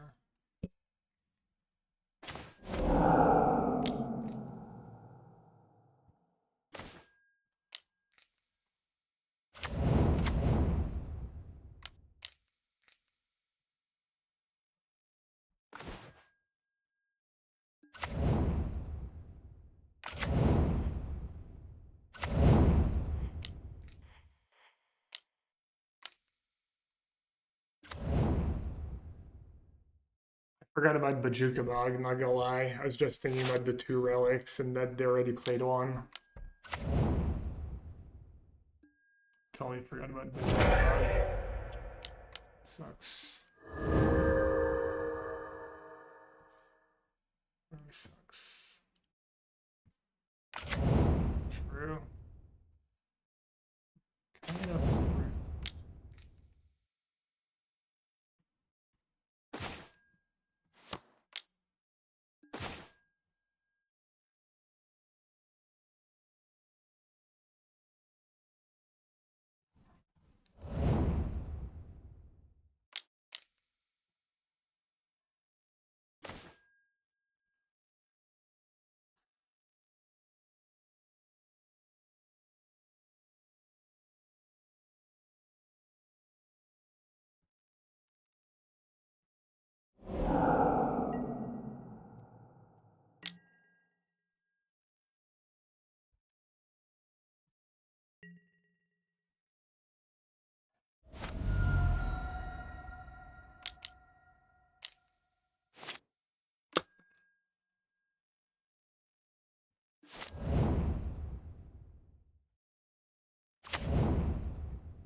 Timeout.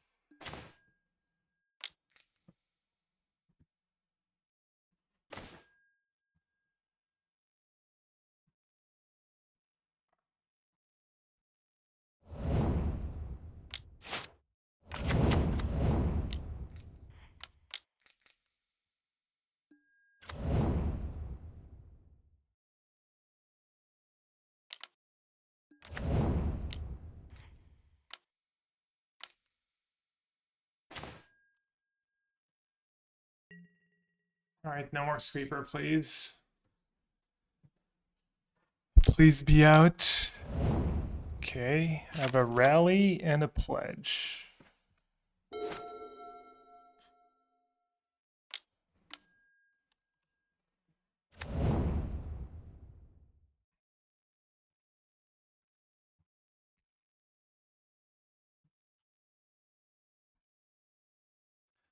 You're thinking about it. Bottom. No sweeper, I win.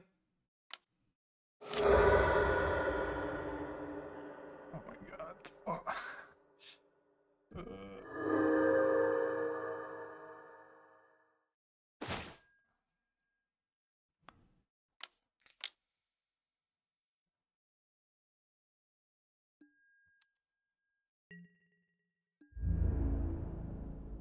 is that? 12.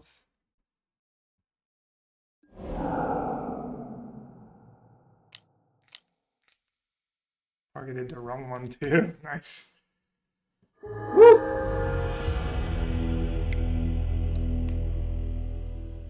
That's close. Oh man, I probably like did not probably did not click that very well, but I'll take it. I'll take it.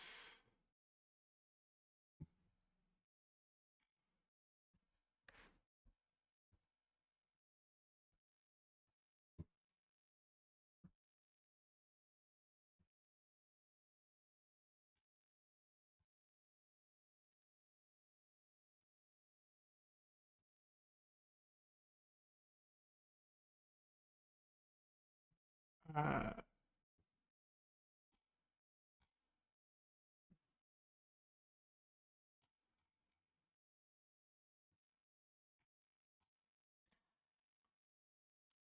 where do we find around 4 results?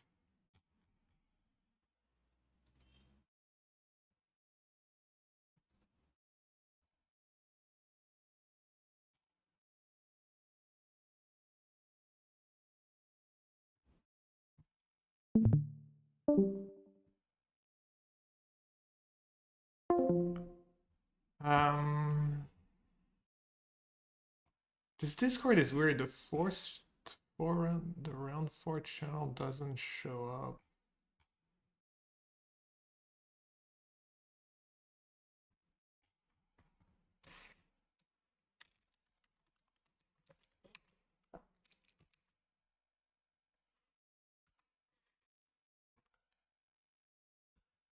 Whew.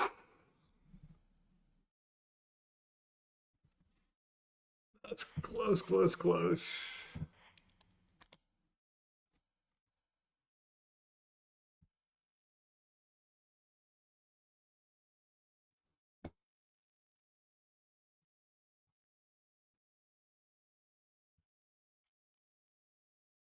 Second, looking at that top card, it is the Edict effect. We don't think we want another blade here, but would that math work out right if Gab was to have an Anthem effect? We know there's one in the graveyard that can be flashed back.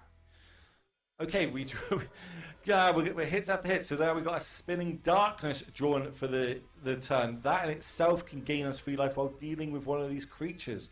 Do you like firing it off now, or do we wait for the optimal point? Great question. This would be a math question, but I don't think Gab has that much, agency here. I think it's all about just playing that Rally the Peasants and getting in there. Let's see. This is going to be 1, 2, 3, 4, 5, 6, 7, 8, 9, 10, 11, 12, 13, 14, 15, 16, 17 damage coming across. We go up to 16. I think this is going to be a lethal swing here from Gab Nassif as long as we fire everything off. And yeah, Gab Nassif is going to take this down and advance to a 4-0 record.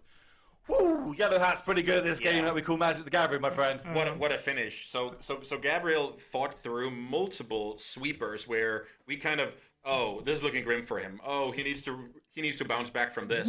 He needs this faithless looting to connect. And what do you know? Thraben Inspector and Battle Screech, basically a peanut butter jelly whammy there, and combined with the pump effects in hand and the graveyard, he got the job done with just enough time on the clock. We just saw an aggro deck survive 4 to 5 sweepers and still able to go across the finish line in time. You love to see it, and that is why the beautiful people at Daybreak Games have put on this creator program to bring these big events with the Creator Showdown, where we're going to bring you your favorite Magic celebrities all in one place, battling out to get their share of $5,000. So that is the end of round number 4. We're going to step away, have a short break. We're going to come back to round number 5. Potentially some more undefeated players, because we're getting towards the last stages of today's double elimination 6. He doesn't have land destruction. Don't go anywhere. We'll see you shortly.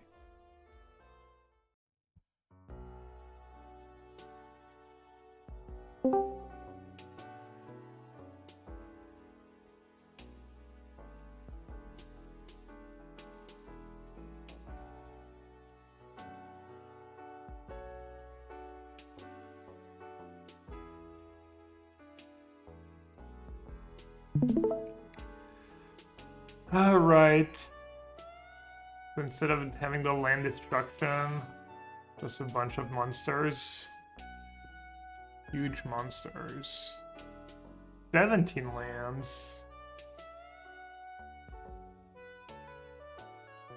Pretty cool the Highland Forest was the generous end for fixing. Or Brad 2 cast, free weather the storm.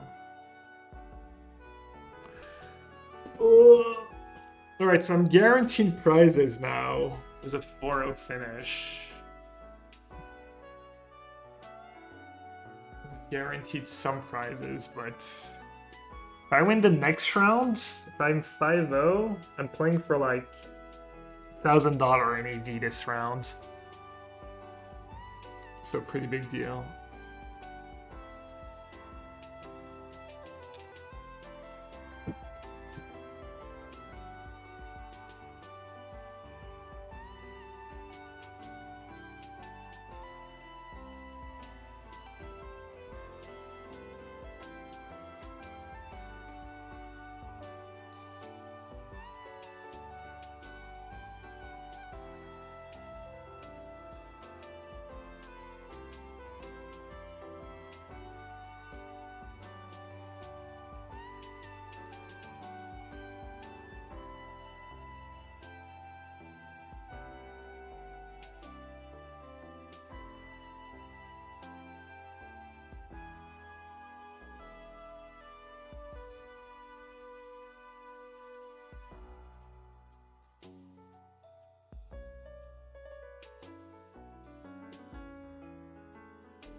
Let's create the game. Let's close Magic Online.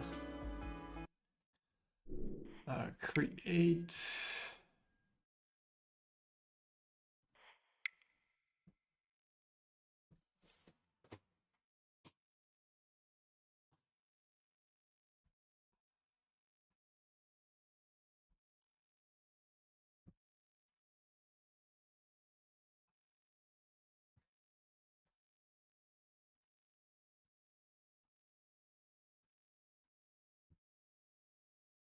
Looting is quite the card, yeah. Peanut butter and honey. Okay, so yeah, I don't know what's scariest.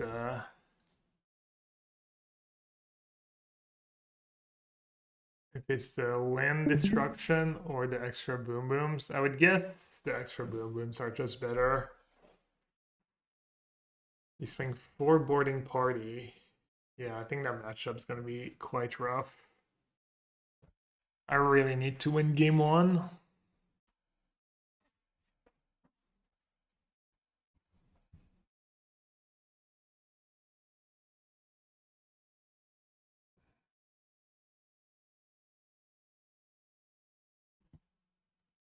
When did Gabriel win game 1?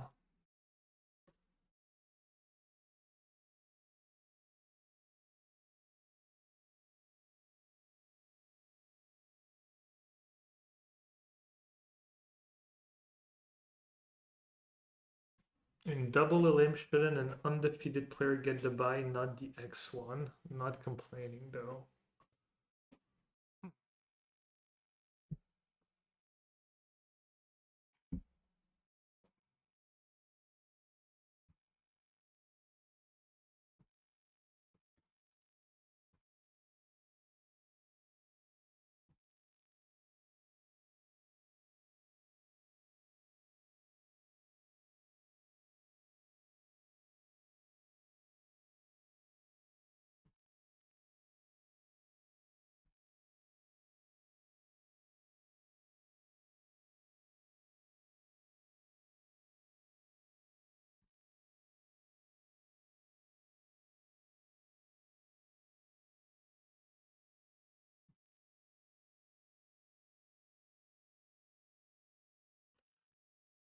All right, we're waiting on production.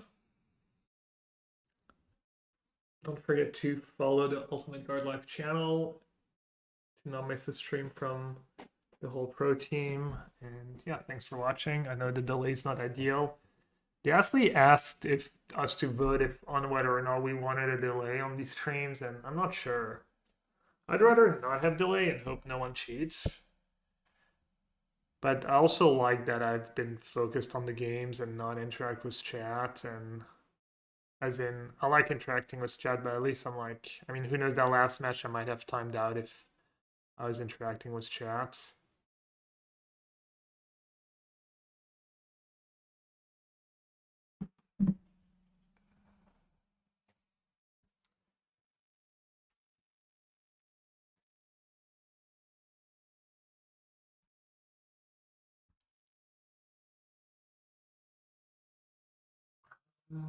What the hell?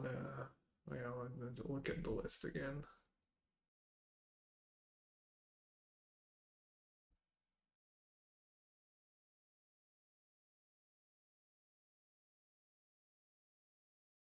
Ramp and all boom booms. Quite the list.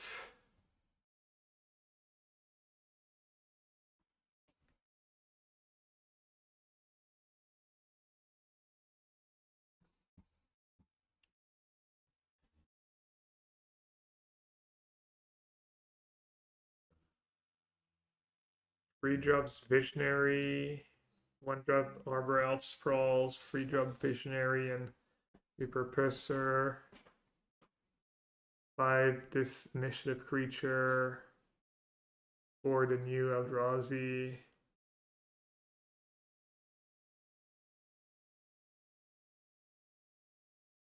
6 Anton boarding party. And Altazor. And then free Drenmass too for the late game. Gives trample to.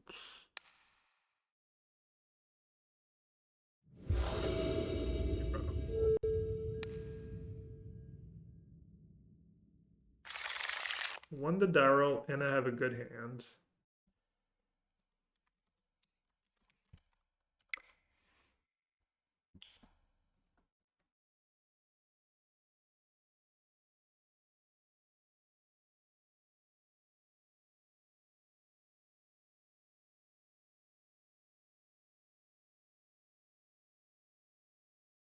And he's mulliganing.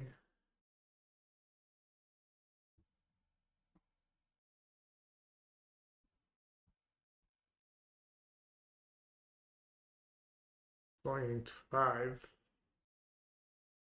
Can recover if he has the right curve, but I think it's like mulligans especially well.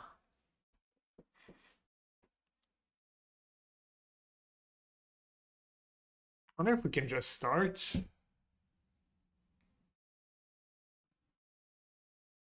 There's no one talking to us in chat.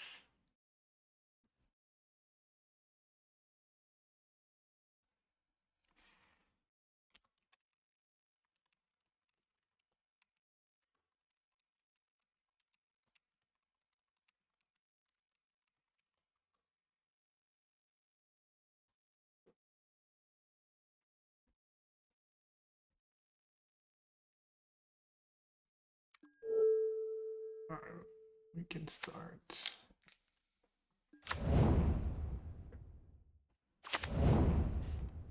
Can I beat the mulligan to 5 on the plate with a good hand? A little Thraben Charm here. That'd be kind of sick.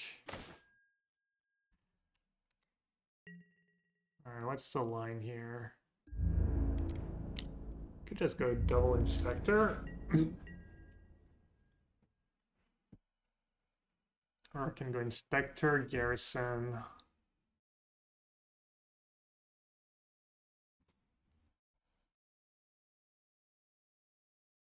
Double Inspector feels bad if he just has a blocker, which he's probably going to have. So maybe I should even go sag the clue token. No, I kind of want red mana. I think I'm going to do this. Playing second Inspector, I think, is only good if he doesn't have a blocker.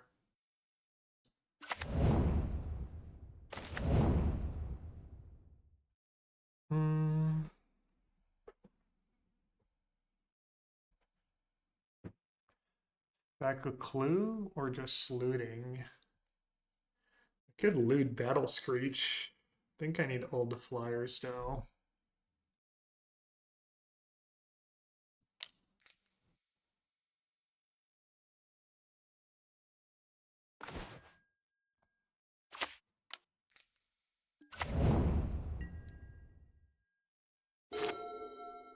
Doesn't have sweepers in domain.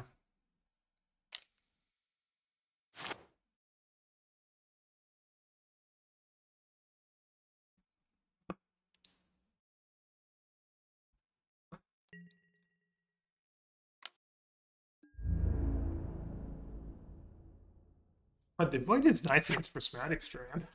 Just realized, I need to be careful. Kind of sick.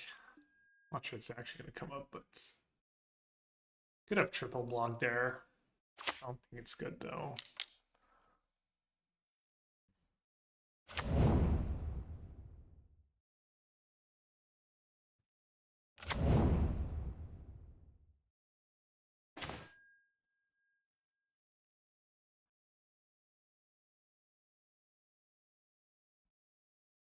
Alright, so there is a reason to play Veteran first, just to gain a lot of life from my Battle Screech and then sag the Clue token.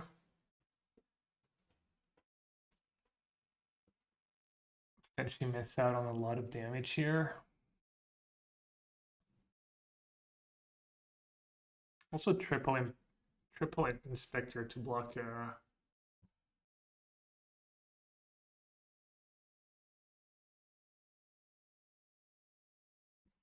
I'm not sure how like explosives I could just like cast looting now.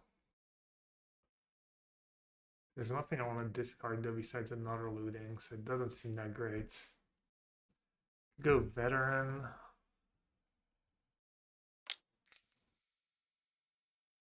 Yeah, I kind of like that line, I think.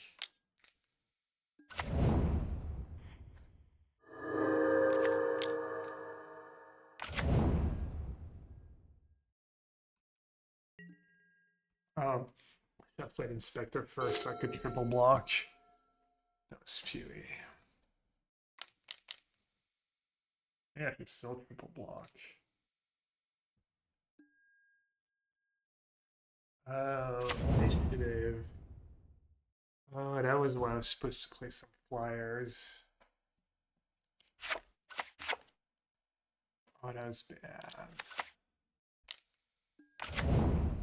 Oh man, forgot about that. Loose. Okay, Discovery is not very good. I think I'm gonna try and hit a land drop here.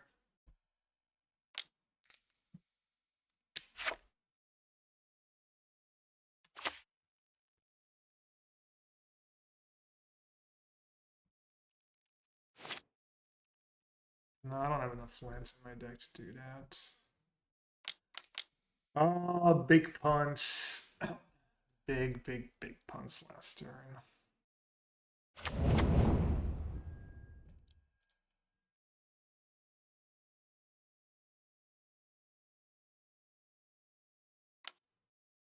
Like the live gain is nice and all, but oh, that was silly. Game losing. He couldn't I even have played his card if I'd done that. Till that's like, ugh. And then playing that third Veteran over Inspector was a mistake too. 2 mistakes already.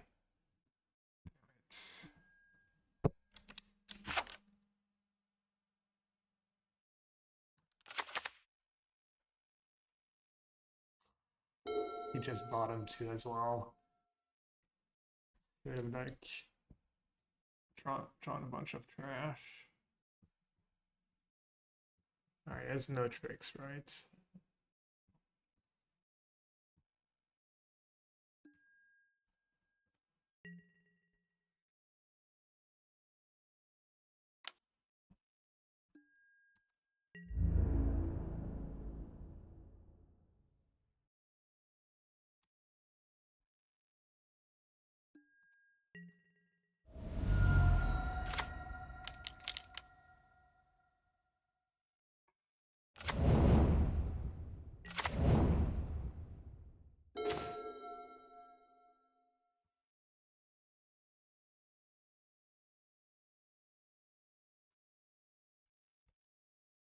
Alright, this gets me a lands right away, right?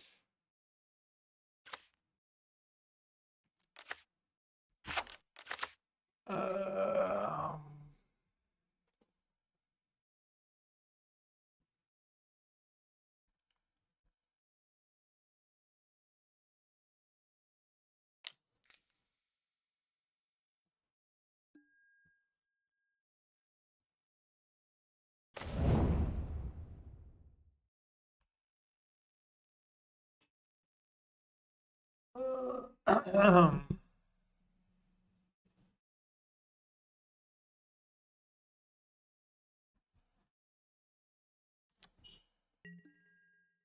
I think I'm still fine.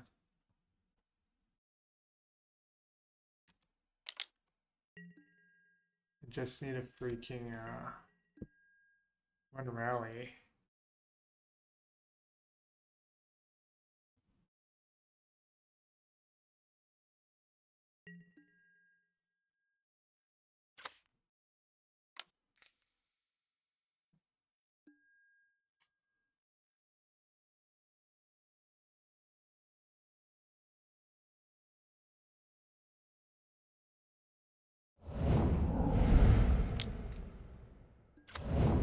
Should get on tap plan actually. Yeah, I keep messing up. I keep punting. I don't know. No, I guess I still have looting from hands. Now keeping garrison's probably okay. Okay, so he gets to goad or make a treasure token. Not very good. And I get to put counters. Just cry.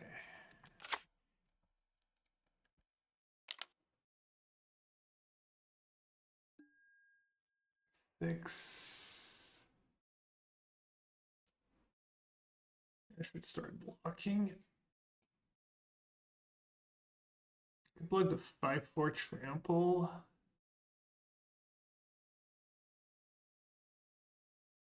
What's he at? 15? And the one thing is only 12.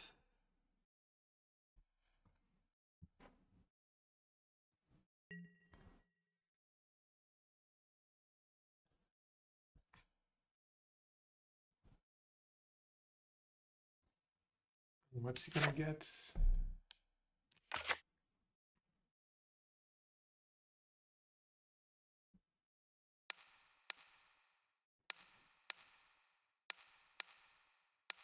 Block like that.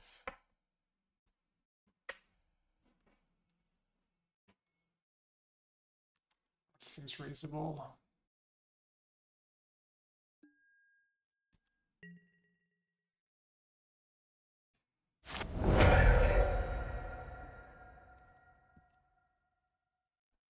Yeah, if I had just played battles for each jet turn.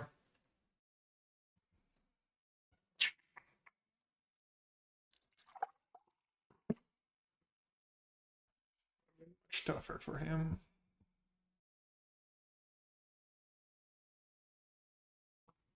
Alright, so 5 mana. I can start by looting. Tap my mountain. Play garrison first, loot. Okay, this thing has reach.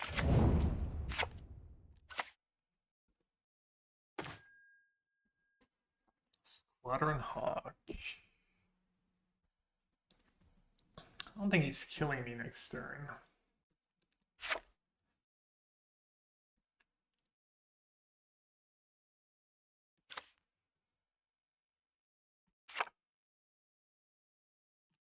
Okay.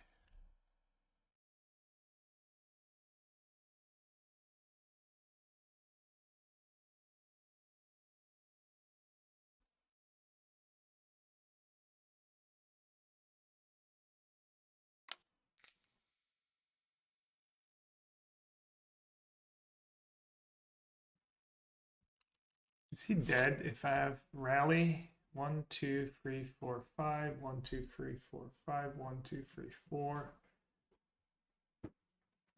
12. I die. So rally's not even good, so I want to kill him over 2 turns. Meaning...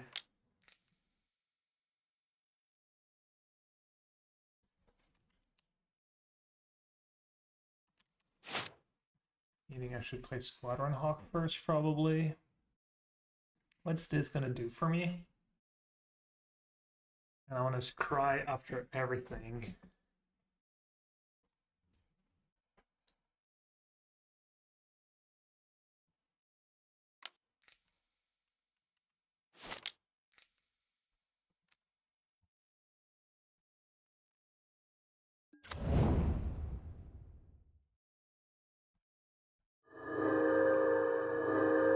This guys.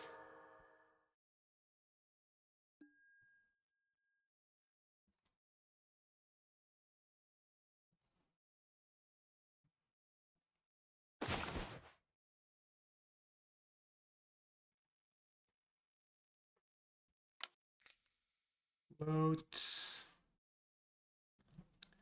The garrison.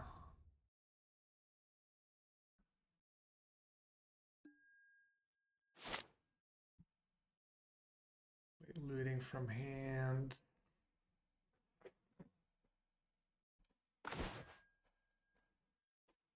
Battle Screech.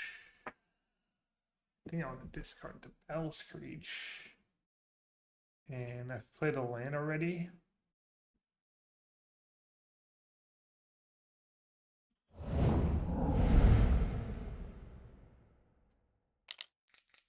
creatures, by my veterans alive.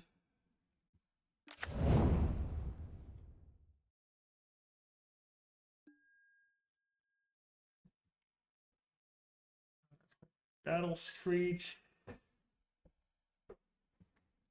I just want to attack with everyone. Look at that thing.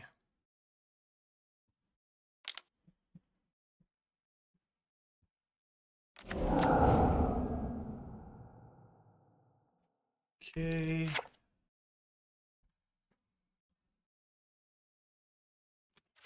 Okay, how much damage does he have? 5, 11, 14, 17, 18, not close. So I can just attack with everyone, basically.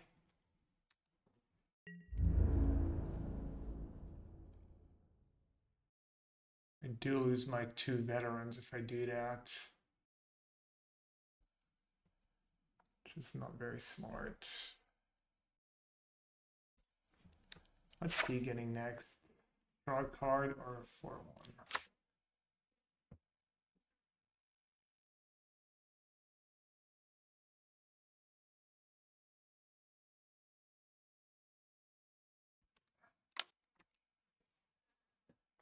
I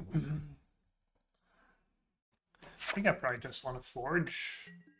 Try to. How much damage is that? Down to 11.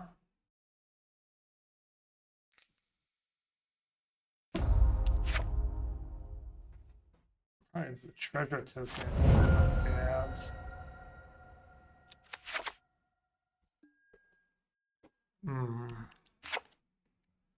Forge.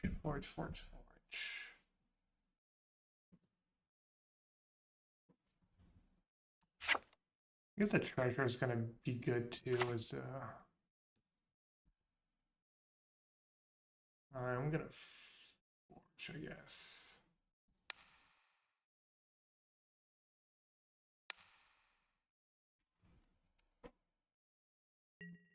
Just so I get to 5 damage.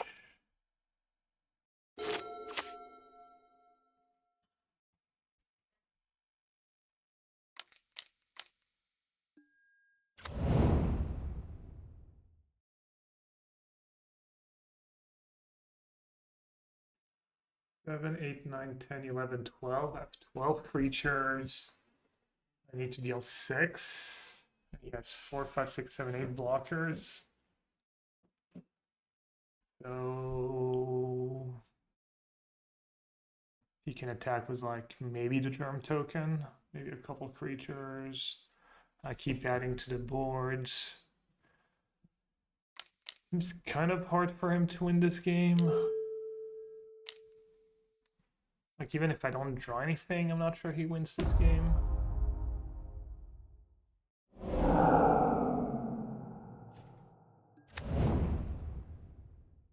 Oh, Furfur is nice against that.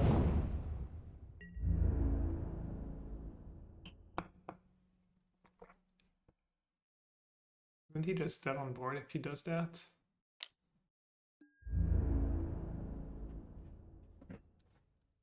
One, two, three, 4, 6.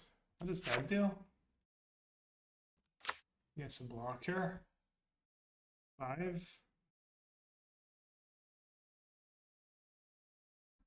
I'm gonna block here.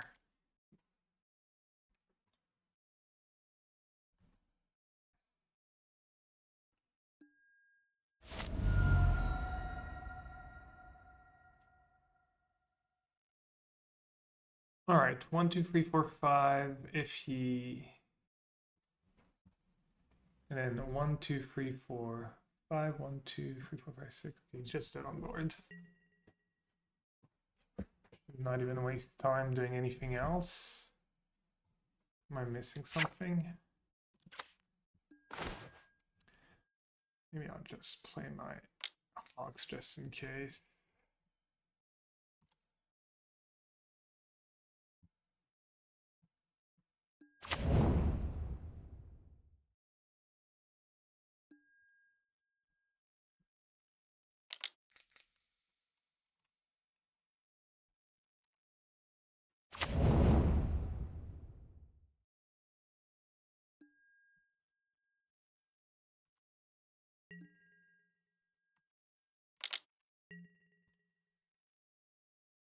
He just knows he's like super good this game, and he's just like trying to make me waste time or something by making me think about blockers.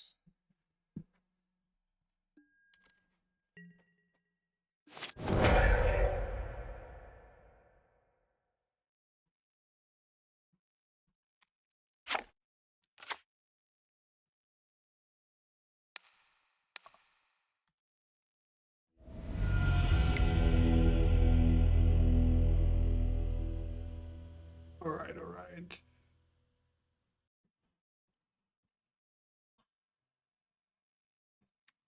So what does our friend have? 4 breath weapon, which is 2 damage to each non-dragon creatures. Then he can bring Weather the Storm, Gorilla Shaman. No, why does he get bring in Gorilla Shaman? Probably not though. Cast into fires is meh. So 4 breath weapon. He doesn't have graveyard hate, which is nice. So my strands are super good. And I could 1 pledge.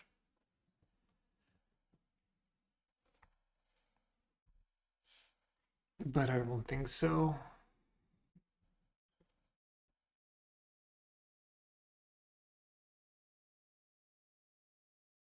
I just run it back.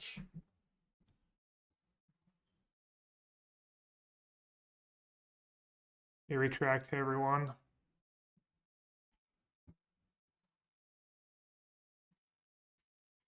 All right.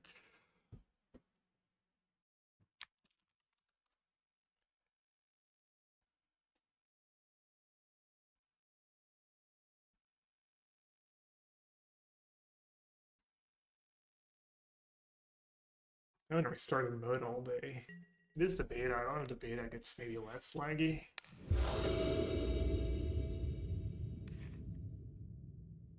Alright, decent hand. Got Bolt for the birds. It's mulliganing again. I mean, my deck's way more consistent, but it's free mulligan in 2 games. With money on the line too. I think if I win this match, I'm guaranteed 750. And 12, and then I'll be playing for another 500s. next round if I think so.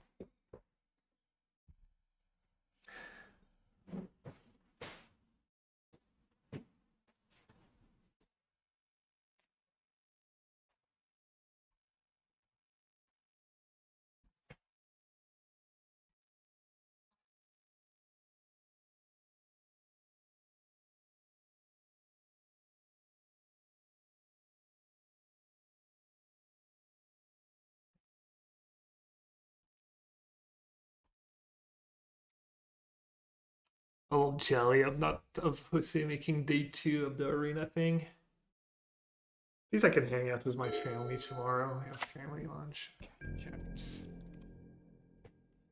Turn on. No ramp.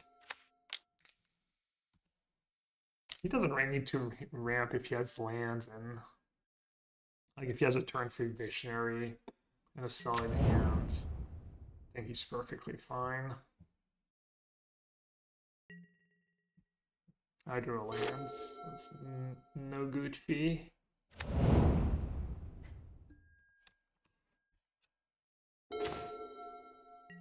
That was Gucci.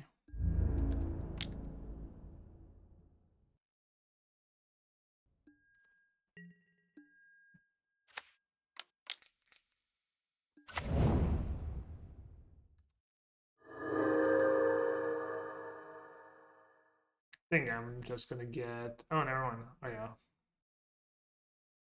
Yeah, I don't think I want to discard to hand size. Every resource matters when you have looting in your deck.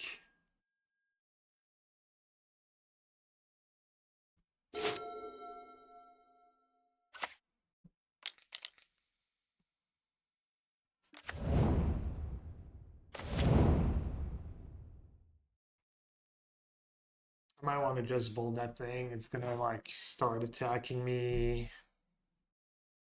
I get to push a little damage.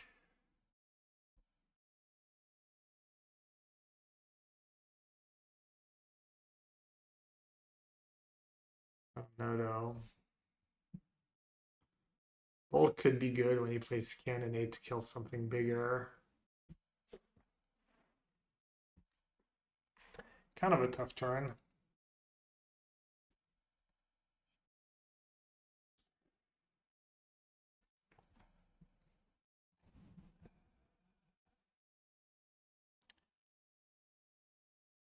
Does have the 6-3 in his deck. Also lets me kill the 5-4 trample. And I don't want to ramp him this early. Meaning I should just do that.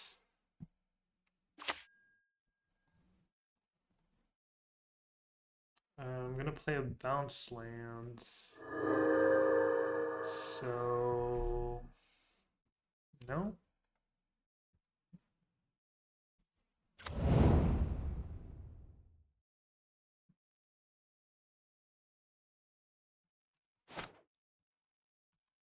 Classic me thinking like 5 seconds. It doesn't matter.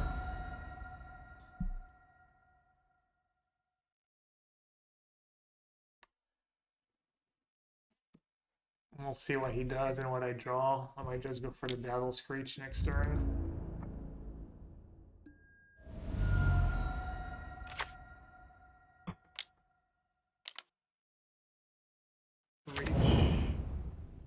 Reach GG.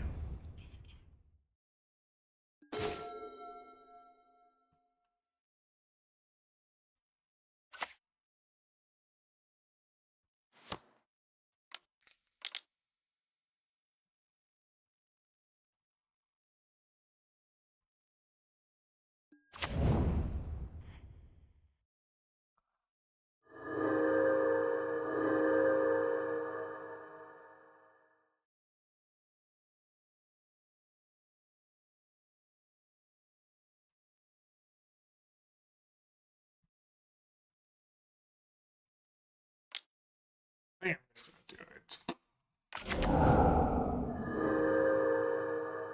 He has a sweeper, well.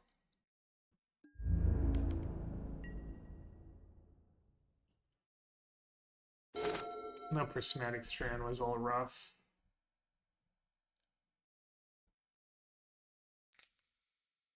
Oh no. I guess it could be a big creature. The way he's sacking, though, it's probably the sweeper.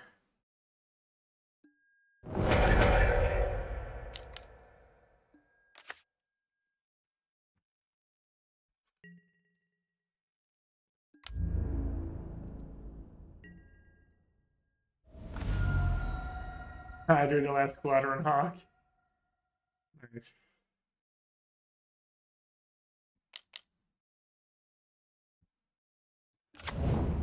Brutal.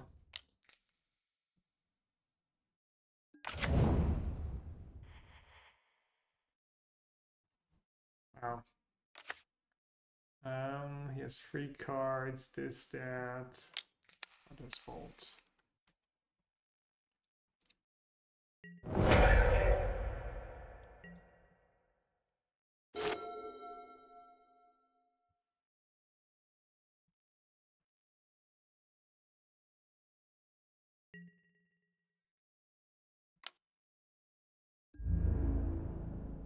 He probably boards out that 5/5 initiative, right? 5/4 trample initiative. It is better with sweeper in your deck, I guess.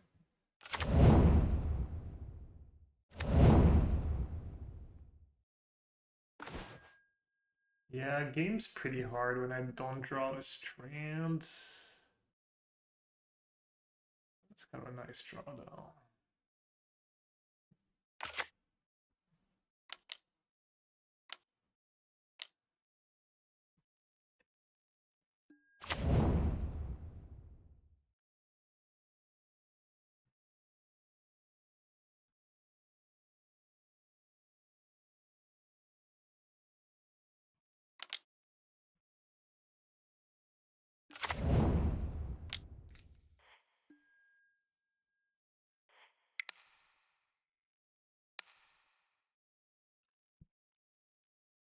Don't need a small miracle.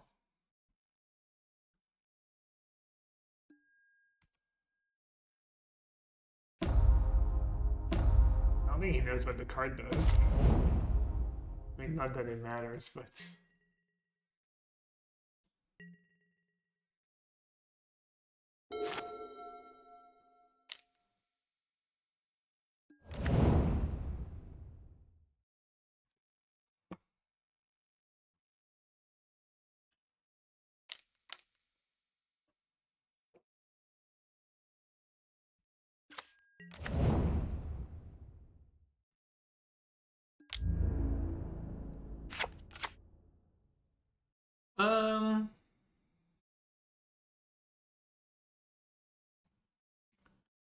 Maybe I should triple block.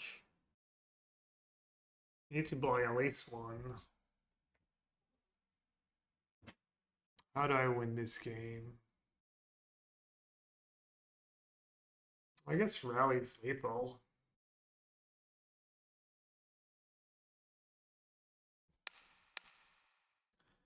Rally is lethal either way.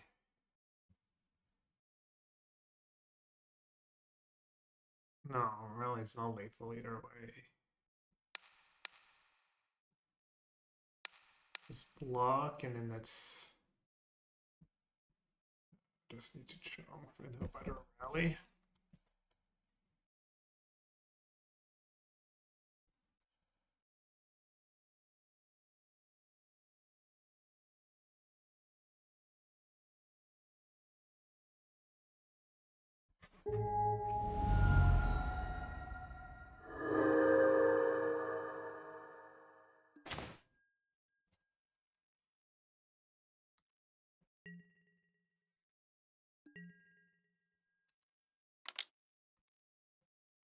I mean, he might have it, but... He has it, he has it.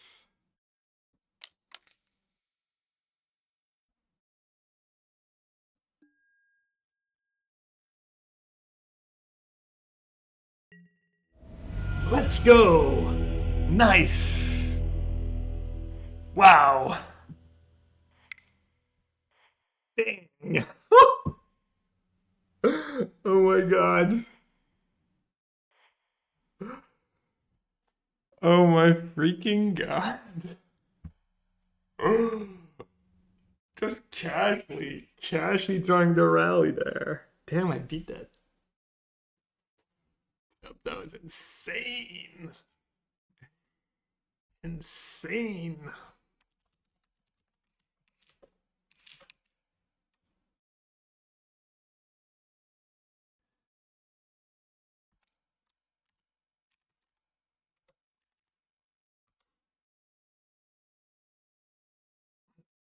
I was already thinking about game 3. I wonder if you could have played differently. I don't think so.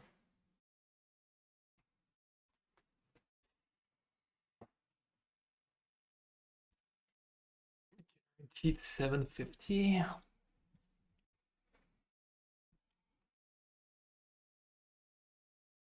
Damn, like say was the tech. Straven Charm Loki making Bolt look miserable. Yeah, should have just been 4.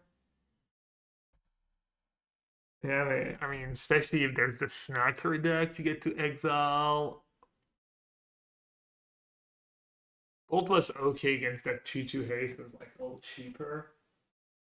But yeah. Especially if that deck's gonna be in the meta, being able to shoot down a huge reach blocker. Yeah, we didn't even talk about the Jose special. There's a lot of games where I was hoping to draw Rally the Peasant. I feel like Bolt over Rally. I wonder what's the reasoning on that one.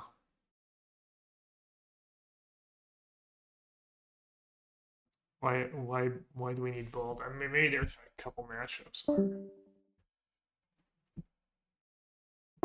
Let's go see if I'm in the relive that top deck.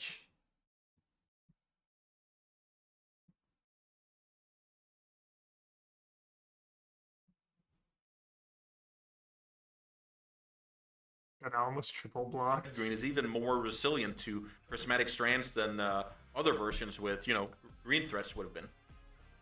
Yeah, that's really cool. Okay, we're turning everything sideways. Gab drew the Rally the Peasants off the top. Is this lethal? So 1, 2, 3, 4, 5, 6. I think that's a lethal attack for we're sending 18, five power creatures here. Wow.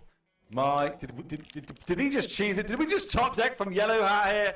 Just absolutely pitting a masterclass on and showing how good and explosive this deck can be as he takes it down and advances to 5-0 and might be our only 5-0 player after this round. So congrats to Yellow Hat out of nowhere. And I suppose if we go back to that last turn where he was deciding, do I block with 1 creature or 3 creatures to try and get a creature up, and decided, no, I actually can win the game if I top deck the right card. And that right card was Rally the Peasants, and he got there. He got so there, and I'm 100% sure that Gab knew at that time, I need to not lose, so I give myself a chance to draw this card. So this is just like playing with a purpose, planning out your turns with, a bigger plan in mind than simply just, getting rid of an opposing creature. Because as you said, he did have a triple block opportunity available, but what would that do aside from, prolonging the game? Gab actually gave himself a chance to take down the match, which is what it's all about, and that puts him at the sole player at 5-0. Great stuff. Do you think in Magic, like people kind of play to not lose more than they play to win? Like in that spot there, if we throw 3 creatures on the bus, realistically we're still prolonging our loss at that point. Where Gab was, that's a critical turn. If I rip what I need right now, I can win this game. If I don't, then sure, I can survive a few more. But I'm realistically, every turn is getting worse and worse for me. Do you think Magic players in general kind of don't realize that fine line between trying to win the game and trying to not lose the game? Great point. So this is actually something we've now seen twice today on stream. The other match was the Golgari player cycling, I believe playing an Ichor Wellspring in a spot where they need to draw land to win this game. If they don't, they're simply not in the game. But not, playing that Ichor Wellspring is just like postponing the loss, so to speak. So playing to win and with a purpose, it's simply huge. And we've seen it now twice from like just so high level play where you can say, whoa, this is so risky. But yeah, it's also risky not to do it. And these players thankfully, both times they were able to show why they did it. So it's the whole coming up with a scenario of how do I actually win this game, and then just pursue that path no matter how risky it is. I really enjoy that, and I think it's a very interesting topic for sure. I love it, and I love. I wonder if I get the top prize since I'm the first one who got to 5-0. Shout out to all them putting so much work in behind the scenes to give you all this amazing coverage, and we hope that you're enjoying this to create a showdown.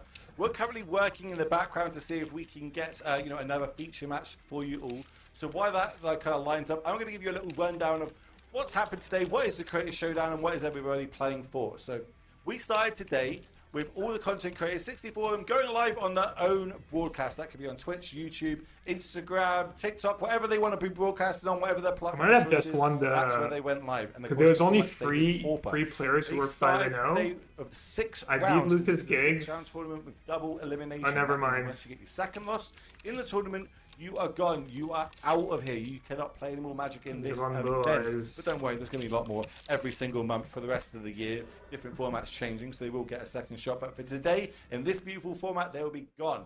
And now we're going to kind of whittle it down every single round. Of course, more players are going to pick up that second loss until we get down to our top I might kind of split. bracket. I don't know if the matchup is good or bad. In this event. I would not split. And they want to try and get against themselves to someone I either didn't a know, 4-2 record, a 5-1 record, Jerry or a wants to 6-0 record to split, give themselves the best shot at fine. winning their share of $5,000. I'm being told in my ear that we're ready to go down to a match. Let's do that. I'm going to stop talking. I know what everybody wants to see, and it is more Pauper gameplay. So let's get down to it, production. Let's see who we're going to see in our feature match area and what game they're in, because we're going to be jumping live into the match that is already in progress. Okay. One of again, a Mox competitor, True Hero. I believe he actually won the Mox, right? The one that he was able to very take part true. on. We got But here just it in might time to just see be- Makeshift Munition finish the job here in an Affinity Mirror. Grixis Affinity clear the most popular deck in our tournament here today, but we haven't seen it a lot on the absolute top tables. So yeah, maybe we will see more of it in the next round. Why do you think that is? Do you think that's because there's so much like easy ways to hate out a artifact synergy? Like, the gorilla is the main one that I kind of go to. We saw that use a great effect by Cherry X-Men, just completely destroying all Cryobarmeister's lands and not able him to do anything. Is it just a really easy deck to hate out, but it's actually really good as a game one deck, or are we just, some of the players just picked it up because it is the best deck and kind of hoping that they can get there, but maybe gets 1250. The loser is guaranteed 750. Yeah, so I'm going to answer that question twofold. So first of all, why that deck is popular. It was a good deck to, like, let's say 3 weeks ago, and then all of a sudden, Modern Horizons 3 offered one or two new additions to the deck, so that's like a winning recipe. And with how narrative-based Magic is these days with social media, it's like it will, catch fire, so to speak. So that's the reason why on level 1 that a lot of players are picking it, on top of it being a good deck. Then the next level of that is, if I'm going to play a Pauper Showdown with $5,000 in prices, I probably want to have a good Affinity matchup. So... Alright, I don't know if my matchup's good against everyone's blood deck. I think Lisette said it was fine.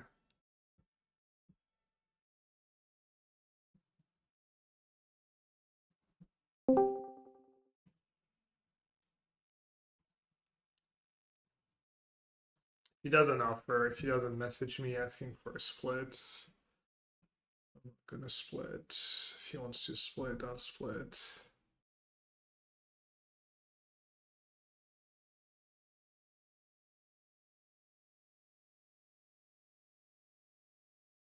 Makeshift munitions.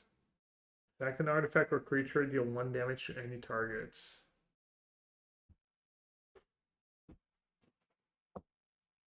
I don't know.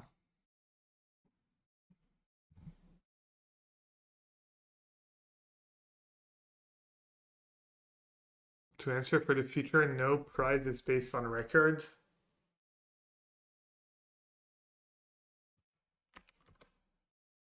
Okay, so if I had been the only 5-0 and I had lost, I would have not gotten the top prize. That's fair. I wonder if money gets lost in the ether if that happens. Maybe not if there's more 5-1s.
Well, obviously I'm gonna bring in my shamans and my dust to dust.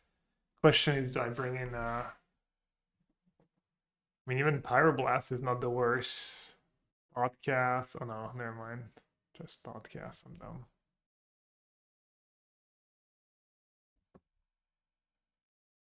Trim on the combo.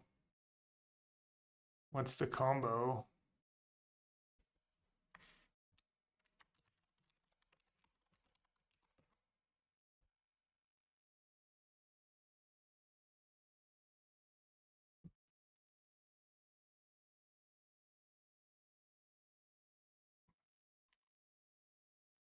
-1 cat, -1 rally, -2 bolts. -1 cat, -1 rally, -2 bolts. Isn't bolt better than charm? Oh yeah, Frel can go. Trim looting. Makes sense, I guess. -1 cat, -1 rally.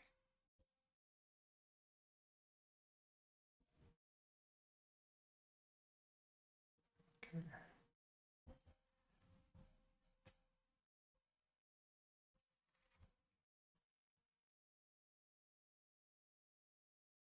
I actually have removal for munition.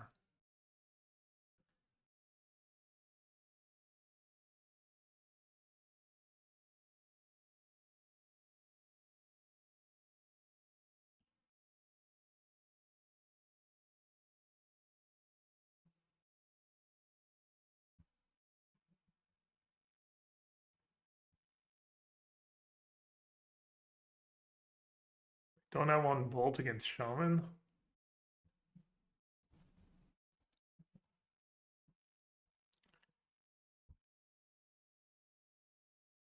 Oh no, the shaman kills itself, right?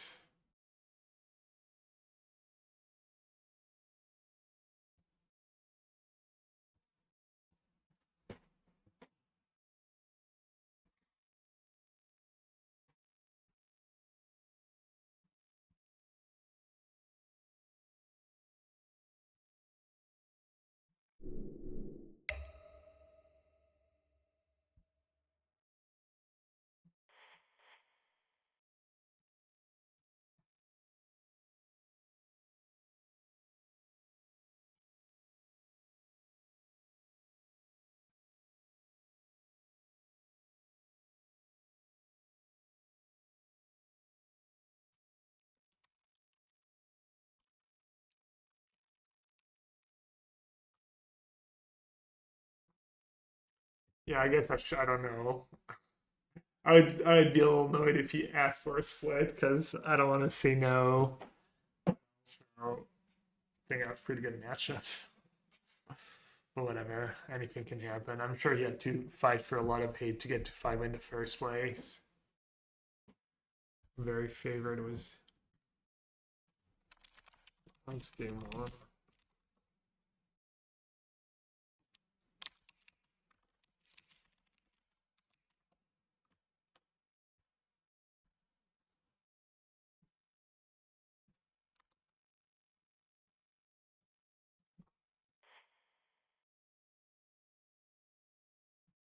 Oh, even game 1 is favorable. Favored Feyboard.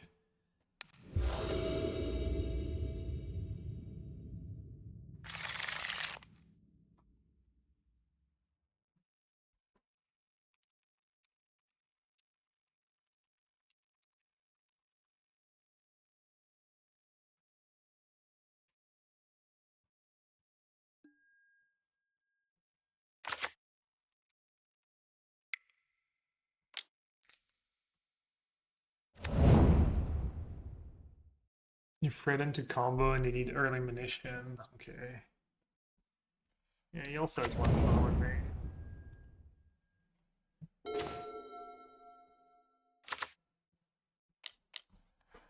And I'm not gonna be drawing hog this time. Guarantee.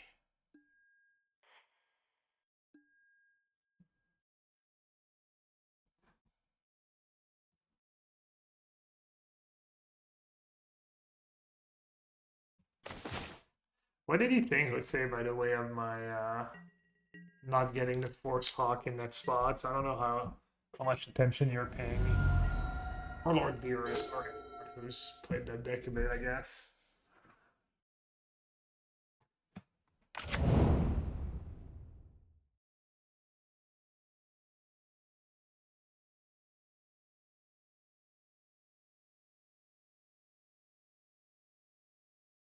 Probably lead was looting next turn. I see Fire. If the other one has flashback. Oh. Is there a reason not to play looting? Was that hands? Not really.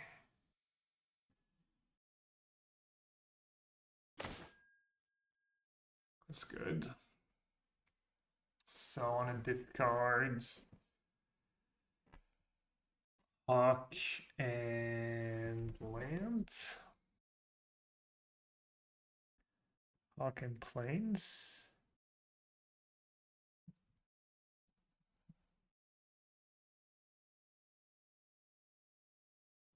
Oh, oops, I'm not sharing the screen.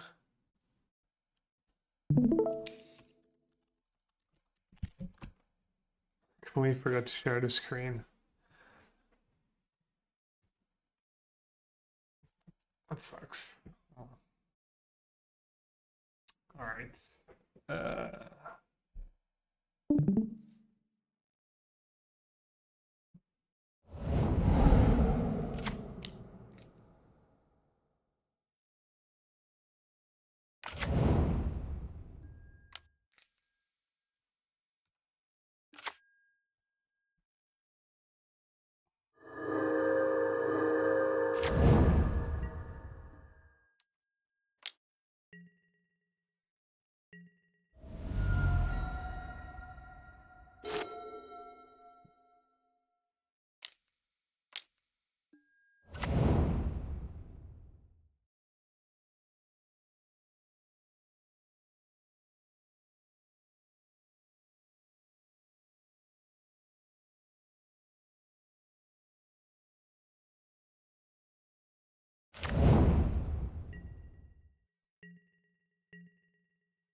Okay.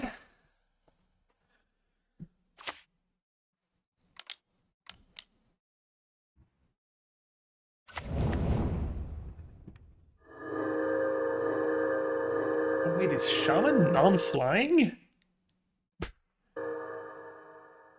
Jeez. Easy clap.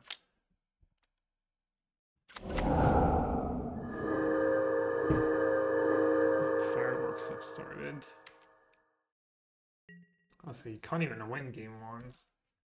Doesn't even. I was thinking if he draws a shaman, you can reset my board, but to have 1/2s and flyers, card's not even good against me. I'm such a Munson.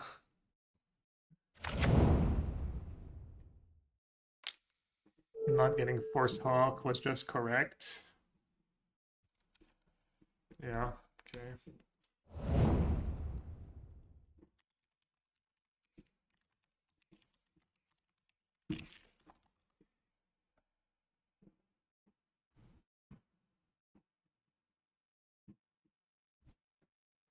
Oh, fireworks.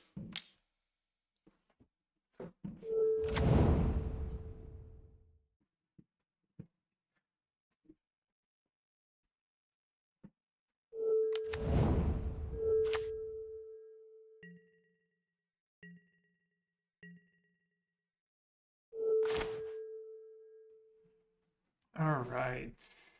Is he dead? Very dead. No, he's not. So I have to be a little careful, maybe. I'm not sure what the best line is. Like, can he do anything? Literally anything.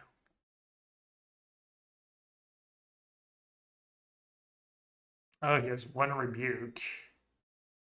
Hmm.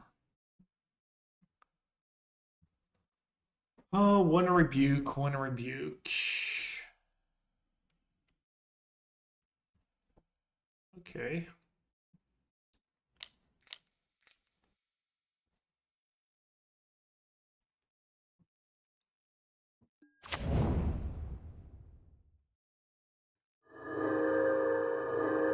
Smart, I guess, was open deck list.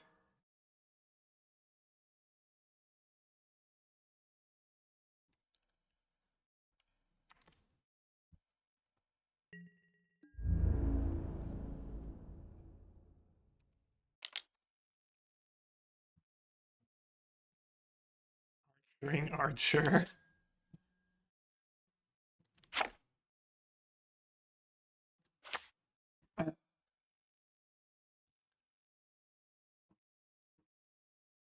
Okay, the question is, do I kill a 4/4? How bad is munition for me? Place 2. Can kill 2 right away, drawing 2 card, maybe a third one, so you can kill all my flyers.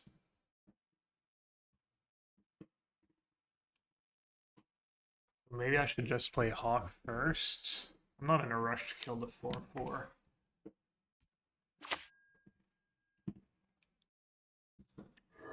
This way he needs to have munition and rebuke to have a chance, basically.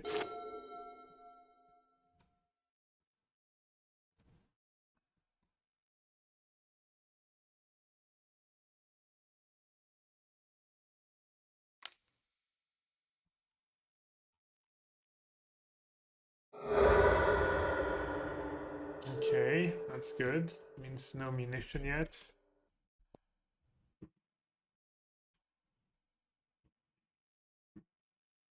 I think I'll start playing Pauper again if this deck's just great.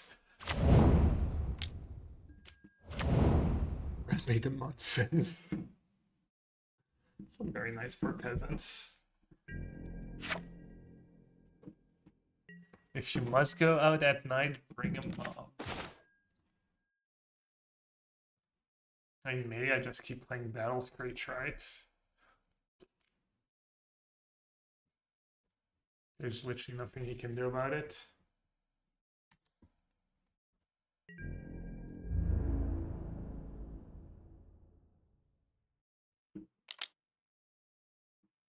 Plainly, the only way I lose is like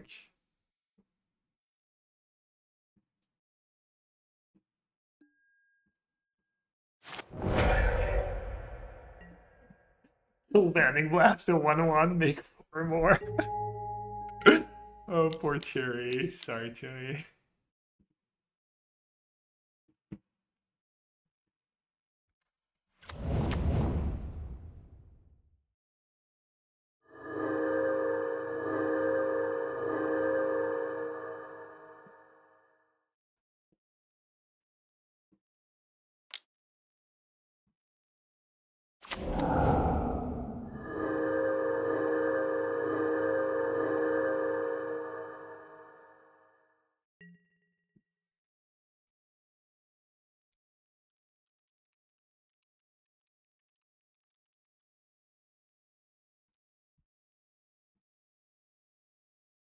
This is he like charm and send the flyers that one turn. I think just playing more hawks was better.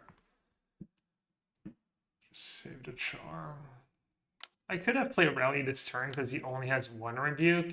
So if he rebukes it now, I can probably kill him next turn. Oh, he's sacking enforcers. That's kind of cool, actually.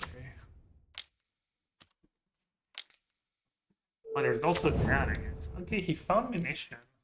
Probably too late, but maybe not. That'd be a sick comeback.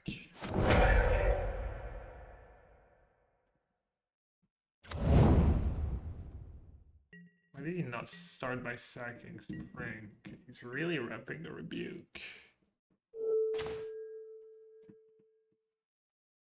And he's at 16.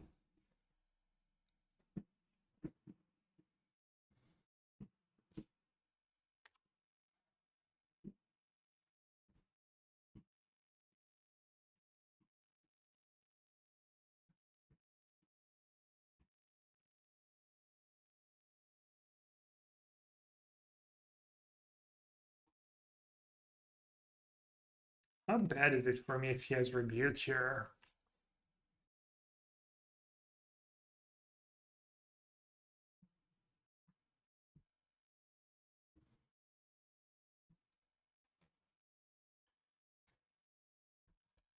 He rebukes. He shoots one. He goes down to 10.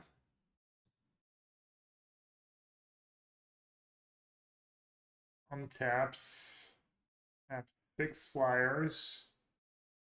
He has 3 cards in hand. 1, 2, 3, 4, 5, 6 artifacts. Gotta clean my board. Whereas if I play another Battle Screech, starting to become tough for him.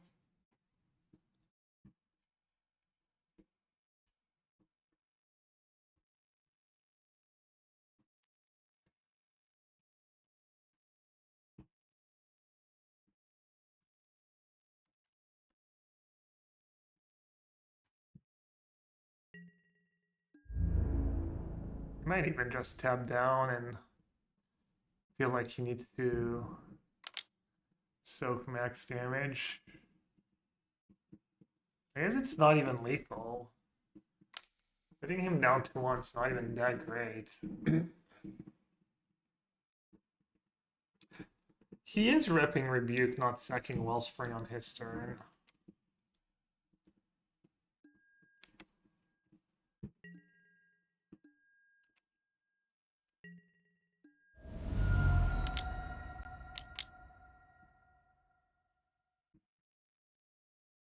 Might have to just counter that, honestly. Flashback. Alright, he did have the Rebuke.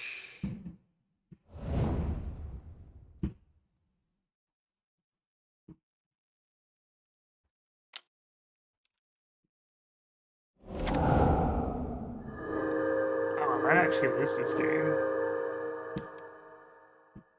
Could lose this game. It's gonna be tough, but I could.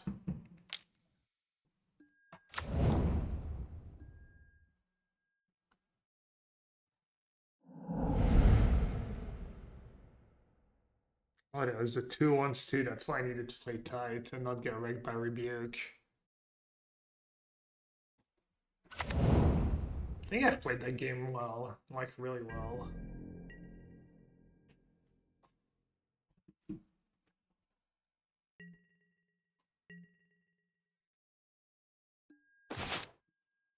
Now what though?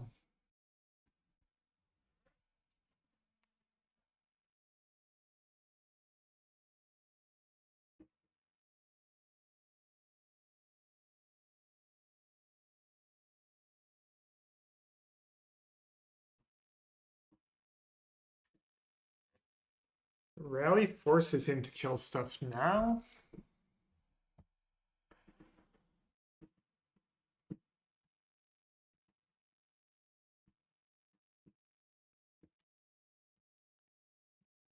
Could kill the munition.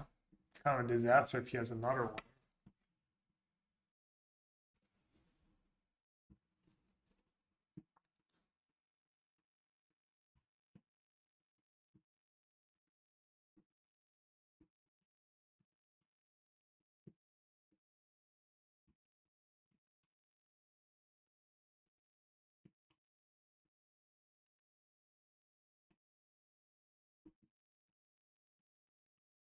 Guess I just attack with everyone.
Should have rallied pre and played Boris Garrison, I guess. Save me an F6.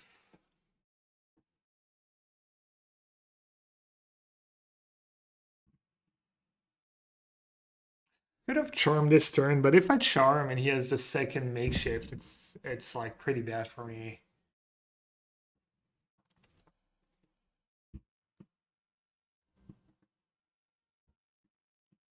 Guess he probably still has to kill most of my flyers. He's gonna be still on resources, just being able to kill that enforcer, maybe.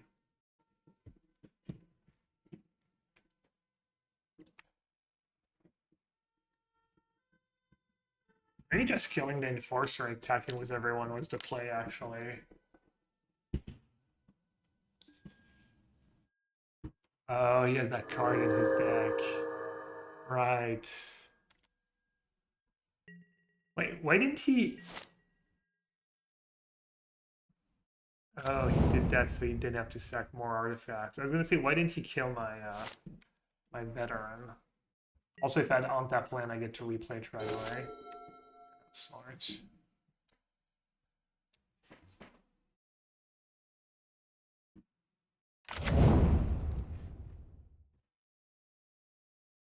He's at 5, I'm at 48, he's down on cards, I also have a looting in the yard, a clue token, just tons of value. I think he's drawing, like, I feel like he's just drawing close to dead. I don't know, I guess he has Thoughtcast and the 2-1 in his deck. If he had the right cards there, if he goes Thoughtcast, double 2-1, something dumb like that. Probably bad for me.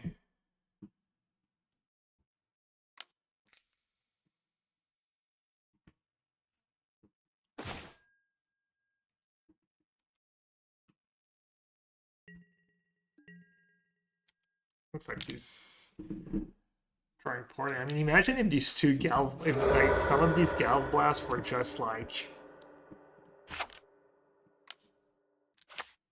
extra 2-1s or Thoughtcast, I'd probably just lose this game. Actually.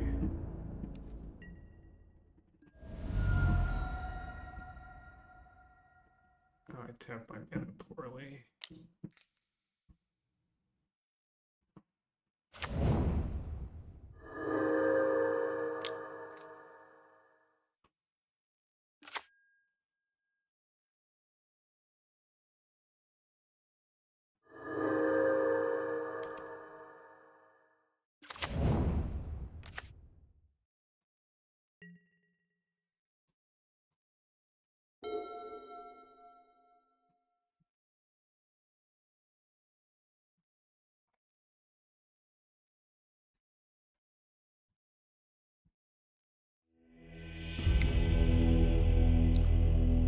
Alright.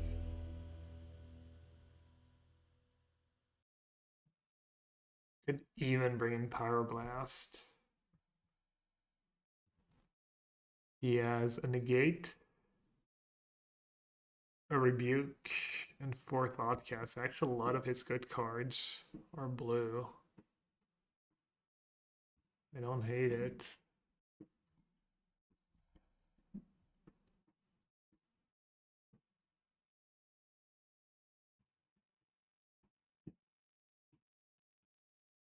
Is makeshift good at all?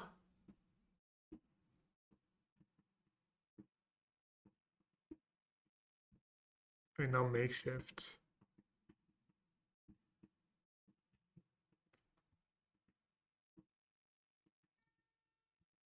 These trans are just bad.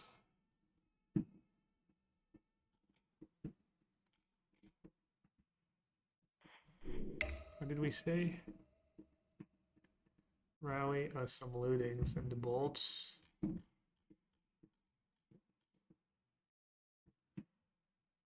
Yeah, the bolts are pretty bad.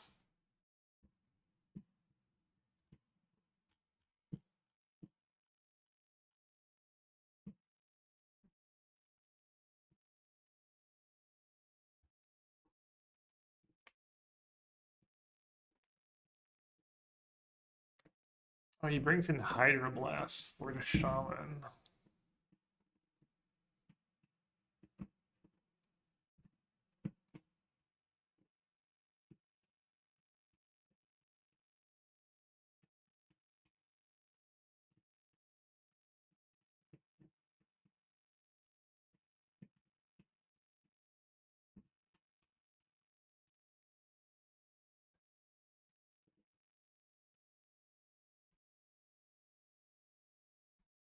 Why do I want prismatic? Why do I want prismatic strands in this matchup?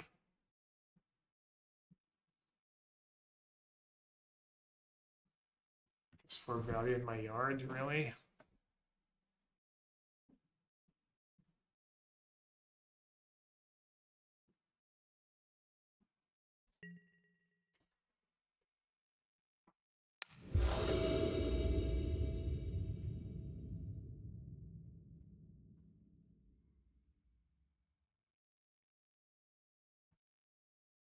It's good enough, right?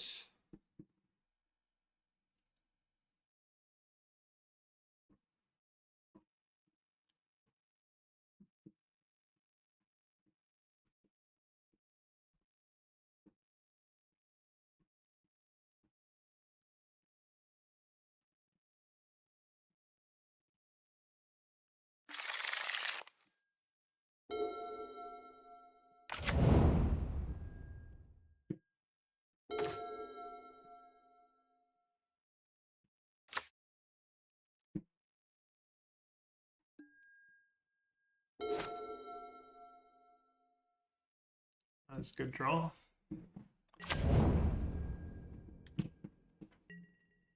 You like two what? Pyroblast?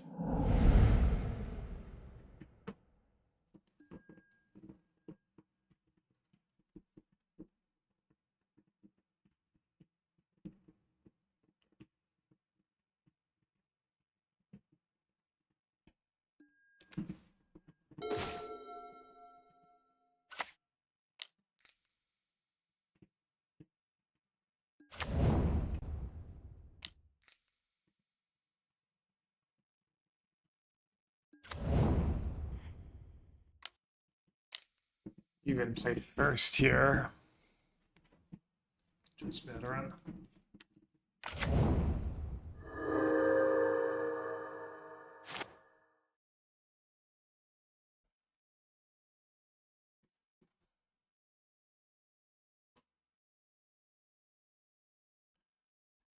Cutting strand is fine if there's no damage board. Well, yeah, there's none, but I just feel like even just. I mean, I guess he's boarding out oh, no, he can't board out Galvanic Blast. Probably needs all his shaman answers. I don't even know.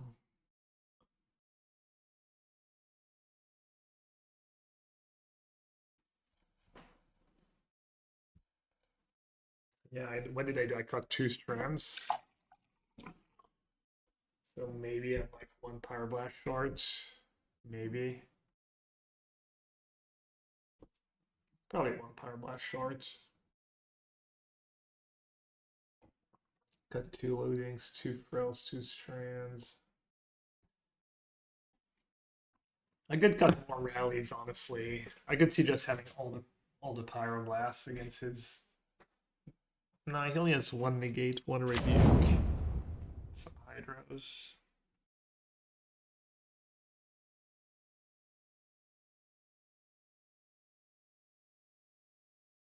Oh, I forgot about the 2-1 that makes you discard. Playing that veteran was a little greedy. It is nice to get double veteran going, though.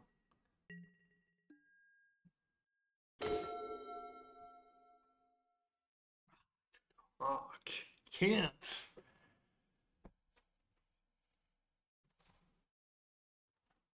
What does he have? Negate, Pyroblast, Hydroblast, cast into not a ton of instants. Deadly Dispute. I mean, maybe that's how you're supposed to play the matchup, probably.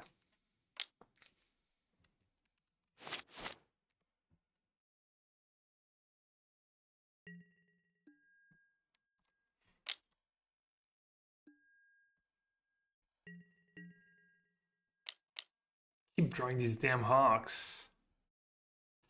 Ugh. I mean, not that I was supposed to play it earlier, but. So I should right click to that, right click to this.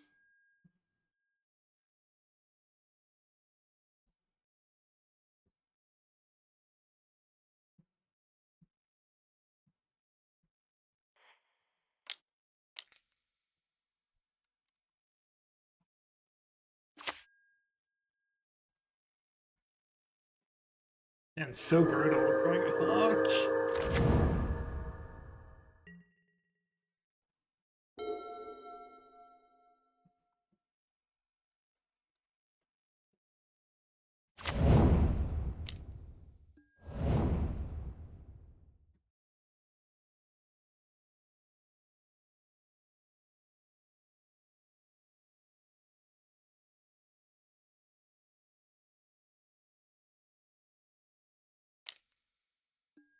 Yeah, he's playing it well. He's just like taking a little damage, missing land drops too.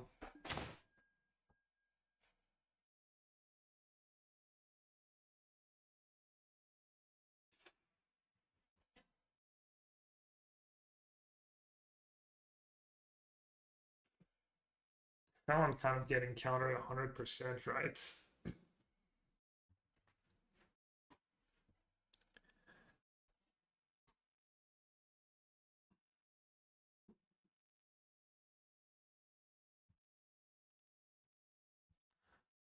Rebuke, Hydroblast.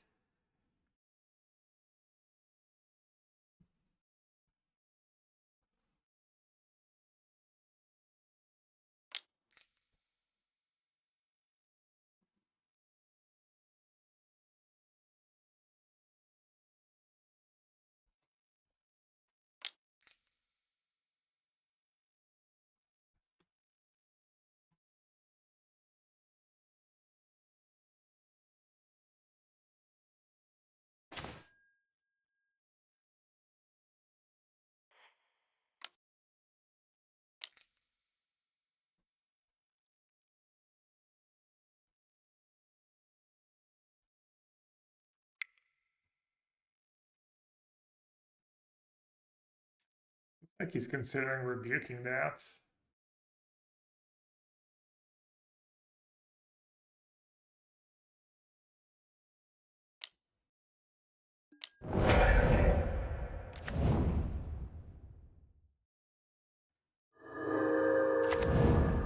Cast into fire.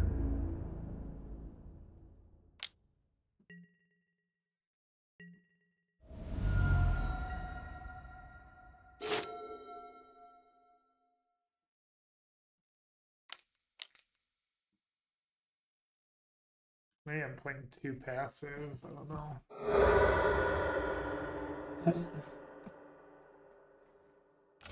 More I wait, the worse that shaman gets.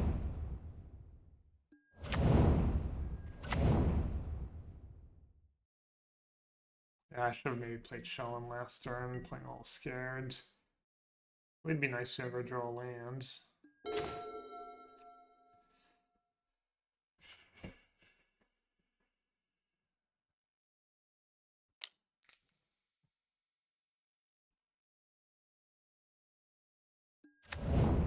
Oh wow, he didn't have it? That's messed up. So it looked pretty bad.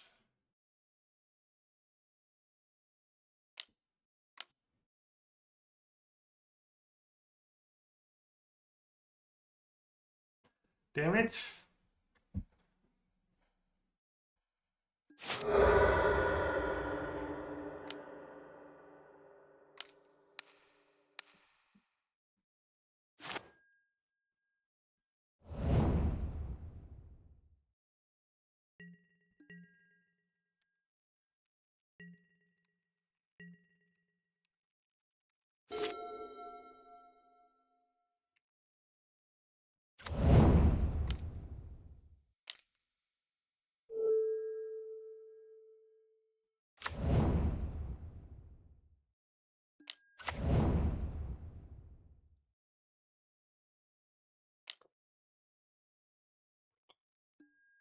Guess I played too conservative. I just win if I played shaman a turn earlier.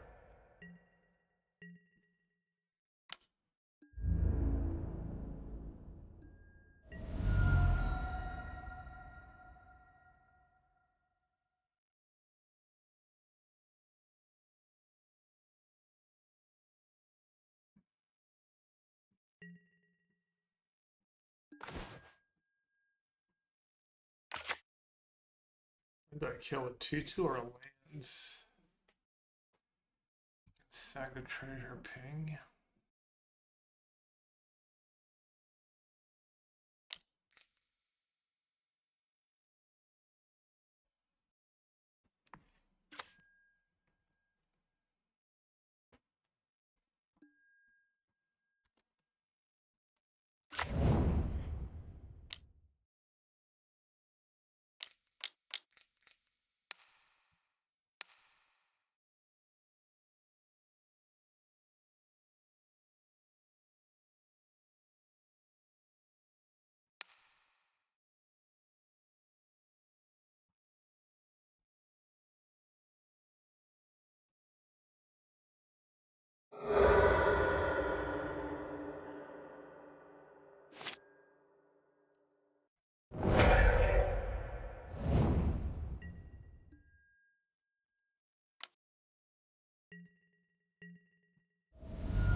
I'm not sure this is right.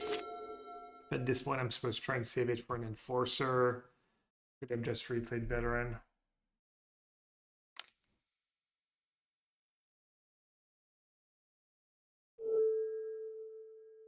$20 free life. I just really would go after lands. Of course.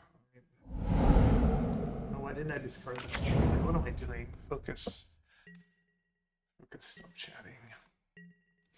Stop chatting was past. Past people.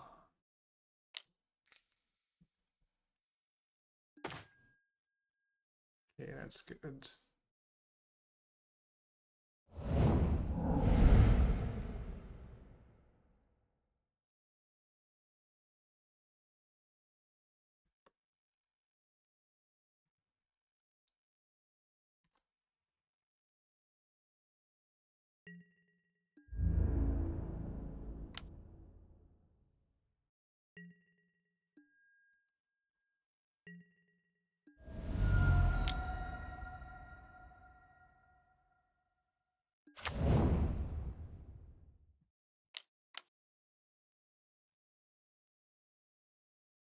Goodness, what am I doing?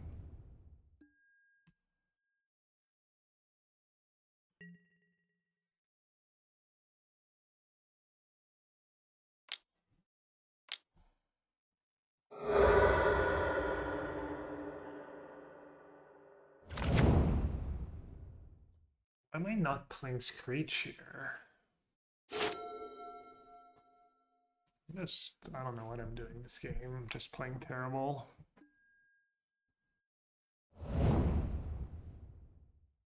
Ripping Power Blast, I guess.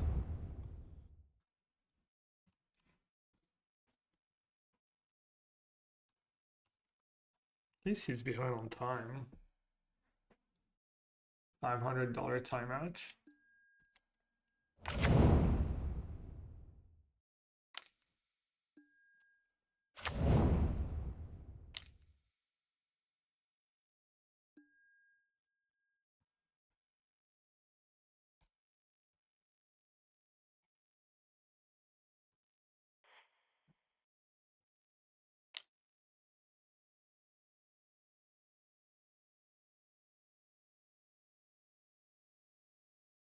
Stonks. Value.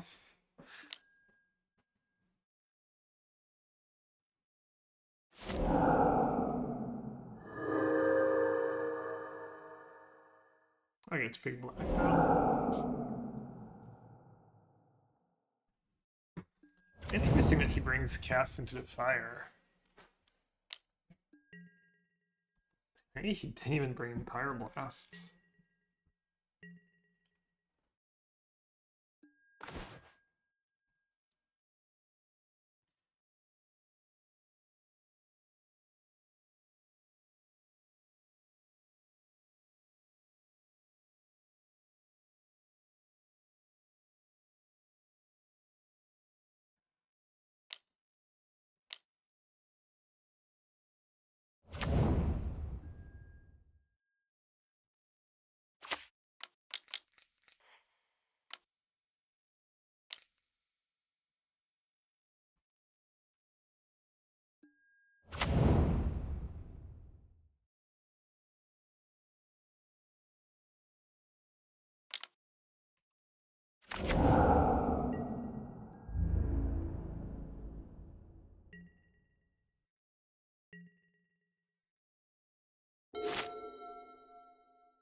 I got him. Played around it. It's a good play, but it worked out.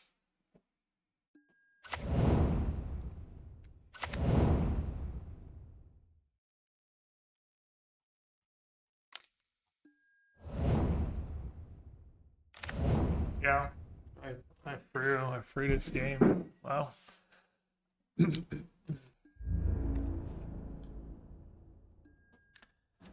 scared. Move one, probably.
getting him to block.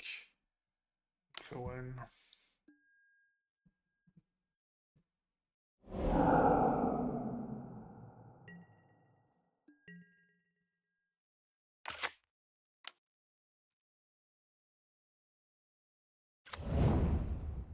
I guess I could try drawing cards, but I'm not even really sure what I'm trying to draw to. I like getting on the board at least.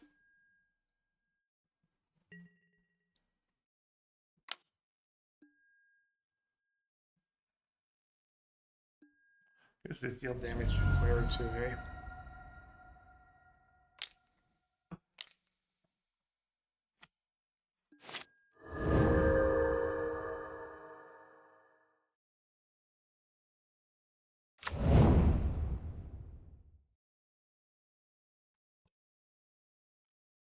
What did we not see?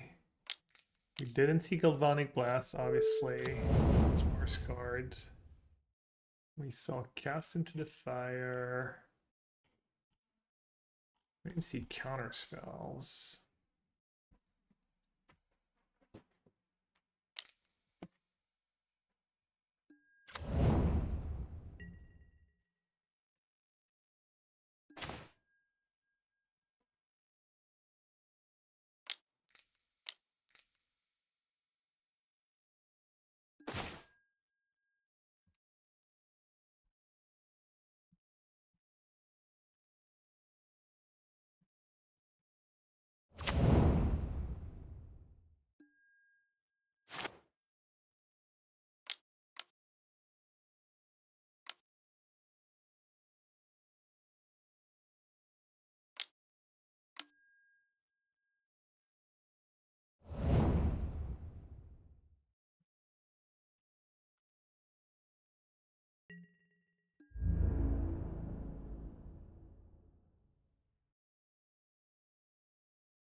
One to each creature. Finish them off.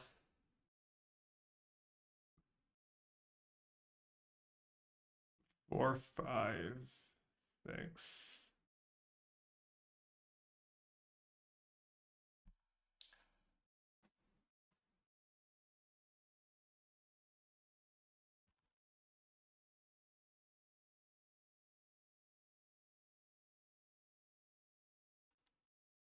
Oh, it's free.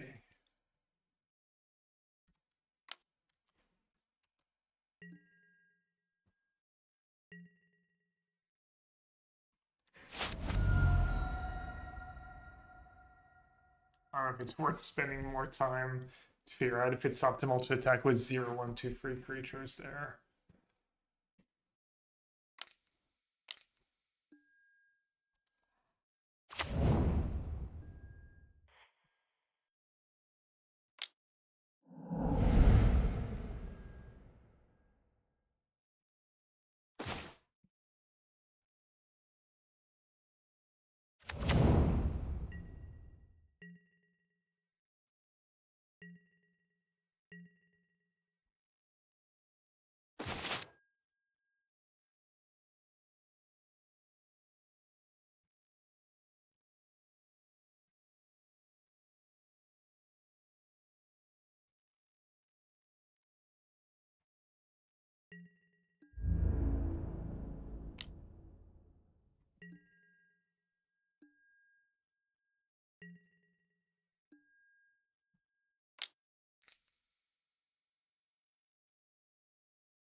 That line is good. I guess I have very few lootings left.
Oh, he was going face.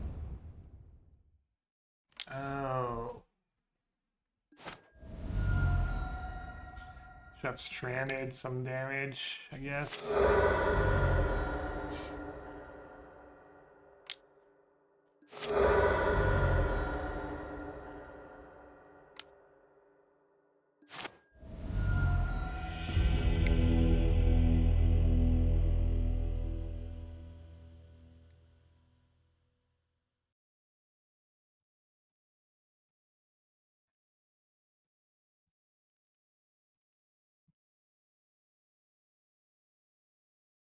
Yeah, I don't know why it's trans over rally, it's just heinous. And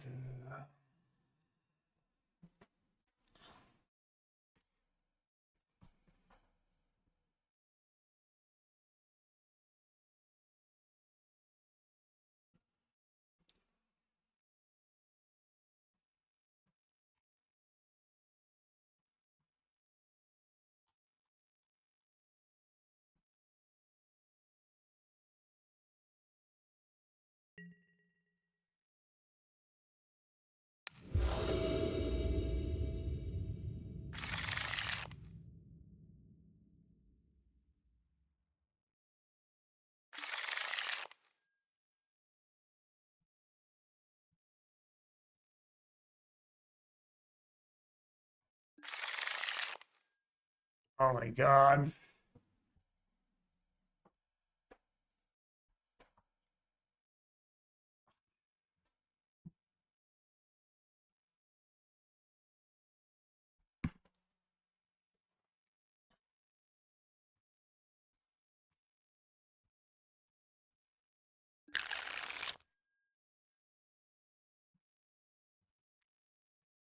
Literally, only way I can lose.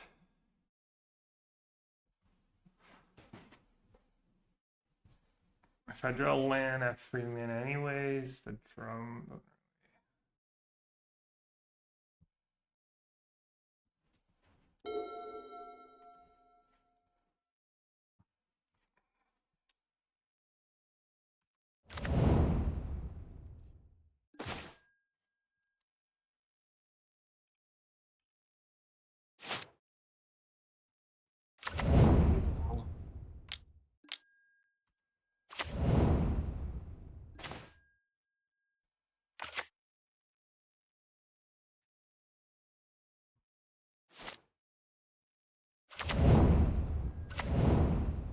Which the only way I can lose, I think, in that little time.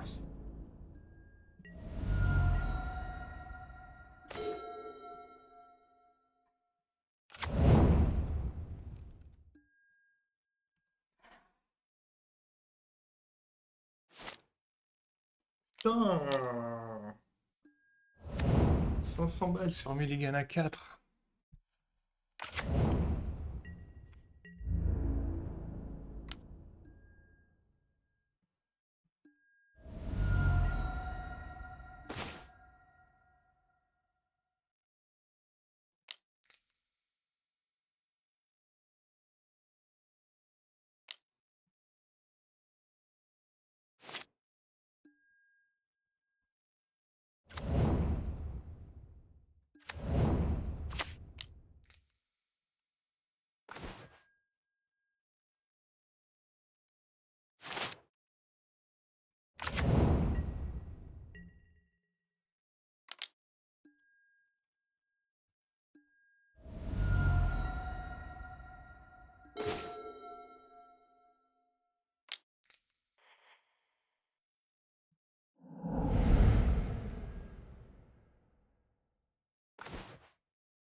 It's gonna die 2 munitions if you don't use it.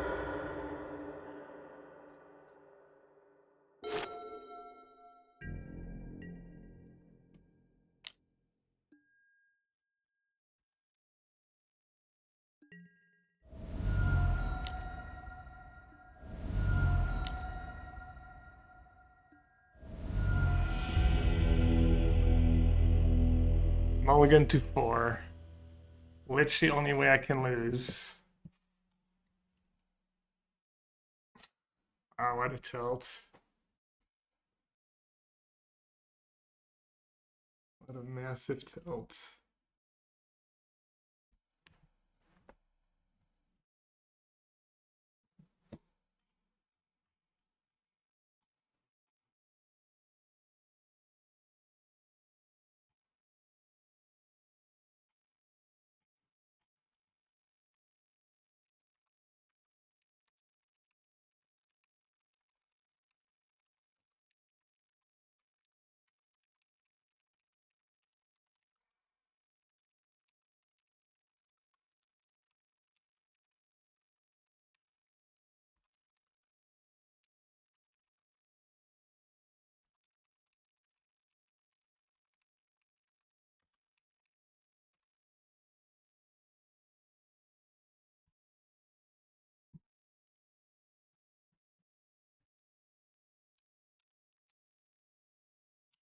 Unbelievable. I didn't even realize I messed up. Like, he had a huge stack with ammunition in game 2, and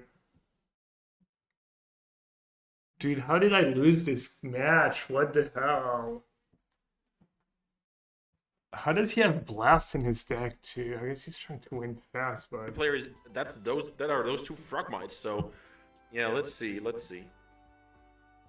Casting the fire goes a long way here, though.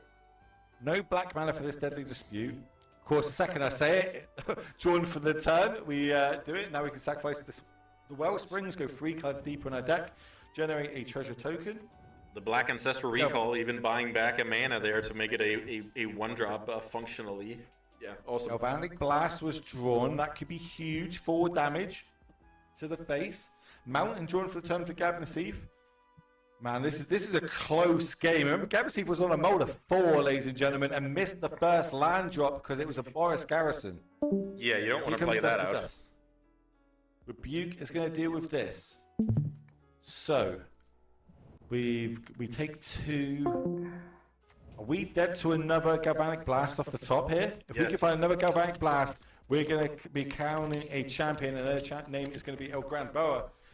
A huge couple of draw steps now to potentially take this down and be the winner of the first content creator showdown here, brought to you by the amazing people at Daybreak Games. It was a second blast off the top. Wow. What a way to finish this game at this tournament. The little stumble there from Nassif and the perfect top decks of back-to-back Galvanic Blasts going to face. We are crowning ourselves a champion, and it is El Gran Boa. Congratulations to them, and what a way to do it. Whew. If you catch my reaction then on the camera, I was up, ladies and gentlemen. I was up. That was great to see. I was sweating, looking the chess clock move closer to 0, and the double Frogmite draw against the Zero-Lander. The Zero-Lander gets into the game, but then the Galvanic Blast to slam the door. Wow. Frogmite too powerful, too OP. That needs a ban. Clearly, 3 mana, 2 mana, 2/2s. Crazy. Absolutely. Hats off to it. What a way to finish this tournament. What was your highlight so far? You know, we've had 6 rounds. We've had 4 of them on camera. What has been your highlight moment? So going in, I was really hoping for a lot of diversity in how the games played out. So one thing is diversity when it comes to the metagame. Another thing is diversity when it comes to the kind of games we have on display. So we got to see fast and powerful curves ending games quickly. We got to see amazing comebacks curated over turns. Not just, one card making the difference, but, oh, this is step 1, and then 100 pages later in that book, I win that game. So it was the diversity of the different kinds of games we got to go through. Basically, that's definitely it for me. When when we were speaking earlier in the week, you were saying that basically the Pauper is a format you have to play 3 turns ahead. Like, you need to work out what your next 3 turns are going to happen, and your opponent also has to do the same. And that's exactly what you said there. Everyone kind of planned out the next following turns. If this does that, and X, Y, Z goes my way, then I can end up winning the game. And ending on that high, that's got to be my highlight, right? Yeah. Ripping the burn spell off the top to take down the game in the finals.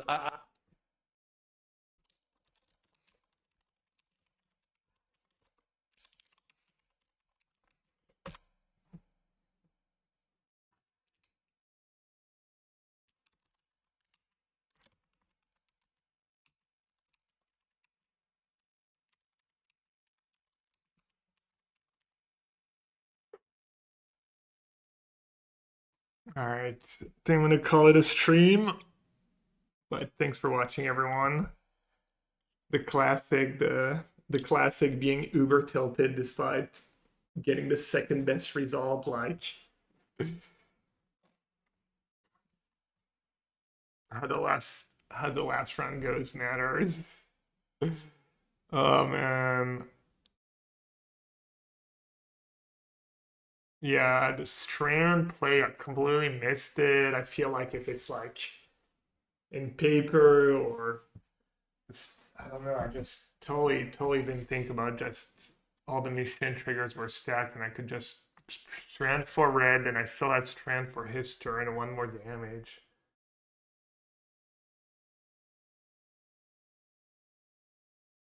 See, I played well. I don't think I played that well, honestly. I mean, I got some of the stuff right, but I also made. I mean, the deck's just not that hard to play. Like pretty basic Magic. I mean, some decks are hard to play. I feel like that deck should just not that hard to play.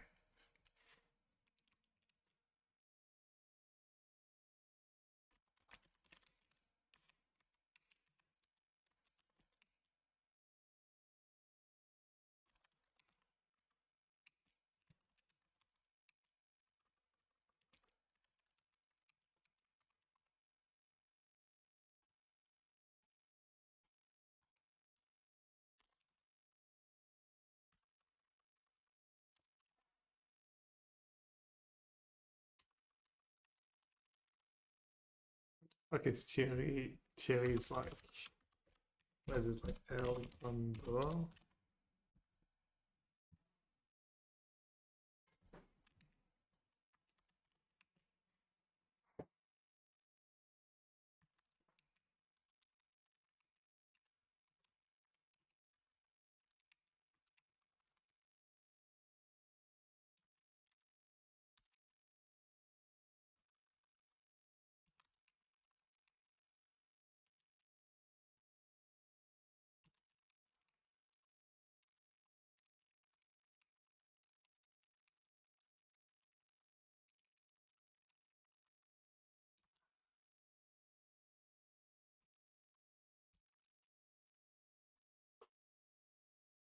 Model to 4 mid-line drop. I mean, I could have just played game 2 better, and I would have won.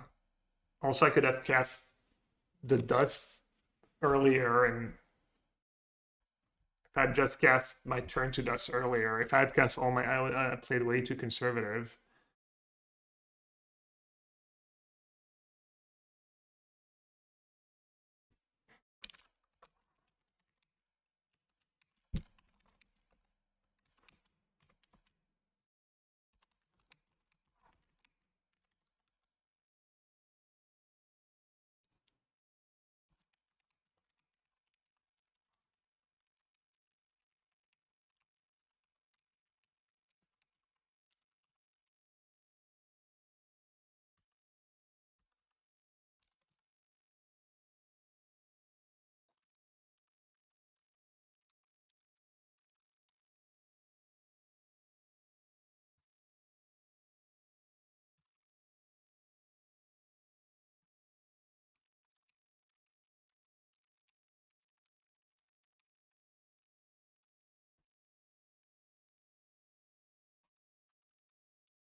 that easy either. I've seen people mess it up bad.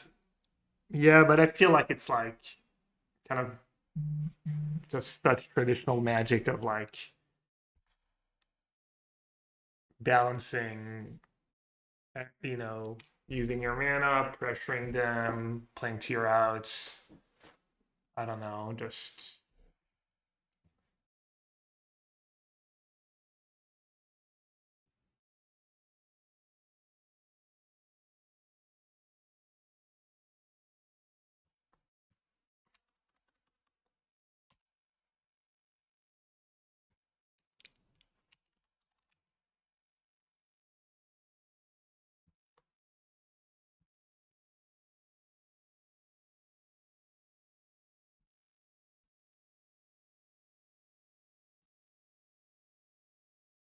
I guess I could have put a screenshot of the. Anyways, I'm gonna call it a stream. I'll be on tomorrow for some modern testing. I'm not gonna be back on time. I have my nephew's birthday, so I won't be back on time for the. I won't be here on time for the modern challenge, but maybe some drafts, maybe some constructed.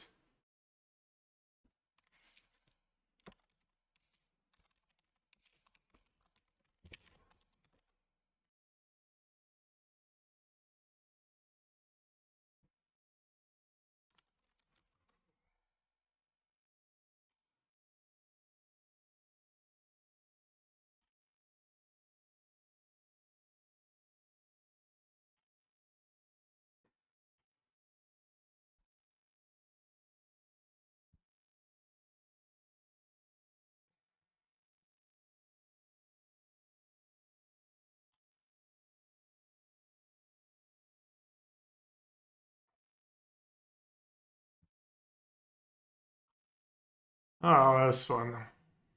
Goodbye, everyone.